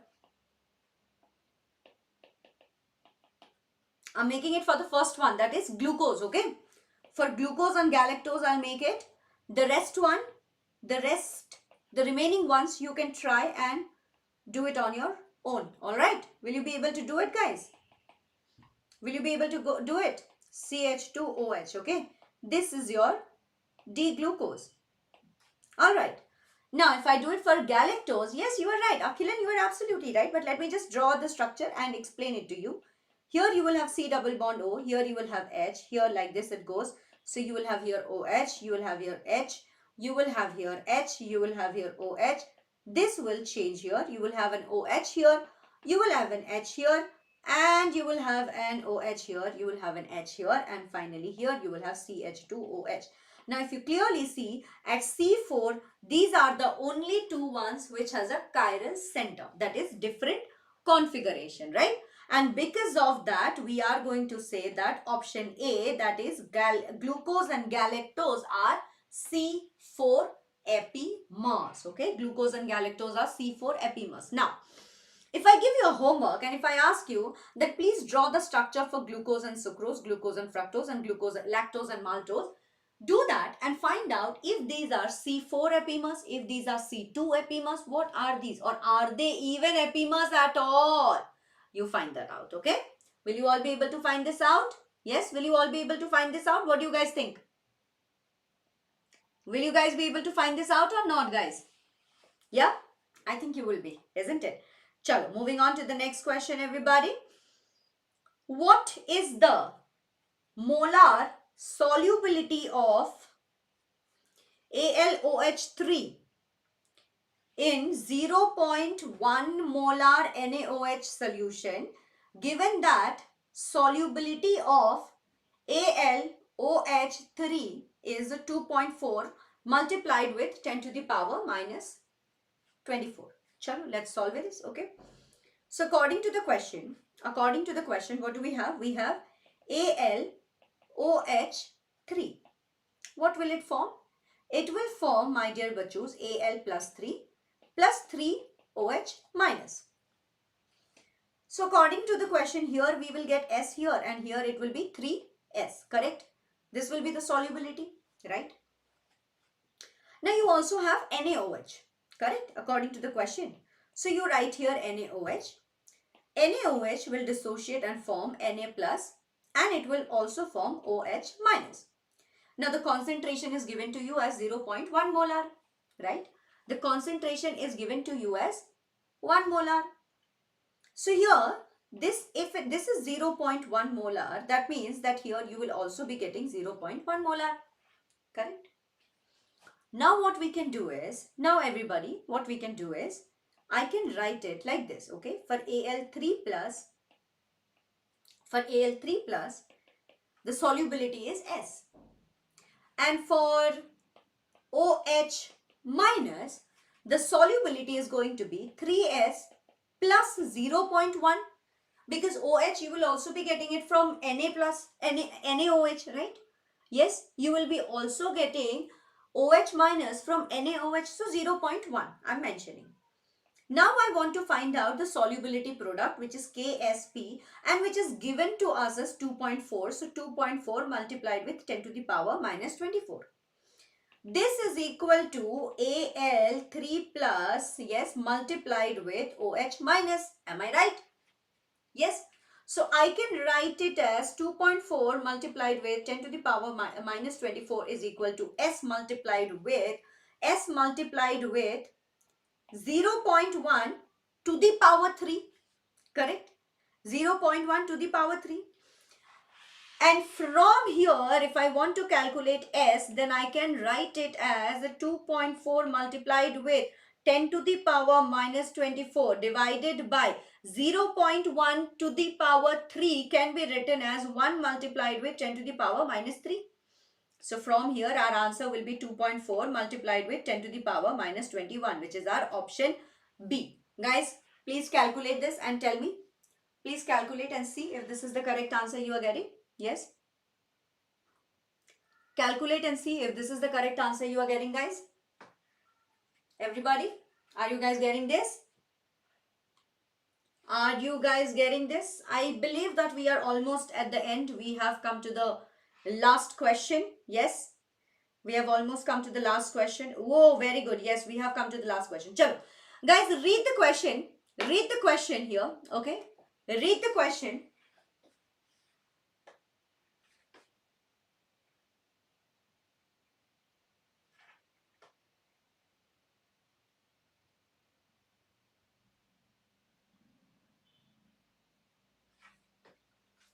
Read the question, guys. Yes. What does this question say? This question is asking you, okay, this question is asking you complete removal of both the axial ligand along the z-axis from an octahedral complex leads to how many degenerate orbitals? Relative orbital energies are not on scale. Guys, we have 5d orbitals, right?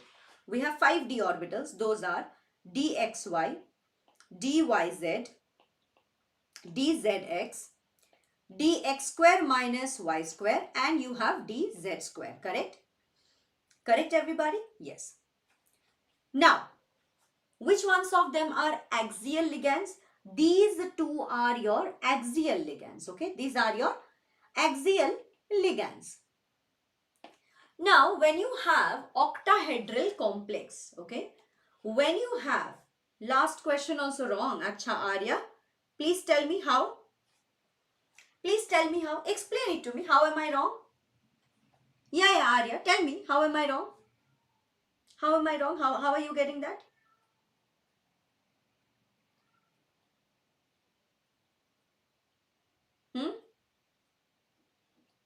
How? Just like that you will tell me I'm wrong. Mark खाओगे. For the second question you guys are telling me I'm wrong, whereas I'm not wrong. The correct answer is, who says this? Somebody also told me that I'm getting what?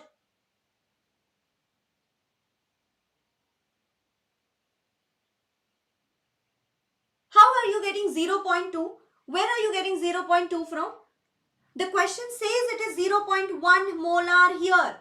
For 0.1 molar, it will be 1 multiplied with 10 to the power minus 3, isn't it? Huh? Why 8? You are reading the question only wrong. My God. So you thought that I am doing a different question where the molarity is 0.2. But in this question, the molarity is 0.1, bro. Read the question. 0.1 cube is going to be what? 0.001. 1 multiplied with 10 to the power minus 3. Wah, wah, wah, wah. You will read the question wrong and then blame it on me that, ma'am, you are wrong. Wah. Slow clap for you guys. Slow clap. ऐसा virtual punch, you will get a virtual punch like this now. Seriously, I'll break the camera and get into you. Very bad, yeah? Not reading the question properly and telling, ma'am, you are wrong, ma'am, you are wrong, ma'am, you are wrong. Wah! Very good. This is called as blame game. Anyway, come back. So what I was telling you is, see, dx square minus y square and dz square, these are the axial ligands, right? Now, in case of an octahedral complex, what happens? In case of an octahedral complex, you have, let's say that this is your z-axis, correct? This is your z-axis. Then you will have your x-axis here, correct? This is your x-axis, right? And here you will have your, this will be your y-axis, correct? Yes. Now, as per the question, what are they doing? They are, see, complete removal of both the ligands. They have removed the ligands. If we remove the z-axis, bacha, that means that then what will be our z after removing the z-axis? We will get x-axis and we will get here y-axis, correct? This will be our y-axis. Now, this will be sort of, so if I don't make it like this, okay, if I don't make it like this, and if I, let's say, if I make it like this, that this is x-axis and this is y-axis. Does this look like this is square planar? Yes, this will be square planar, right? This will be square planar, correct? Yes. Now, normally in an octahedral splitting, okay, in an octahedral splitting, bachus, what is it that you get to see? You get to see that this is how the splitting happens. Always the axial ligands, they approach the axis, okay? The ligands, they approach the axis. So the axial ones, the axial orbitals, they receive more repulsion. So here you will have dx square minus y square and dz square. They will get more repulsion. So the splitting, they will go up, okay? These are the axial ones.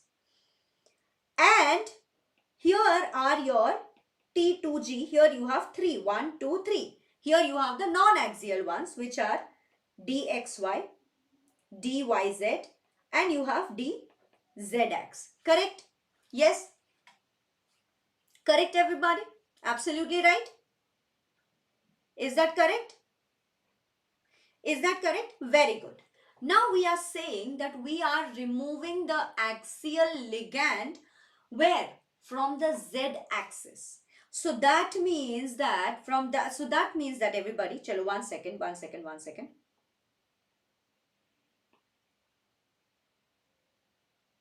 I'm going to put this here, okay? So that means that we have removed, everybody, please understand that we are removing dz square because dz square is on the z-axis. We are removing that. We are completely removing that. Even after we have completely removed it, now only the dx square minus y square, that means that what is happening here? This axial ligand, the one that is present, the orbital dx square minus y square, this axis, right? They are in the xy plane. They are in the xy axis, isn't it? Chalo. If I have to draw this for dx square minus y square, okay, how do you draw this orbital? You draw it like this. If this is your x-axis, this is your y-axis, this is how you draw it, correct? So this lies on the x and y axis, correct? From here. You have removed the z-axis completely. Removal of ligands have happened. So dz square is no longer there. Okay, dz square is no longer there. But this particular one, the dx square minus y square, this will receive even more repulsion and this will go up. Okay, this will go up. This will go up, everybody. So this is your dx square minus y square. This has received more repulsion, and as much as this will go up, you will see that dz square will come down. Okay, dz square will come down, correct? And from here, everybody, if you check out, dxy still it is a non-axial orbital. Definitely it is a non-axial orbital, but the lobes lie between the x and y axis, correct? The lobes, they lie between the x and y axis. If that is the case, from here I can say that dx square will go up like this here. This will be your dx square xy, and here this will come at the bottom. So you will have dyz and dzx. Okay, all right. So this is how the splitting will occur. Okay, this is how the splitting will occur. Everybody, are we clear on this? Please check this out. Please check this out. I hope that everybody has understood this. Have you all understood this, guys? Yes or no? Yes or no? Yes. Relatively xy will move up. Relatively it will move up just because the lobes lie between the x and y axis. Correct? Yes? Alrighty then. With this note, everybody, I am done with the chemistry part of it. Now Namrata ma'am will come, but let me tell you that in Vedantu we have launched JEE Main Rank and College Predictor 2024. You can estimate your rank based on your score, which is out of 300. Then you can check which college will be the best suitable for you, and it is absolutely free, guys. It is absolutely free. Okay, then in Vedantu we have also made sure that every single day we are providing you with Vedantu daily practice paper, practice problem. Then please do not forget to solve the daily practice problems. Why? Because they will be definitely very, very, very beneficial for you if you try and solve them. There will be extra questions that you will be getting after the class. So please do them. I will also show you where you can get it, everybody. So all you have to do is go to YouTube like this, okay? Once you go to YouTube, go to our channel, which is Vedantu JEE English channel, right? Yes, everybody. Do we not know this? We do know this, right? See, we will go to Vedantu JEE English channel. Alright, we will go to Vedantu JEE English channel. This is our channel right here. See, I am live.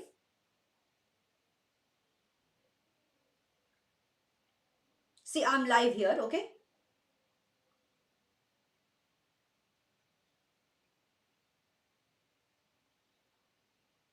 See, I've paused this. I'm live.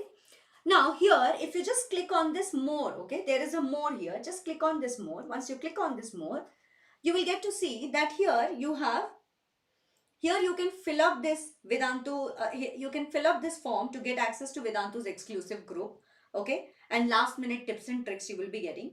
You can register for the JEE Rank Predictor. There is free test series here, okay? We have launched our own store from where you can buy these books, okay? Remember the chemistry book that I showed you? You can buy this book, which already has, it has 1380 questions. Even if you get it now and if you start solving it, it will be very, very, very beneficial for you. And apart from that, my dear student, okay, you also have the JEE PYQ book. So there are a lot of links, okay. If you want, you can also buy it from Amazon, everybody. You can also buy it from Amazon, everybody. So all you need to do is just go to the description box below this video and check out the links, everyone, okay. And check out the link. I've already liked the session, and you should too, everyone. With this note, this is me, your master teacher, signing off from today's session. Now Namrata ma'am will come and she will take the class. Thank you so much.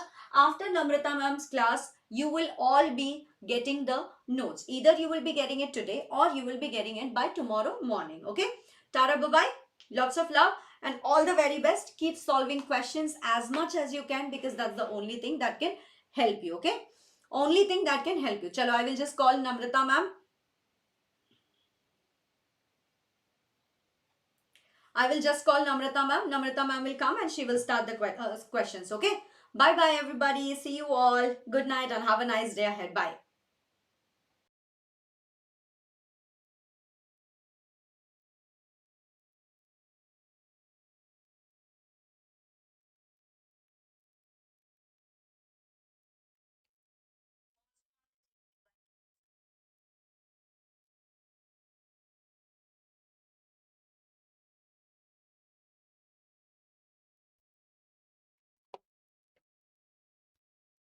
Hey my ninja warriors, welcome to yet another power packed session, and Nabamita ma'am has done her part, the chemistry part.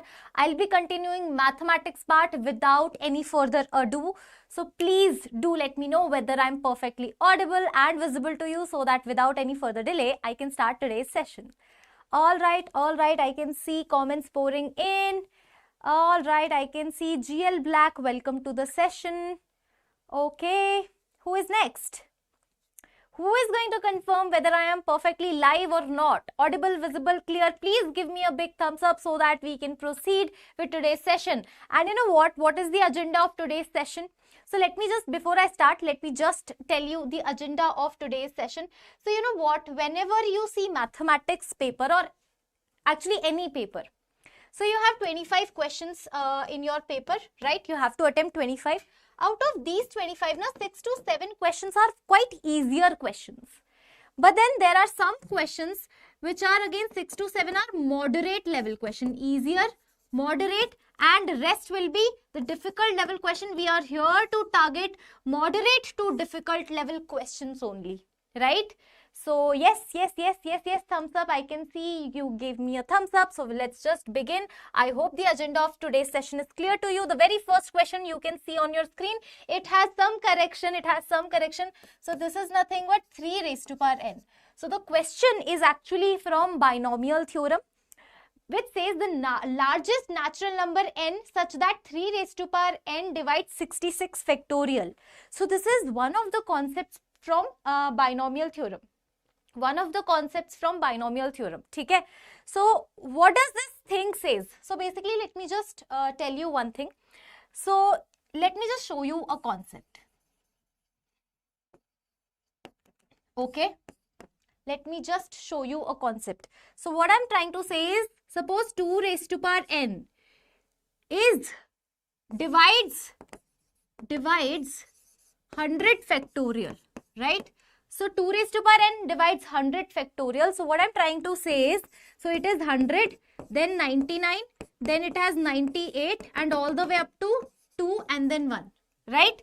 So what I'm trying to understand is how many 2 raised to power n are there in this particular 100 factorial. So there is a set method. I will show you the method first and then we will switch over this.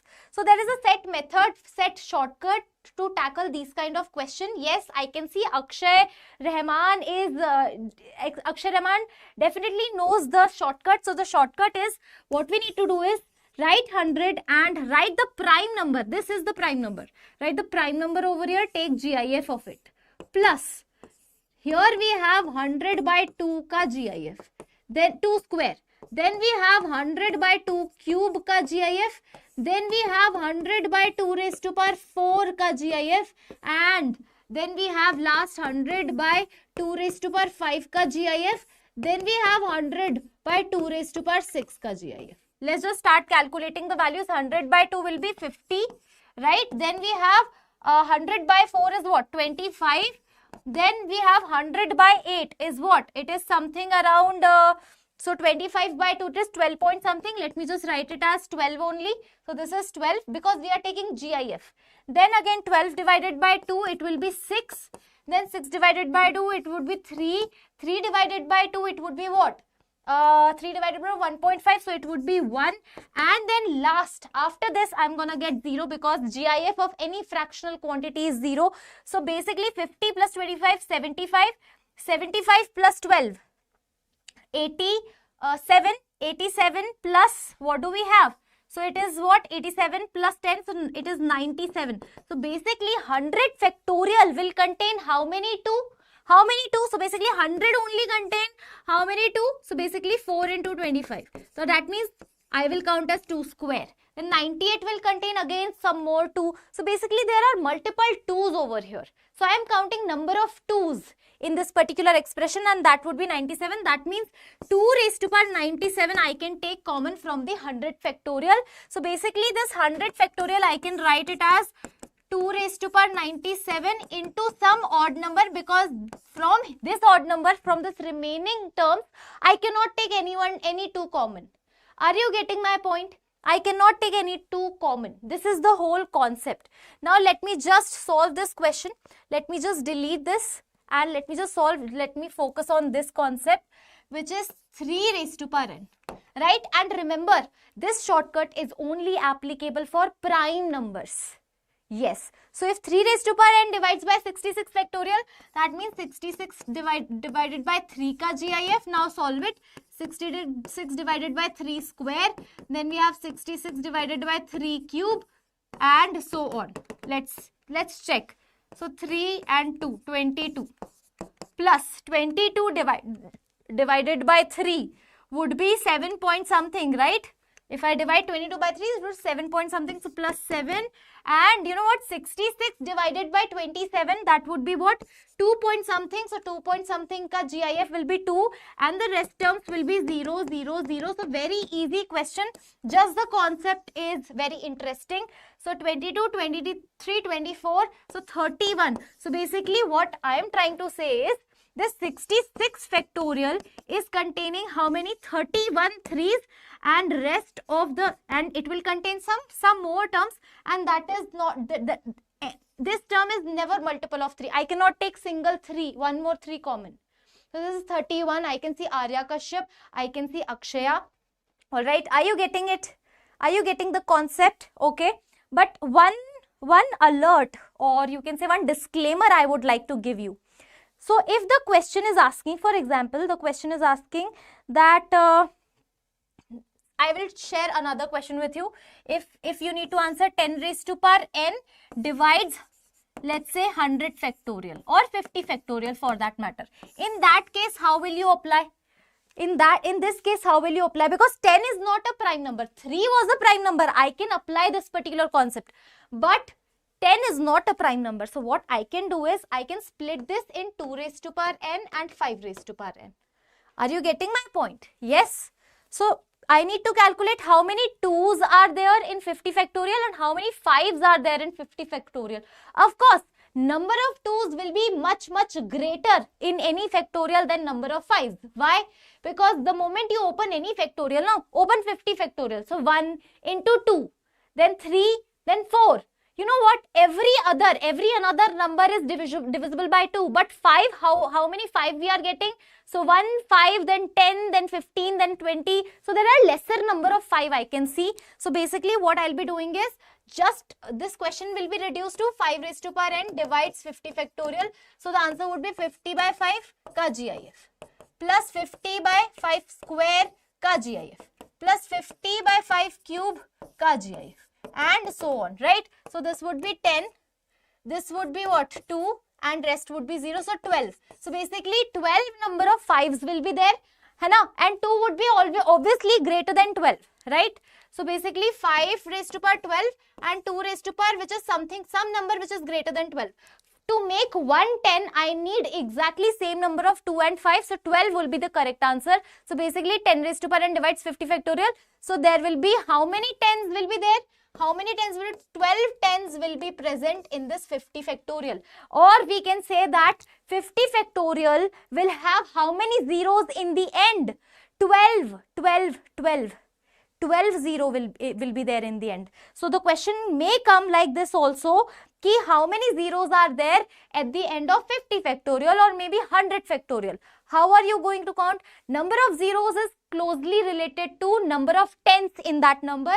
So number of tens will be equal to number of 5's in any factorial. So you just have to count number of 5 and those many zeros will be there. Are you getting my point? Yes. Yes.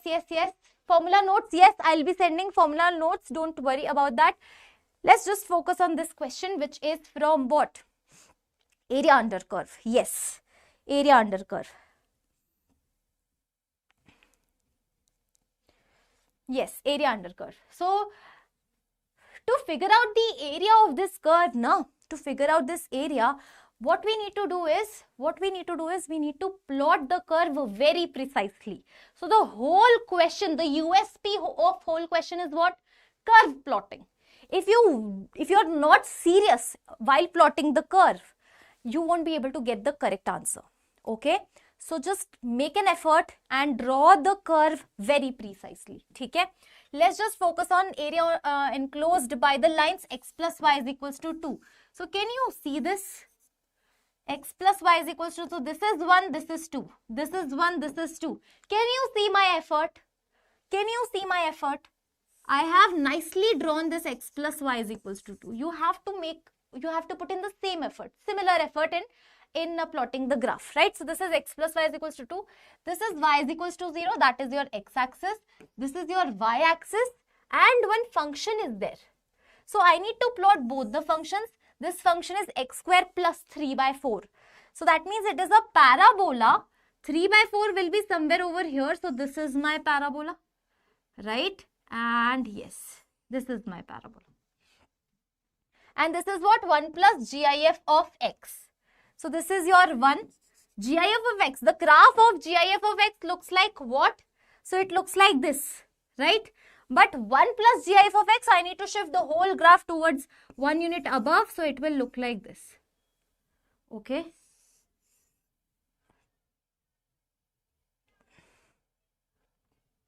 All right. Now let me just focus on the intersection points. Yes, let me just focus on the intersection point so that I understand that what kind of graph I am plotting, right? So this point, let me just figure out this point. Whether this point is above 1 or below 1, that we need to understand. So to solve this, we need to solve this and this particular thing, right? So x square plus 3 by 4 is equals to y. And y is equals to what? 2 minus x. Please solve these two curves. So y is equals to 2 minus x. So 2 minus x plus x square is equals to 3 by 4. Right? So it will become what? X square plus x plus 3 by 4 minus 2. 4 2s are 8. Right? 3 minus 8. So it is 5 by 4. So x square plus x. So basically this will not get intersected. Let me just check one more time. Let me just draw this graph one more time.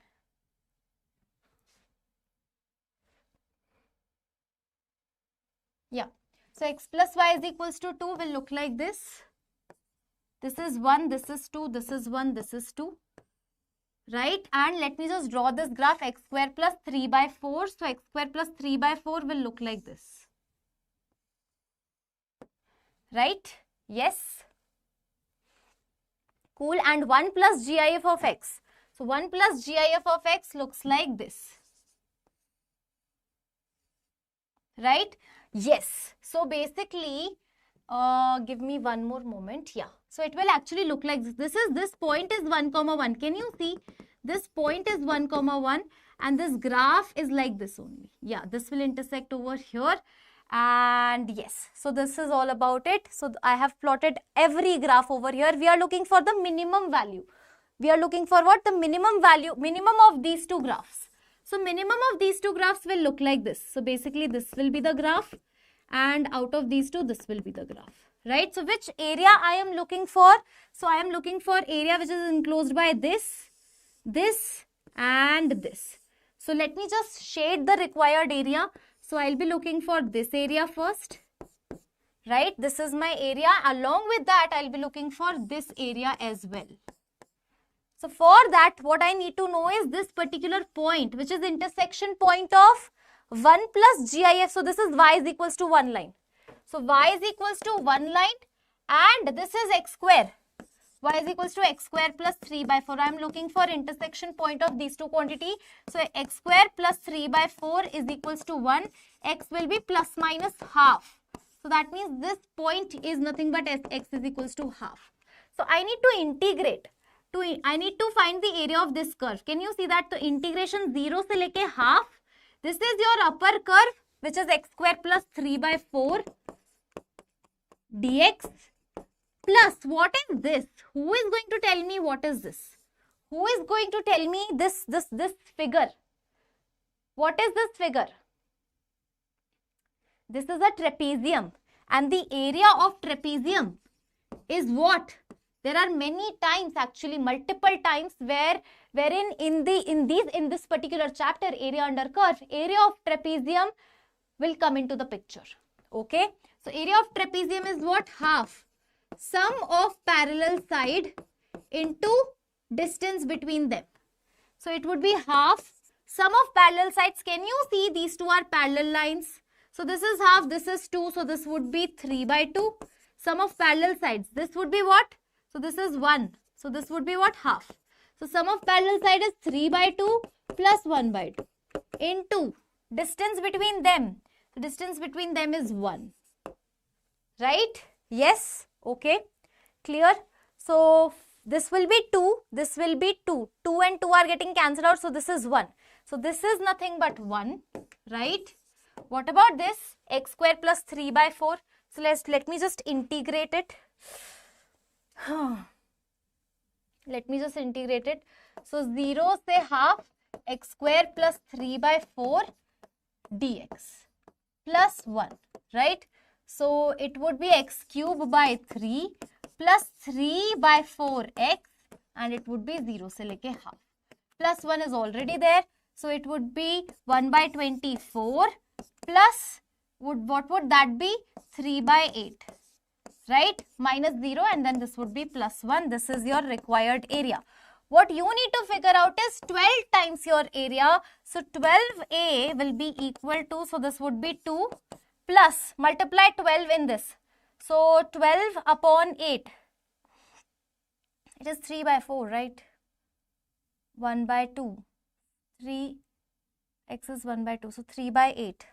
Multiply it with 12. So 36 by 8. Plus 1.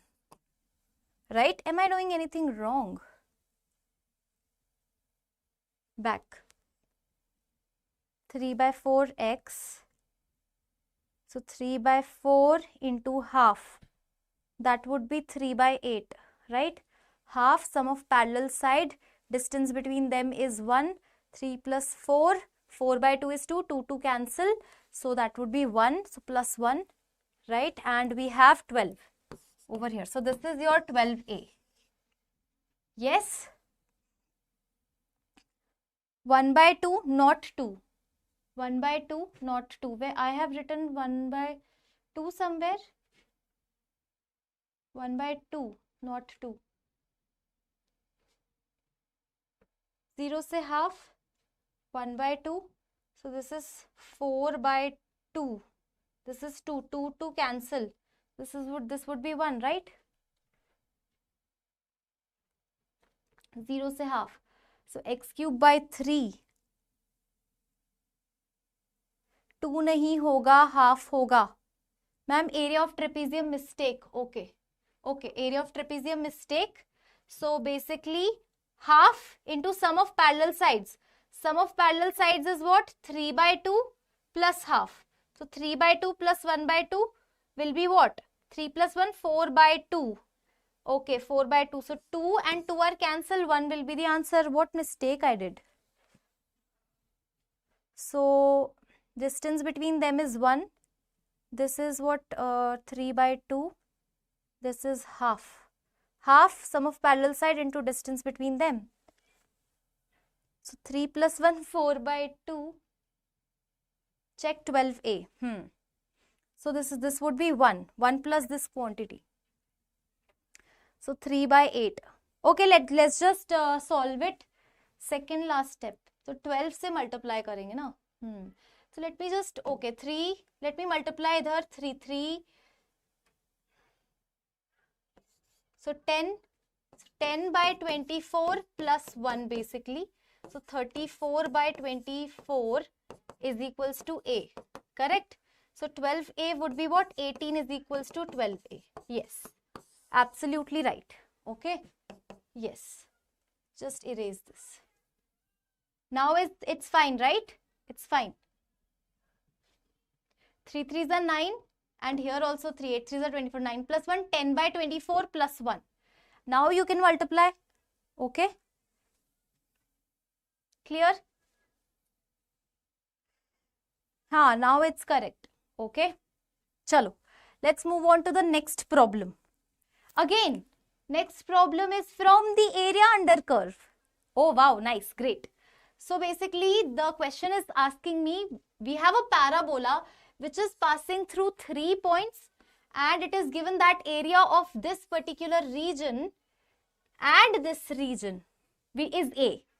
Okay? So we need to actually draw this particular figure. So minus 1 comma 1 is the center, right? And radius will be equal to what? 1. So let me just plot this curve nicely. Minus 1 comma 1 will lie somewhere over here. And you know what? The circle is having radius 1. So that means the circle will touch x and y axis both, and it will look like this. What about this? This parabola passing through what all points? So minus 1 comma 0 is this. 0 comma 1 is this. What is the third point? 1 comma 0. That means this. Okay, all right. Nice, nice, nice. That simply means 17 बोल रहे हो क्या तुम? पता नहीं क्या calculation mistake किया है मैंने. Yes, 17. Sorry. 17.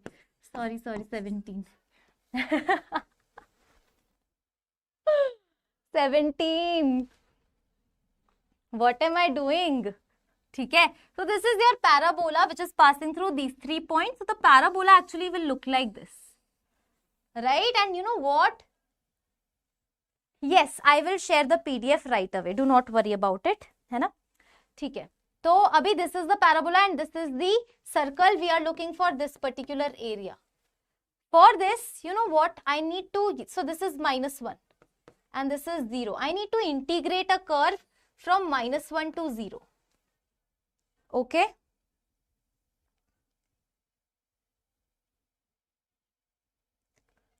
Open downwards, yes. Upper curve is this wala curve. So I need to write equation of the parabola. Let me just write equation of the parabola. So this is a downward facing parabola first of all, whose vertex is what? The vertex of parabola I can clearly see is 0, 1. How does a downward facing parabola look like? So downward facing parabola look like x square is equals to minus 4ay. Correct? Yes. So in here, x square will be, so x minus 0 ka square, that is equals to minus 4a. So the value of this particular, kya bolte isko, focus, a is what? 1, and this y will be replaced by y minus 1. This is your curve. So x square is equal to, so this length is what? So this length is, okay, so this length is, so x square is equals to minus 4y minus 1. Can you see that this particular 4, let it be a comma y, right? So 4a, yes. Now what you can do is you can just satisfy minus 1 comma 0 in this. Minus 1 comma 0 is satisfying or not? So minus 1 and 0. So 0 is what? Y. So it would be minus 4 and minus 1 a. So can you see that a is coming out as 1 by 4? What does that mean? So if this is your parabola now, a will be 1 by 4. So this is your a minus 4a. A is 1 by 4. So x square is equals to minus of y minus 1 is the equation of your parabola. Have a look and understand, realize that over here every point is getting satisfied. Minus 1 comma 0. Okay. So 1 and 0 it will satisfy. 0 comma 1. So if it is 0, it is 1. This is absolutely satisfying. And 1 comma 0. So if this is 1 and this is 0, so 1 is equals to 1. That means x square is equals to minus of y minus 1 is my parabola. So minus 1 to 0, this is my upper curve. Upper curve will look like what? So it would be x square minus plus 1. So it would be minus 1. So 1 minus x square is equals to y. Right or wrong? 1 minus x square is your y. So it is 1 minus x square is your curve dx. Now, what is your lower curve? You need to subtract lower curve from this. So this lower curve is nothing but this circle, right? This is your circle. The lower curve is nothing but your circle. So circle, from this circle, what you can do is you can just calculate the value of y. So that would be, so y will be equal to 1 minus 1 minus x plus 1 का whole square, right? And there will be a square root over here, and then minus 1 will go that side, that would be plus 1. This is your lower curve. So this will look like square root of 1 minus x plus 1 ka square, and we have plus 1 dx. So this is your basically this is your integration. You just need to integrate, right? Just integrate. So the integration of this is very easy. X minus x cube by 3, right? Minus 1 to 0. What about integration of this? Upper curve minus lower curve. What about integration of this? How to integrate this? Okay. So we are looking for 12 pi minus 4a. So to integrate this, I need to apply that formula, square root a square minus x square ka integration. Do you remember this formula? Yes. Do you remember this formula?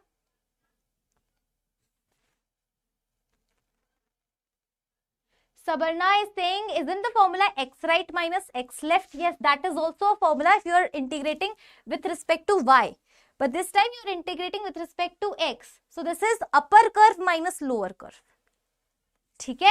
And from this, it would be what? Upper curve minus lower curve. This is upper curve, this is lower curve. Now, this is homework for you. Just solve it out, right? Find this integration. I know that some of you are not aware about this formula, square root a square minus x square. So solve it and comment this answer in the chat box, because what I want is you to revise some integration formula at the very last moment. Yes. So I'll leave this question till here only, and yeah, I'll be jumping towards the next question, which is this. Okay, all right.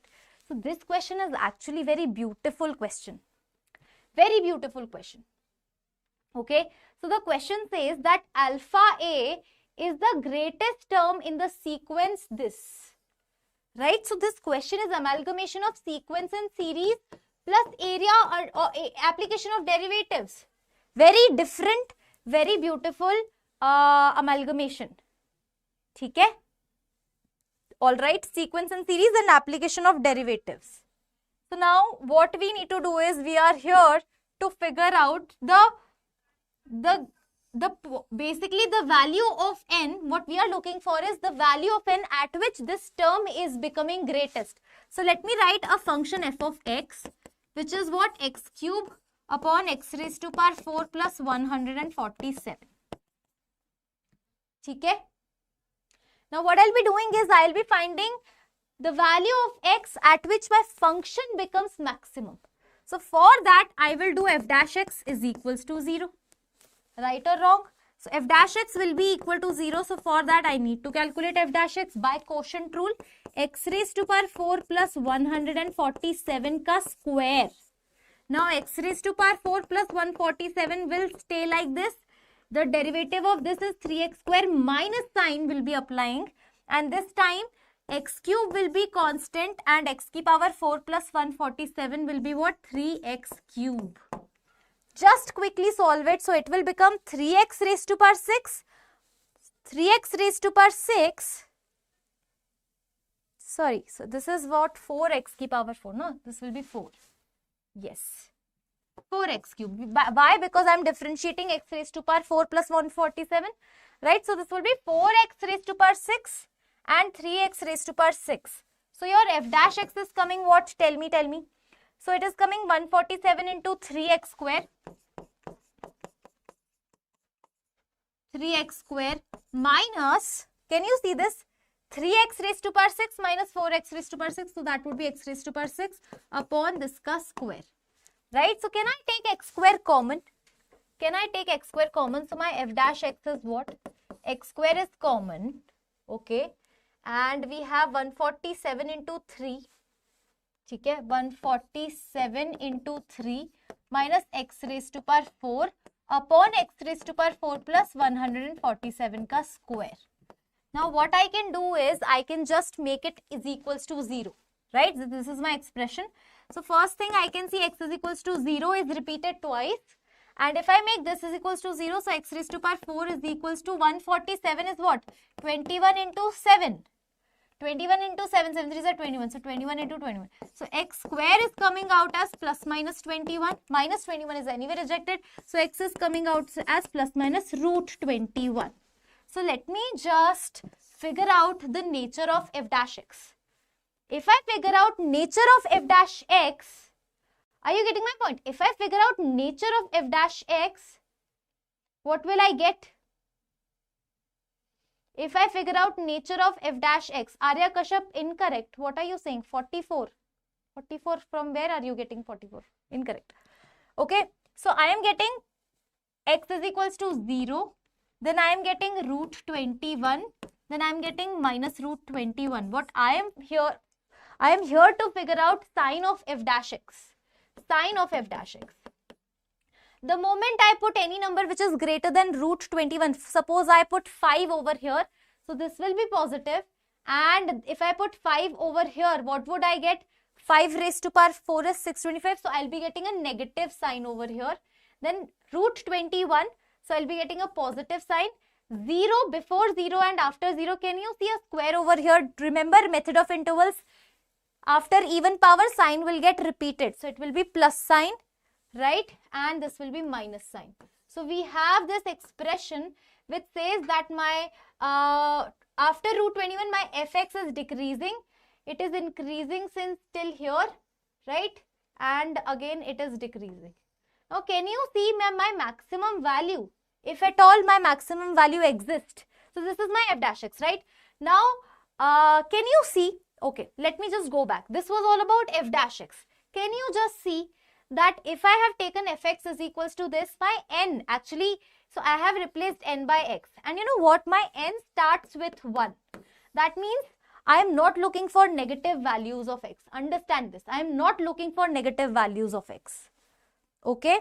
I am looking for only positive values. So this is rejected. I am not interested in this. I am looking for this only. Can you see at what point I am getting maximum value? At root 21. So basically at x is equals to root 21, I'll be getting my maximum value for this function, and root 21 is nothing but 4 point something, right? Yes, okay. Now let's go back. So that means around 4 point something I'll be getting a maximum value, but my value for I cannot put n is equals to 4 point something. It is not allowed. Even if I get maximum value, it is not allowed for me. So what I'll be doing is, I'll be putting either n is equals to 4 or n is equals to 5, because out of these two values, I can get a maximum value. Yes, n is equals to 4 and 5, because root 21 is closer to 4 and 5 both. So I need to take two choices. The moment I put 4 over here, so it would be 4 cube upon 4 raised to power 4 plus 147. This is your A4 and this would be your A5. So that would be what? 5 cube upon 5 raised to power 4 plus 147. Now who is going to tell me that which one expression is bigger? Which expression is bigger? Yes, so basically this 4 is bigger, right? This expression is actually or this expression is bigger. Who is going to tell me about it? Which expression is bigger?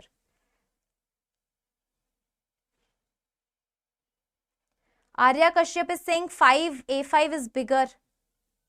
But minimum value or both I have to check. Yes, we need to check. N is equals to 4 or 5. Which value is bigger? Please do the calculation. People are saying 4, 4, 4. So 4 is bigger, I guess, right? 4 is bigger.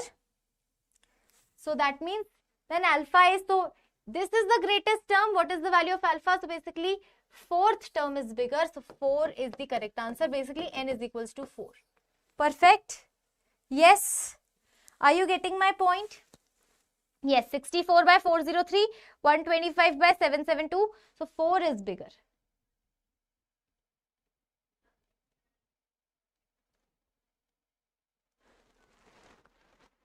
Okay. All right, clear. Let me just move on to the next problem, which looks like this. All right. Yes, so the question is very simple. Can you see that the question is very basic? The number of points where this curve crosses the x-axis. Where this curve crosses the x-axis. Okay. Alright, so this point crosses the x-axis. For that, again, this is from application of derivative. I need to know many things about this curve. So basically, let me just first of all differentiate it. 5x raised to power 4 minus 60x square plus 50. The moment I take 5 common, x raised to power 4 minus 12x square plus 10. Right? F dash x, I want to make f dash x equal to 0. So to solve this, x square is equals to 12 plus minus under root of 144 minus 4ac, which is 40 upon 2a. This is my x square. So this 2 can get cancelled out, 6. This can get cancelled out. So 4 will come out. 4 ones are 4, 4 sevens are, and 4 twos are. Sorry, क्या कर रही हूँ मैं? What am I doing? 4 ones are 4, 4 threes are 12. So 4 threes are 12, right? And 4 6 are 24. 4 tens are 40. So basically root 26. So x square is equals to 6 plus minus root 26. So 6 plus minus 5.1 something is your x square. So x square will be what? 11.1, and x square will be what? 0.9. The moment you make root of it, so root 11 is somewhere around x is equals to plus minus 3 point something, and x is equals to plus minus 9, 0.9 ka root will be again 0.9 only. है ना, 0.9 only, plus minus 0.9. So basically what we are trying to understand is the nature of your f dash x, the sign of f dash x. So basically how many values do you have? So you have plus 3 point something, plus 3 point something, then 0.9, minus 0.9, and minus 0.3. Okay, and this is what you have. So basically the moment so it would be basically plus minus, so it would be increasing, then decreasing. It would be like this. So the graph of our fx, how does my graph of fx look like? Let me just plot the graph. Okay, to plot the graph of fx, I need to know the value of, the moment I put x is equals to 0, so it will pass through 0, 2, that is first thing.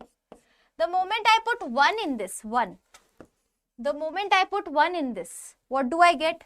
So 1 minus 20 plus 50 plus 2. So it would be a positive value. Can you see this? The moment I put 1, it will give me a positive value. So the value at 1 will lie over here. A positive value, right? And 0.9, at 0.9 my graph will take a turn. So it would be basically 30, 33. So my graph will take a turn. So basically this is 0.9 and my graph will take a turn like this. And this is your 3. Another turn my graph will take over here. So this is my curve, yes. Minus 1, at minus 1 what I am going to get is, so f of minus 1, who is going to tell me? So it would be minus 1 plus 20 minus 50 plus 2. This is my f of minus 1. So minus 30 minus 1, so minus 31, and so this is what, minus 31 plus 2, minus 31, so plus negative, basically I am getting a negative value. So this will look like this. And at minus 0.9, I am getting a 0, I am getting a minima, right? So minima look like this. At 0.9, I will be getting a maxima, it will come down, and at 3, I will be getting a minima, like this, and at minus 3, I will be hitting a maximum. So my graph will look like this. Can you see this? My graph will look like this. Yes? My graph will look like this. Okay? At 3, can you see I am getting a minima? And f of 3, so basically at how many points my graph will intersect? So it will actually, so how to actually solve? So at 0, I am getting what? I am getting a positive value. F of 0 is positive. What about my f of 1? So f of 1 will be what? So the moment I put f of 1 is also positive. Right? F of 1 is positive only. What about my f of 2? Somebody please tell me about my f of 2. So can you see this? 2 raised to power 5, it is 32 minus f of 2. So 8 2s are 160 and you know what, 5 2s are 100 plus 2. Can you please calculate this value for me? It is coming negative. So f of 2 is negative. That means f of 1 is positive, 2 is negative. So 1 root I will be getting over here. What about my f of 3? So f of 3 will become negative again. Yeah, f of 2 is negative, and after this I'll be getting one more root, that is for sure. And along with that, so I'm getting how many roots? Can you see this? 1, 2, 3, 4, 5, 5 roots I am getting. How I am getting? How I am able to get that? So basically, my graph crosses x-axis just when, so f of 1 is negative, f of 0 is positive. That means between 0, it has to cross the x-axis. So this is one point. And again, you have to put the values and get the answers. So you will understand that my graph will look like this. Okay? Are you getting it? Yes. Positive and negative roots methods. Yes, that's what I have applied actually. Right? So basically between two values, what is happening? That the value is switching between positive to negative. When my curve value switch between positive to negative, now that means it will cross my x-axis. So you need to use that particular thing. Okay. Oh. All right. We have a next question over here. We have a next question. Okay, so the question says radius of the largest circle with center 2.2, O is inscribed in this ellipse. So circle is inscribed in the ellipse. How does it happen? So we have an ellipse and we have a circle. Okay. Yes. Okay, so that's how it will look like. It might look like. Okay. But then, you know what? It is not the case. So basically x square plus 4y square. So 9 basis. So 0, 0 is the center of this ellipse. It will look like this. है ना?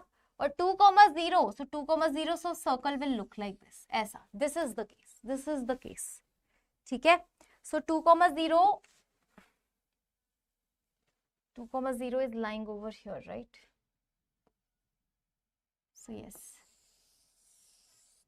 that's how it, the rough method, the rough diagram. Okay. So basically, what should be the condition? So let me just write the equation of the circle. So that would be x minus 2 ka square plus y minus 0 ka square is equals to r square. And what is the equation of ellipse? X square plus 4y square is equals to 36. Okay. So what will happen if I solve these two curves? Now, these two curves will touch each other. These two curves should just touch each other.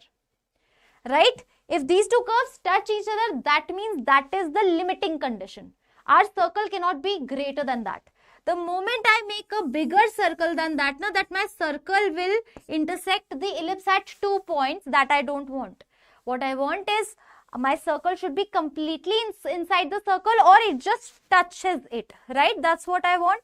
So I'll be actually solving these two curves. So how to solve? I will be calculating value of y square. So that is 36 minus x square by 4, and I'm going to put it over here. So x minus 2 ka square plus y square is 36 minus x square by 4 is equals to r square. Okay. Right, so just solve it, you will get your answer. X square plus 4 minus 4x, then we have 36 by 4 as 9 minus x square by 4 is equals to r square. This is a quadratic equation in x.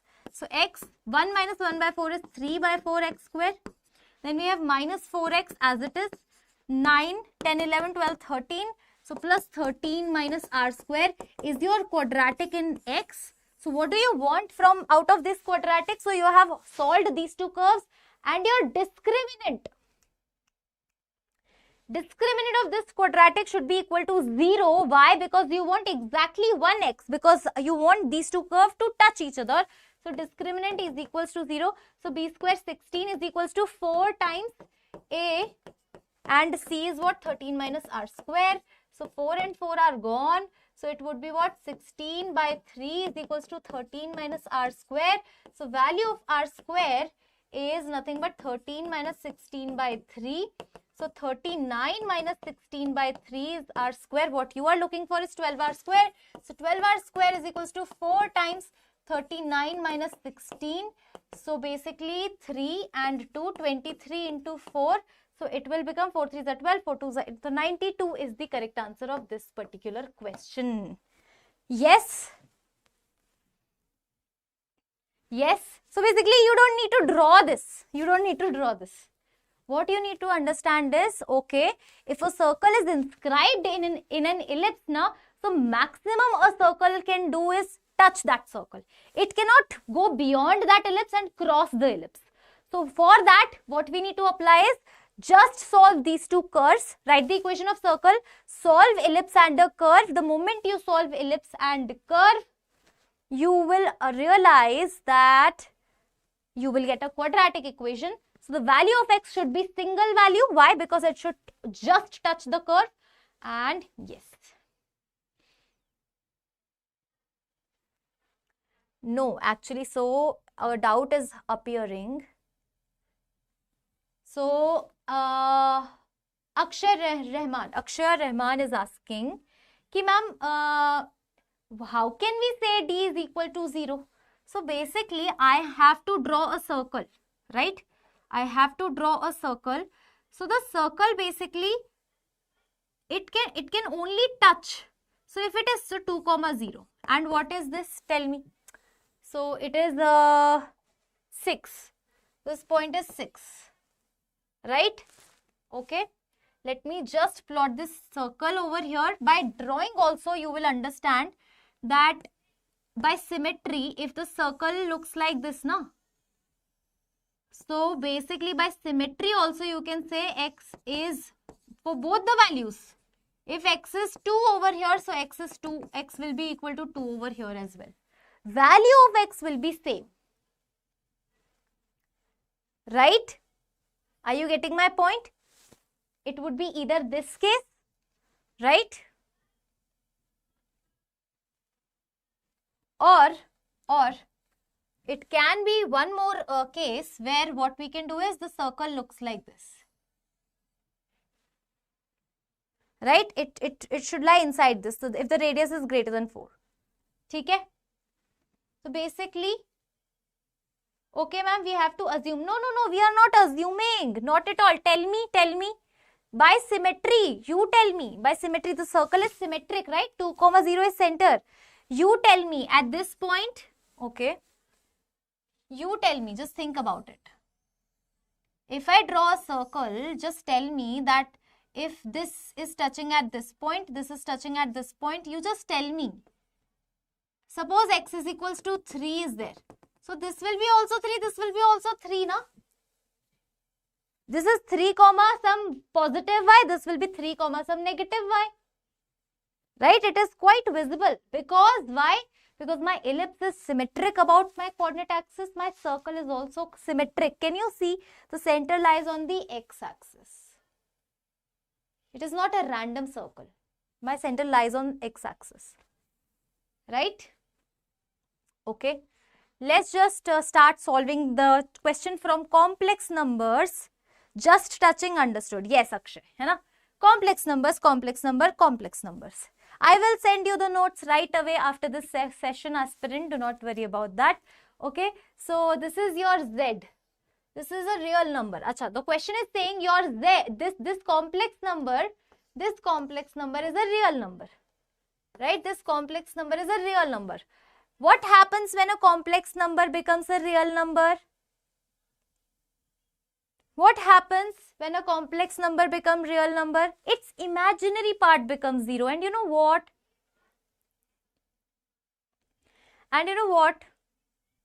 When imaginary part becomes 0, na?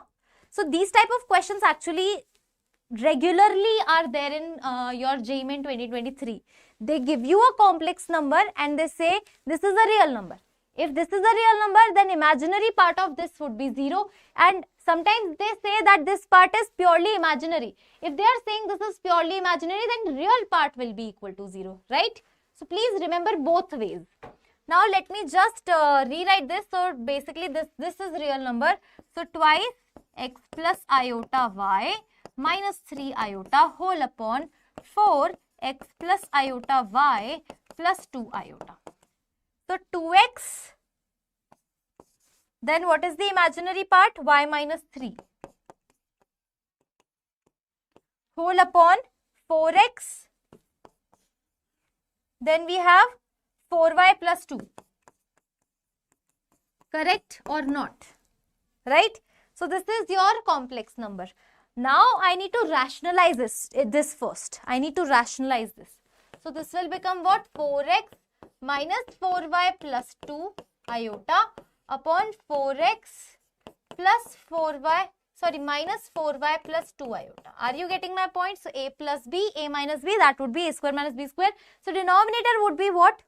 Denominator would be free from iota. Denominator is purely real. Now what you need to do is you need to figure out imaginary part and equate it to 0. Imaginary part. That means all the terms related to iota should be 0. Right? So I just need to check for iota terms. 2x and 4x multiplication will give me a real number. I am not interested in that. ठीक है?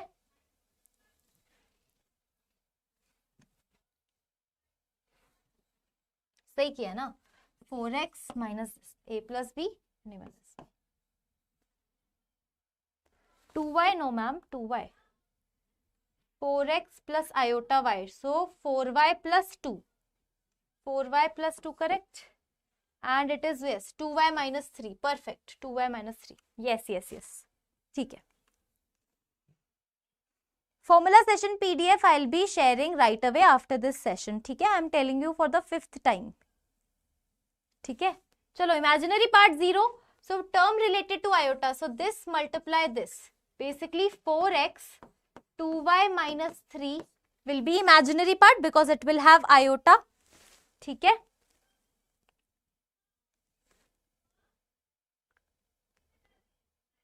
सही तो है numerator. See second step.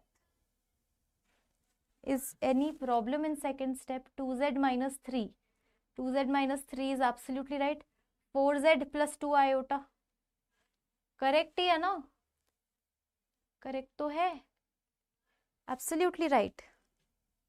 ठीक है? 4x 2y minus 3 will have iota वाला term. This into this. And you know what? Minus 4y plus 2 into 2x. So minus 2x 4y plus 2. This will also have iota and this should be equal to 0. Can you see 2 and 2 will get cancelled out? Take out x common. You will be having what? 2 to the 4y minus 3 to the 6. Then we have minus 4y minus 2 is equals to 0. Can you see this? That x is equals to 0 is the only solution I am getting. X is equals to 0 is the only solution I am getting. Right? So which of the following is not correct? Which of the following is not correct? So the moment I put x is equals to 0, it is my, so basically this is correct. I am looking for incorrect. ठीक है? Okay? Right? Now one more thing. Do you realize one thing over here that this part, the denominator part, should not be equal to 0. One more thing I can achieve, okay? If x so definitely is 0, but denominator should not be 0. That means what? 4. So basically 4 times 0 plus iota y plus 2 iota cannot be equal to 0. What does that mean? 4y plus 2 cannot be equal to 0. Right? In this, can you see if x is 0, 4y plus 2 cannot be equals to 0. Why? Because my denominator cannot be equal to 0. Y will be equal to minus half. Y cannot be equal to minus half. Right? Y cannot be minus half. So if y cannot be minus half, that means B option is incorrect. And because this is incorrect, B option is correct. Correct? Yes, got it? That's how we solve this question. Let's now tackle this question. Very important, very interesting question. Please guys, understand that I will need your maximum attention over here. ठीक है?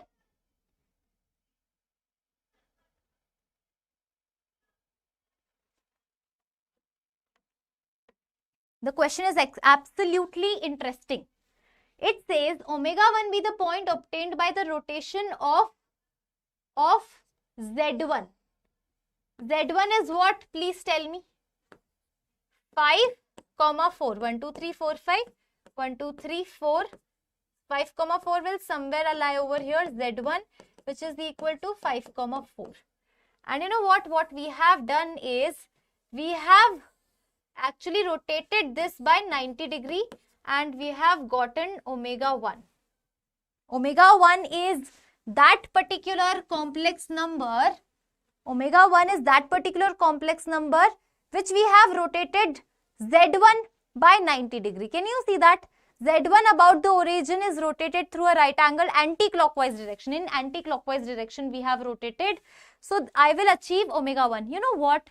Whenever you rotate any complex number by 90 degree in anti-clockwise direction, so it will be what? So Z1 into iota will be omega 1. That's how you do it. What did I do? I have multiplied this by iota. Right? Basically what I have done is I have added pi by 2 as the angle, as the argument to this particular Z1. The moment I multiply iota with any complex number, so basically I am rotating that complex number by 90 degree in anti-clockwise direction. So what will be my omega 1? Who is going to tell me? So that would be 5 iota minus 4, right? Because my Z1 is what? 5 plus 4 iota. Multiply iota in it. 5 iota minus 4. This is my omega 1. Are you getting my point? Yes? Okay. What about my omega 2? Now the question is saying omega 2 is the point which is obtained by rotation of this 3 plus 5 iota about origin through a right angle in a clockwise direction. So now what we are doing is we are rotating same thing, another complex number by 90 degree in clockwise direction. So whenever you need to rotate any vector in clockwise direction, now you have to multiply by minus iota. So minus iota Z2 will be equal to omega 2. Very important, right? Just write it down. So minus iota 3 plus, very nice concept, right? So this will become what? Minus 5 minus 3 iota is your omega 2.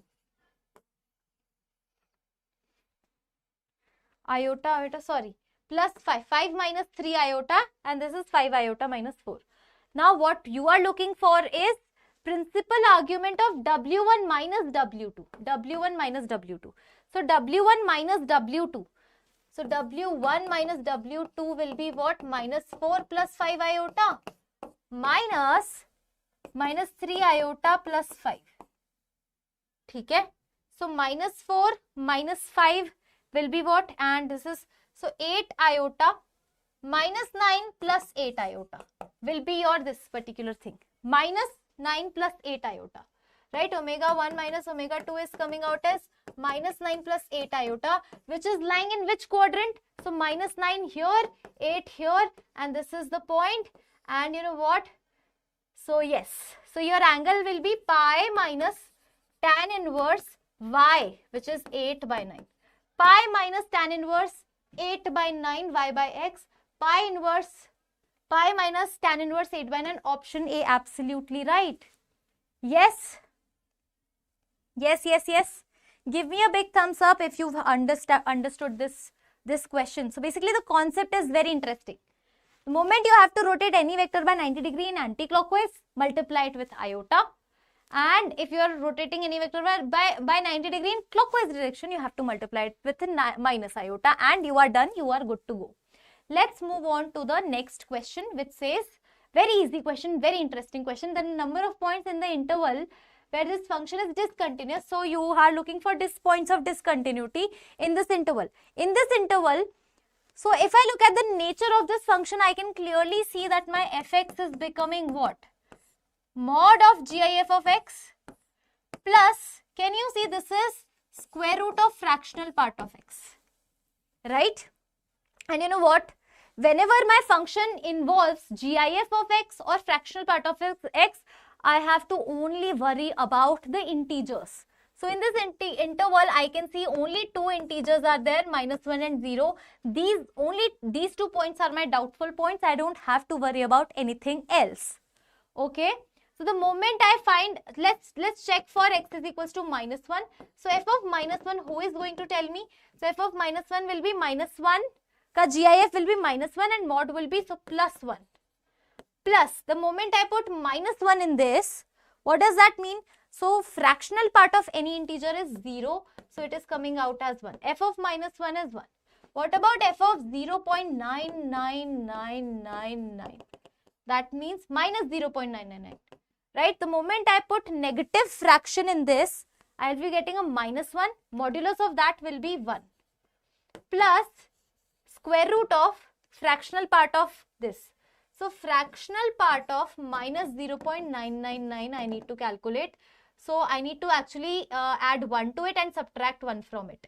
So basically 0.999 minus 1. Adding 1 and subtracting 1. So this will become 0.1 and this is an integer fractional part of x. So this is coming 0.0001. This is 0.001. Right? So this will be 0. So basically my f of minus 0.99 is also becoming what? 1. So these two are matching. What about f of minus 1.0001? The moment I put minus 1.001, it will give me -2 and -2 ka mod will give me +2. Plus the moment I put negative, so it will become what? Square root of -1 minus 0.00001. So this and fractional part of x. This makes no sense, right? And the fractional part of this would be what? The moment you add 1 to it, na, it would be 0.9. So this will become 1. So it is 3 plus 1. Can you see this? F of -1, this is check, but this is not equal. So that's why it is discontinuous. Yes, it is becoming discontinuous at -1. Who is going to solve it? Okay, what about x is equals to 0? I don't have any space to stand over here. So I need to do this. X is equals to 0. The moment I put f of 0 would be 0 and then 0. So f of 0 is 0. What about f of 0.001? Right? So f of 0.001, so it will become 0 plus it will become 0. So it is coming out as 0 only. And what about f of minus 0.00001? So it is becoming what? The moment you put negative fraction, it will become -1. Mod of that will be give you. So -1 ka mod plus. The moment you start putting it minus of 0.001 in this. So can you see the fractional part is 1 only. So it is becoming 2. Can you see this? These two are matching, but this is also not matching. Matlab 0 baby, it is discontinuous. So it is discontinuous at both doubtful points. So number of points in this interval is what? 2. Number of points in this interval is what? 2. Right? That's how you solve this. All right. All right. So we have another question from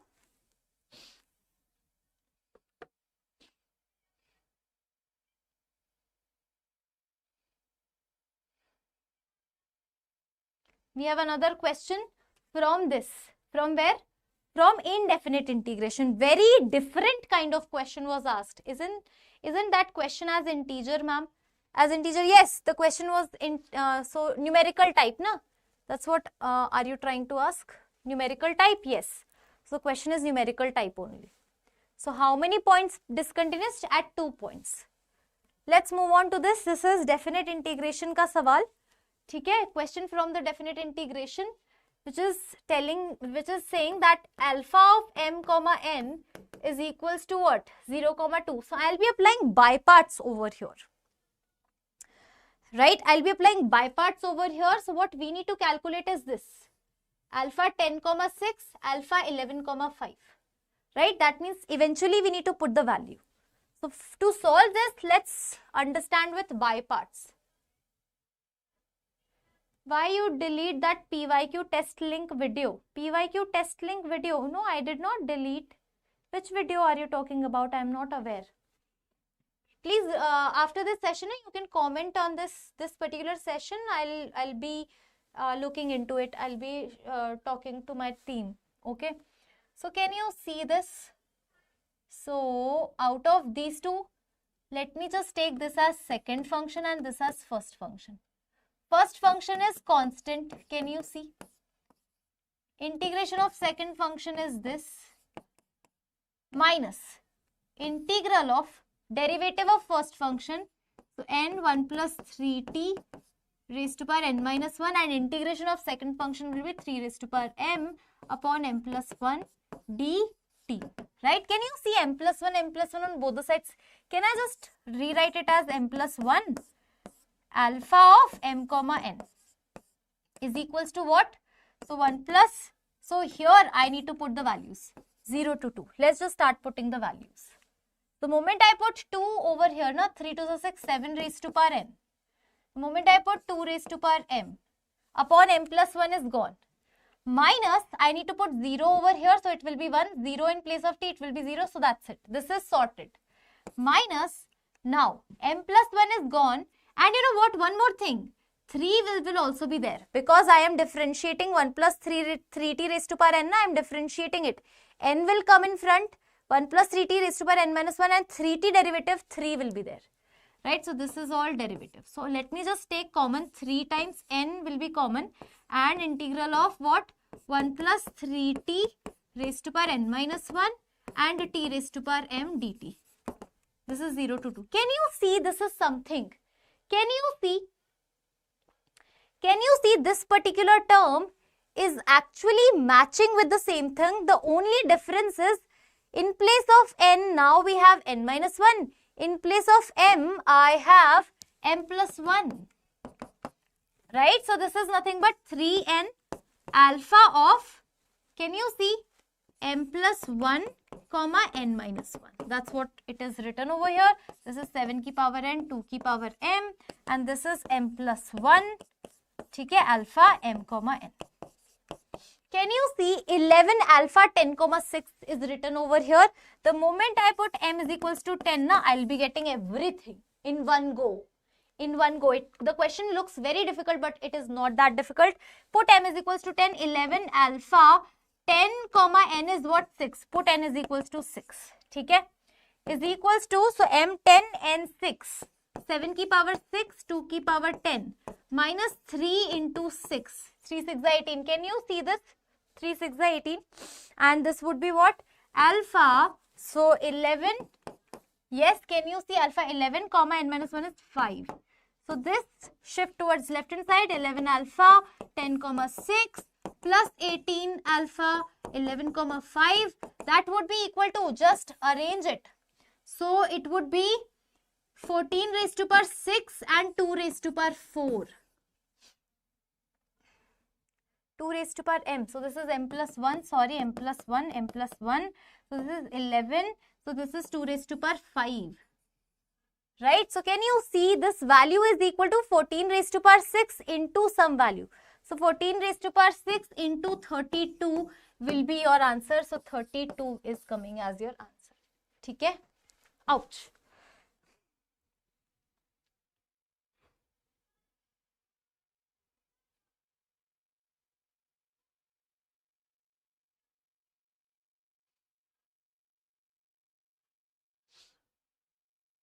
Why questions are difficult? Because the session is all about tough questions. Uchuk Puchuk is saying session 2 के लिए start right after session 1. Yes, that's the plan. Do not worry about that. Okay, that's the plan, bro. Okay, chalo, next question on your screen. So yes, in this question, they are saying that this integration plus this integration is equals to 0, and we have an alpha over here. We are looking for value of alpha for this expression to become 0. Let me put this expression as I first. Let's tackle this. I will be equal to what? Tell me. So it is 0 say pi by 2.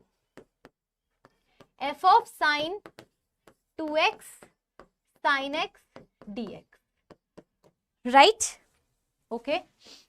Now listen to me carefully. What I want is these two terms I want to get cancelled out.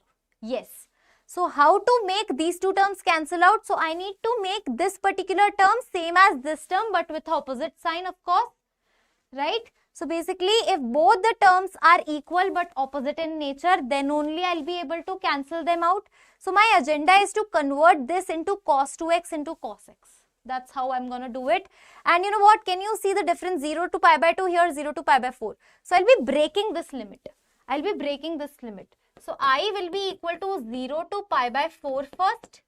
F of sine 2x sin x dx plus. Now this time pi by 4 to pi by 2, and I'll be writing f of sine 2x sin x dx. Yes? Okay. So here I is nothing but.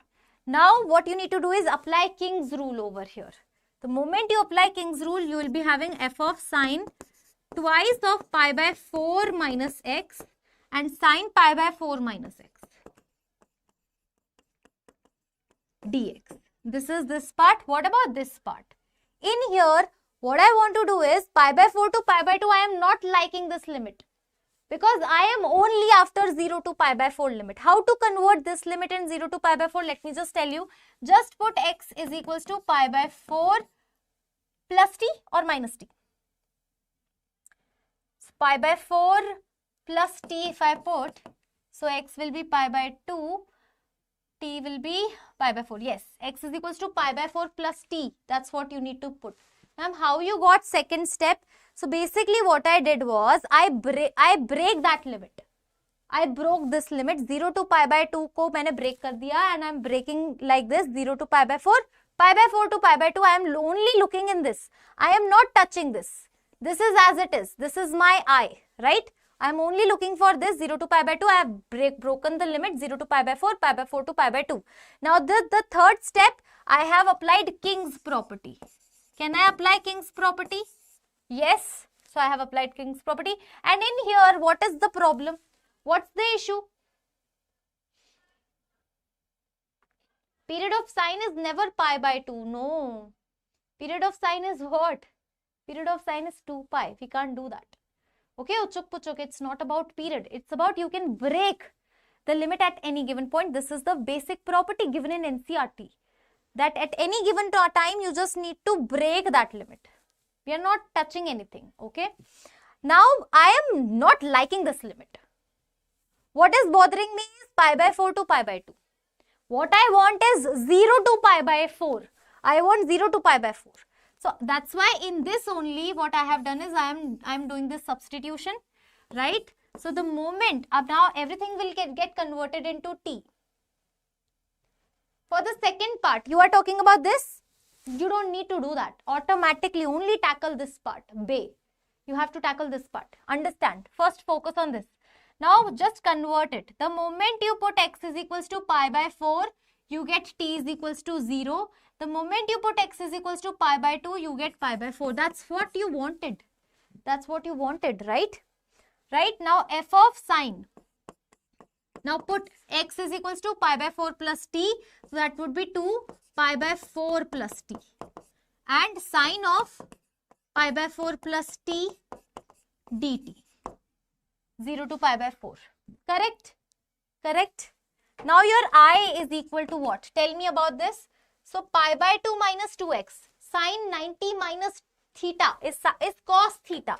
So it is becoming what? 0 to pi by 4 f of cos 2x. That's what you wanted. Isn't it? You wanted this. What about this? Sine pi by 4 minus x. Expand this. So you will get what? Sine a. So 1 by root 2. So cos x by root 2 minus sin x by root 2 dx. The first thing plus integral of. Now this variable is t. Can I convert this variable to x? Because this is a definite integration. Anytime I can change the variable t, x, y, anything. Let me just write it this way. 0 to pi by 4. Right? So this will become what? Sin 90 plus theta. It is again cos theta. So this is cos 2x. Can you see I have changed the variable t to x. Now what about this? Sin pi by 4 plus t. So it is cos of x by root 2 plus sin of x by root 2. Sin a cos b plus cos a sin b. and we have a dx over here. Now there are few terms which are getting cancelled out. Can you see minus sign, because everything is same, and plus sign is getting cancelled out, and you are actually left with, so I, the first part is nothing but 0 se leke pi by 4 f of cos 2x and cos x by root 2. Cos x by root 2 will be what? Cos x dx. So cos x plus cos x, that is 2 by root 2, and 2 by root 2 is what? Root 2. This is your I. Right? If this is your I, this should be what? This should be your minus I. What does that mean if this is root 2 into this quantity? This expression is root 2 into this quantity. This alpha should be what? Minus root 2. Why? Because you want these two terms to get cancelled out. If alpha is minus root 2, you tell me. These two terms will get cancelled out or not? Yes. Yes, Xenomosh. Just to do difficult questions. Right? Nice question, good question. But then yes, it was a lengthy question as well. It was a thoughtful question as well. It was all of that. Okay, this question had a lot of things. Now this question. System of equations. Guys, system of equations. So basically for system of equations, let me just write down the Cramer's law. If your delta is not equal to 0, then you will have a unique solution. If your delta is equal to 0, which of the following is not true first of all? If delta is equal to 0, then you have two options. All delta 0, all other delta agar 0, to infinite solution.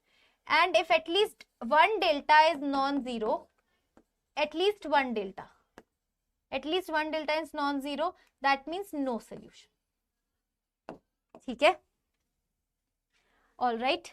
So for infinite many solution, for no solution, we can solve these two questions together. We can solve A and C. We can check for A and C option together. How? So first of all, you need to actually calculate delta. 1, 1, 1, 1, 2 alpha, 1, 3 and 5. A lot of things will get clear if I figure out this particular expression. So 1, 10 minus 3 alpha. 10 minus 3 alpha. Can you see that's 1? 10 minus 3 alpha. Then we have minus 1. So minus 1 we have 5 minus alpha. Then we have 1. 3 minus 2. So that is plus 1 is equals to 0.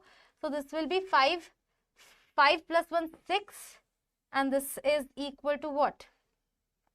Minus this. So minus 2 alpha, that is equals to 0. Alpha is 3. If your alpha is 3, that means either no solution will be there. If your alpha is equal to 3, na, so either no solution is there and or what? Or basically infinite solution will be there. Right? That means A and C both can be true. System has a unique solution for alpha is equals to 3. This is incorrect. This is incorrect. The moment I see alpha is equals to 3, now what will happen? The moment I see alpha is equals to 3, that means my delta is equal to 0, which is incorrect condition for unique solution. For unique solution, my delta should be non-zero. Right? So for unique solution, if I have to calculate unique solution, for unique solution specifically my alpha cannot be equal to 3. But this option is saying alpha is equals to 3 unique solution. That means this D option is absolutely incorrect. Right? No need to solve any further. Which of the following is not true? So D option is not true. Okay, all right. We have a question from differential equation, which says that we have this y minus 2 log x dx plus, can you see this, 2x log x dy is equal to 0. We need to talk about this differential equation. How do we do that? So basically what we need to do is, first of all, 2x log x dy by dx. 2x log x dy by dx. 2x log x dy by dx. Okay, 2x log x dy by dx and plus y is equals to 2 log x. Now divide everything by 2x log x. So I'll be left with dy by dx plus y upon 2x log x is equal to, now 2 cancel out, log x cancel 1 by x. Can you see this? Can you guess this? Can you guess this? All right. This is LDE. Do I need to solve it now any further? You know how to solve LDE. I have solved so many linear differential equations. So this is clear cut. I am leaving this question right away for you guys. Just solve it now. Again, this question now. This is very interesting. This is actually hidden LDE. Yes, hidden LDE. Let f be a differentiable function such that x square fx. Can I write it this way? X square y minus x is equal to, in here 4 times 0. Okay, do not do that right away. What you can do is you can apply Leibniz theorem in this. Apply Leibniz theorem. So x square f dash x plus f of x into 2x minus 1 is equals to, now Leibniz theorem, 4, put x, so x f of x. That's it. Right? Yes. So can you see this? X square f dash x is coming out as, shift everything towards the right hand side. So these two are like terms. So this is becoming 2x f of x plus 1. Okay? Right? So basically this is x square dy by dx. If you observe it carefully, this is 2xy plus 1. Again divided by what? X square. So dy by dx minus of, moment you divide 2y by x and is equals to 1 upon x square. Again LDE. Right? LDE. What is the integrating factor of this LDE? E की power integral of minus 2 by x dx. What does that mean? So e की power minus 2 log x. What does that mean? X की power minus 2, that means 1 upon x square is integrating factor. So y by x square is equals to integral of 1 by x square into 1 by x square. Integrating factor into q plus c. Right? So this is very easy, not that difficult. But the beginning part, you know what? The moment you see it, now you won't be able to realize that this is a linear differential equation. Are you getting my point? That's why this LDE question is a little bit different. Now I'll be leaving this up to you. You'll be able to solve it. I know, I'm sure. Chalo. Another question from method of differentiation. And you know what? In this, I'm going to apply a shortcut. Yes. Shall I apply a shortcut? So this is my equation dy by dx. So you know what? Whenever an implicit function is given to us, implicit means the combination of x and y is given to us, and you need to find dy by dx. So that is what? Minus del f by del x upon del f by del y. What does that mean? So basically you need to differentiate with respect to x, keeping y constant, apply negative sign, upon differentiate the whole expression with respect to y, keeping x constant. This is the shortcut. Okay. Otherwise what you need to do is, you actually need to differentiate it like nicely, differentiating both the sides, and x raised to power y ka differentiation on the other hand, y raised to power x ka other hand. Okay, this is the shortcut which I am trying to tell you. So del f by del x, differentiate it. So 2 with respect to x, that means x is variable, y is constant. That means x ka cube. For example, x ka cube. So basically 2y x raised to power y minus 1. Plus, now this time keeping x constant. So that means keeping y constant. That means this is nothing but type a raised to power x. So derivative of a raised to power x is what? So a raised to power x. So 3y raised to power x and log y. Are you getting my point? Because a raised to power x ka derivative will be what? A raised to power x log a. So y raised to power x ka kya? Y raised to power x log y, because y is constant. Okay. Whole upon now del f by del y. Now this time y will be variable, x is constant. So x is constant. So this time a raised to power x is this. So 2 x ki power y log x plus, and this time 3 x y की power 3y, so x का सामने y की power x minus 1. Yes, that's how it is. You are looking for 2 comma 2. So we start putting it. Minus of 2 2s are 4, 2 raised to power 1 plus 3 into 4 log 2 upon, can you see this, 2, 4 log 2 plus 3 2s are 6 and 2 raised to power 1. So this is becoming what? So what you can do is take 4 common, right? Yes, 4 is gone, 4 is gone, 4 is gone, this 2 and this will be 3. So we are actually left with minus of 2 plus 3 log 2 is log 8 upon, here you can see 3 is left out plus log 4. Can you see this? Which option is getting matched over here? So clearly, option A. Yes, option A. Right? So that's how you do it. Let me just quickly move on to the next problem of the day. ठीक है? So the number of 4-letter words with or without meaning, each consisting of 2 vowels and 2 consonants formed from the letter of the word universe, when we don't need to repeat the words, or we don't need to repeat the letters. So U is what? Vowel. I is what? Vowel. E is what? Vowel. Only 3 vowels are available. I know this is again E, but repetition is not allowed. So that means only single E is available.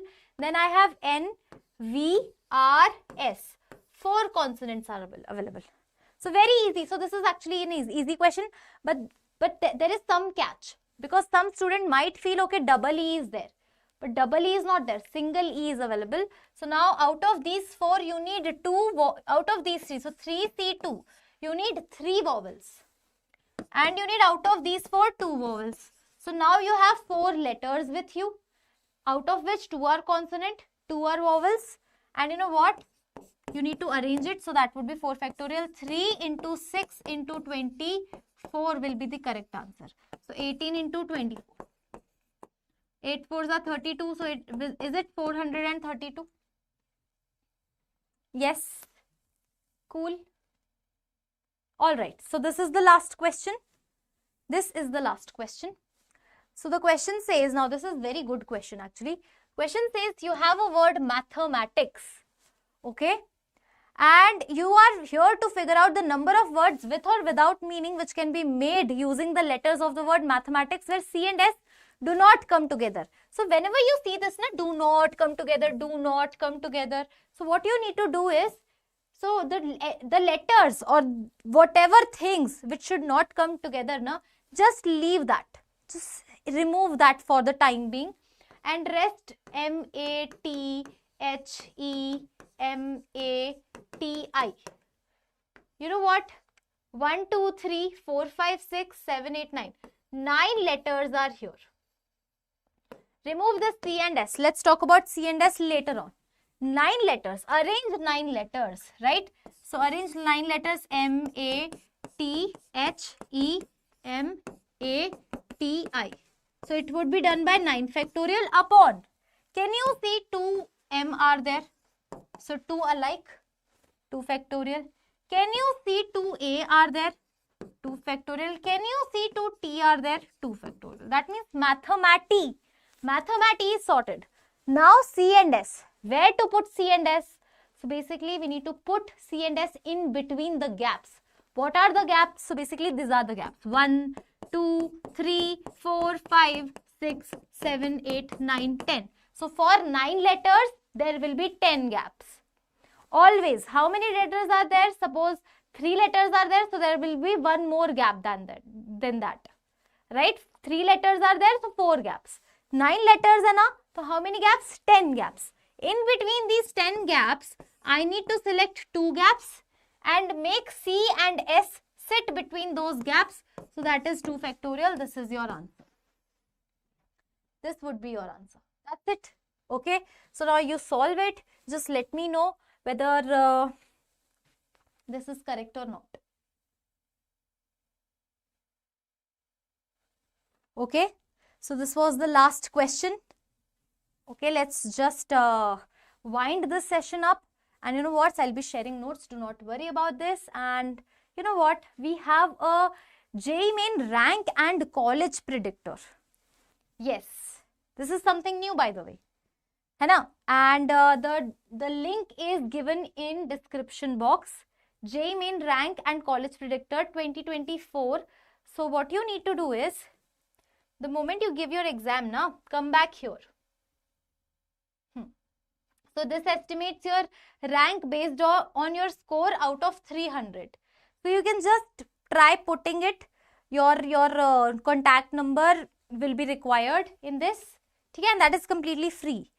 And the software we have designed basically. So the software will be calculating your rank as well as your college. But you need to give your basic details, your name. Of course, your scorecard so you have to give. But your name, your contact number, your mail ID, that will be required. Okay? Alright. So now I'll be taking your leave. Tomorrow we have a session on 60 short questions, right? Tomorrow will be the last session. Not the last session, but the last session of the day. After that, what we will be doing is, we will be actually helping you in memory-based solving. Okay? So tomorrow session is very important. 60 short question. Do attend it. I will expect maximum attendance in that session tomorrow. Okay? So this is me, Namrata, signing off. I'll see you all tomorrow.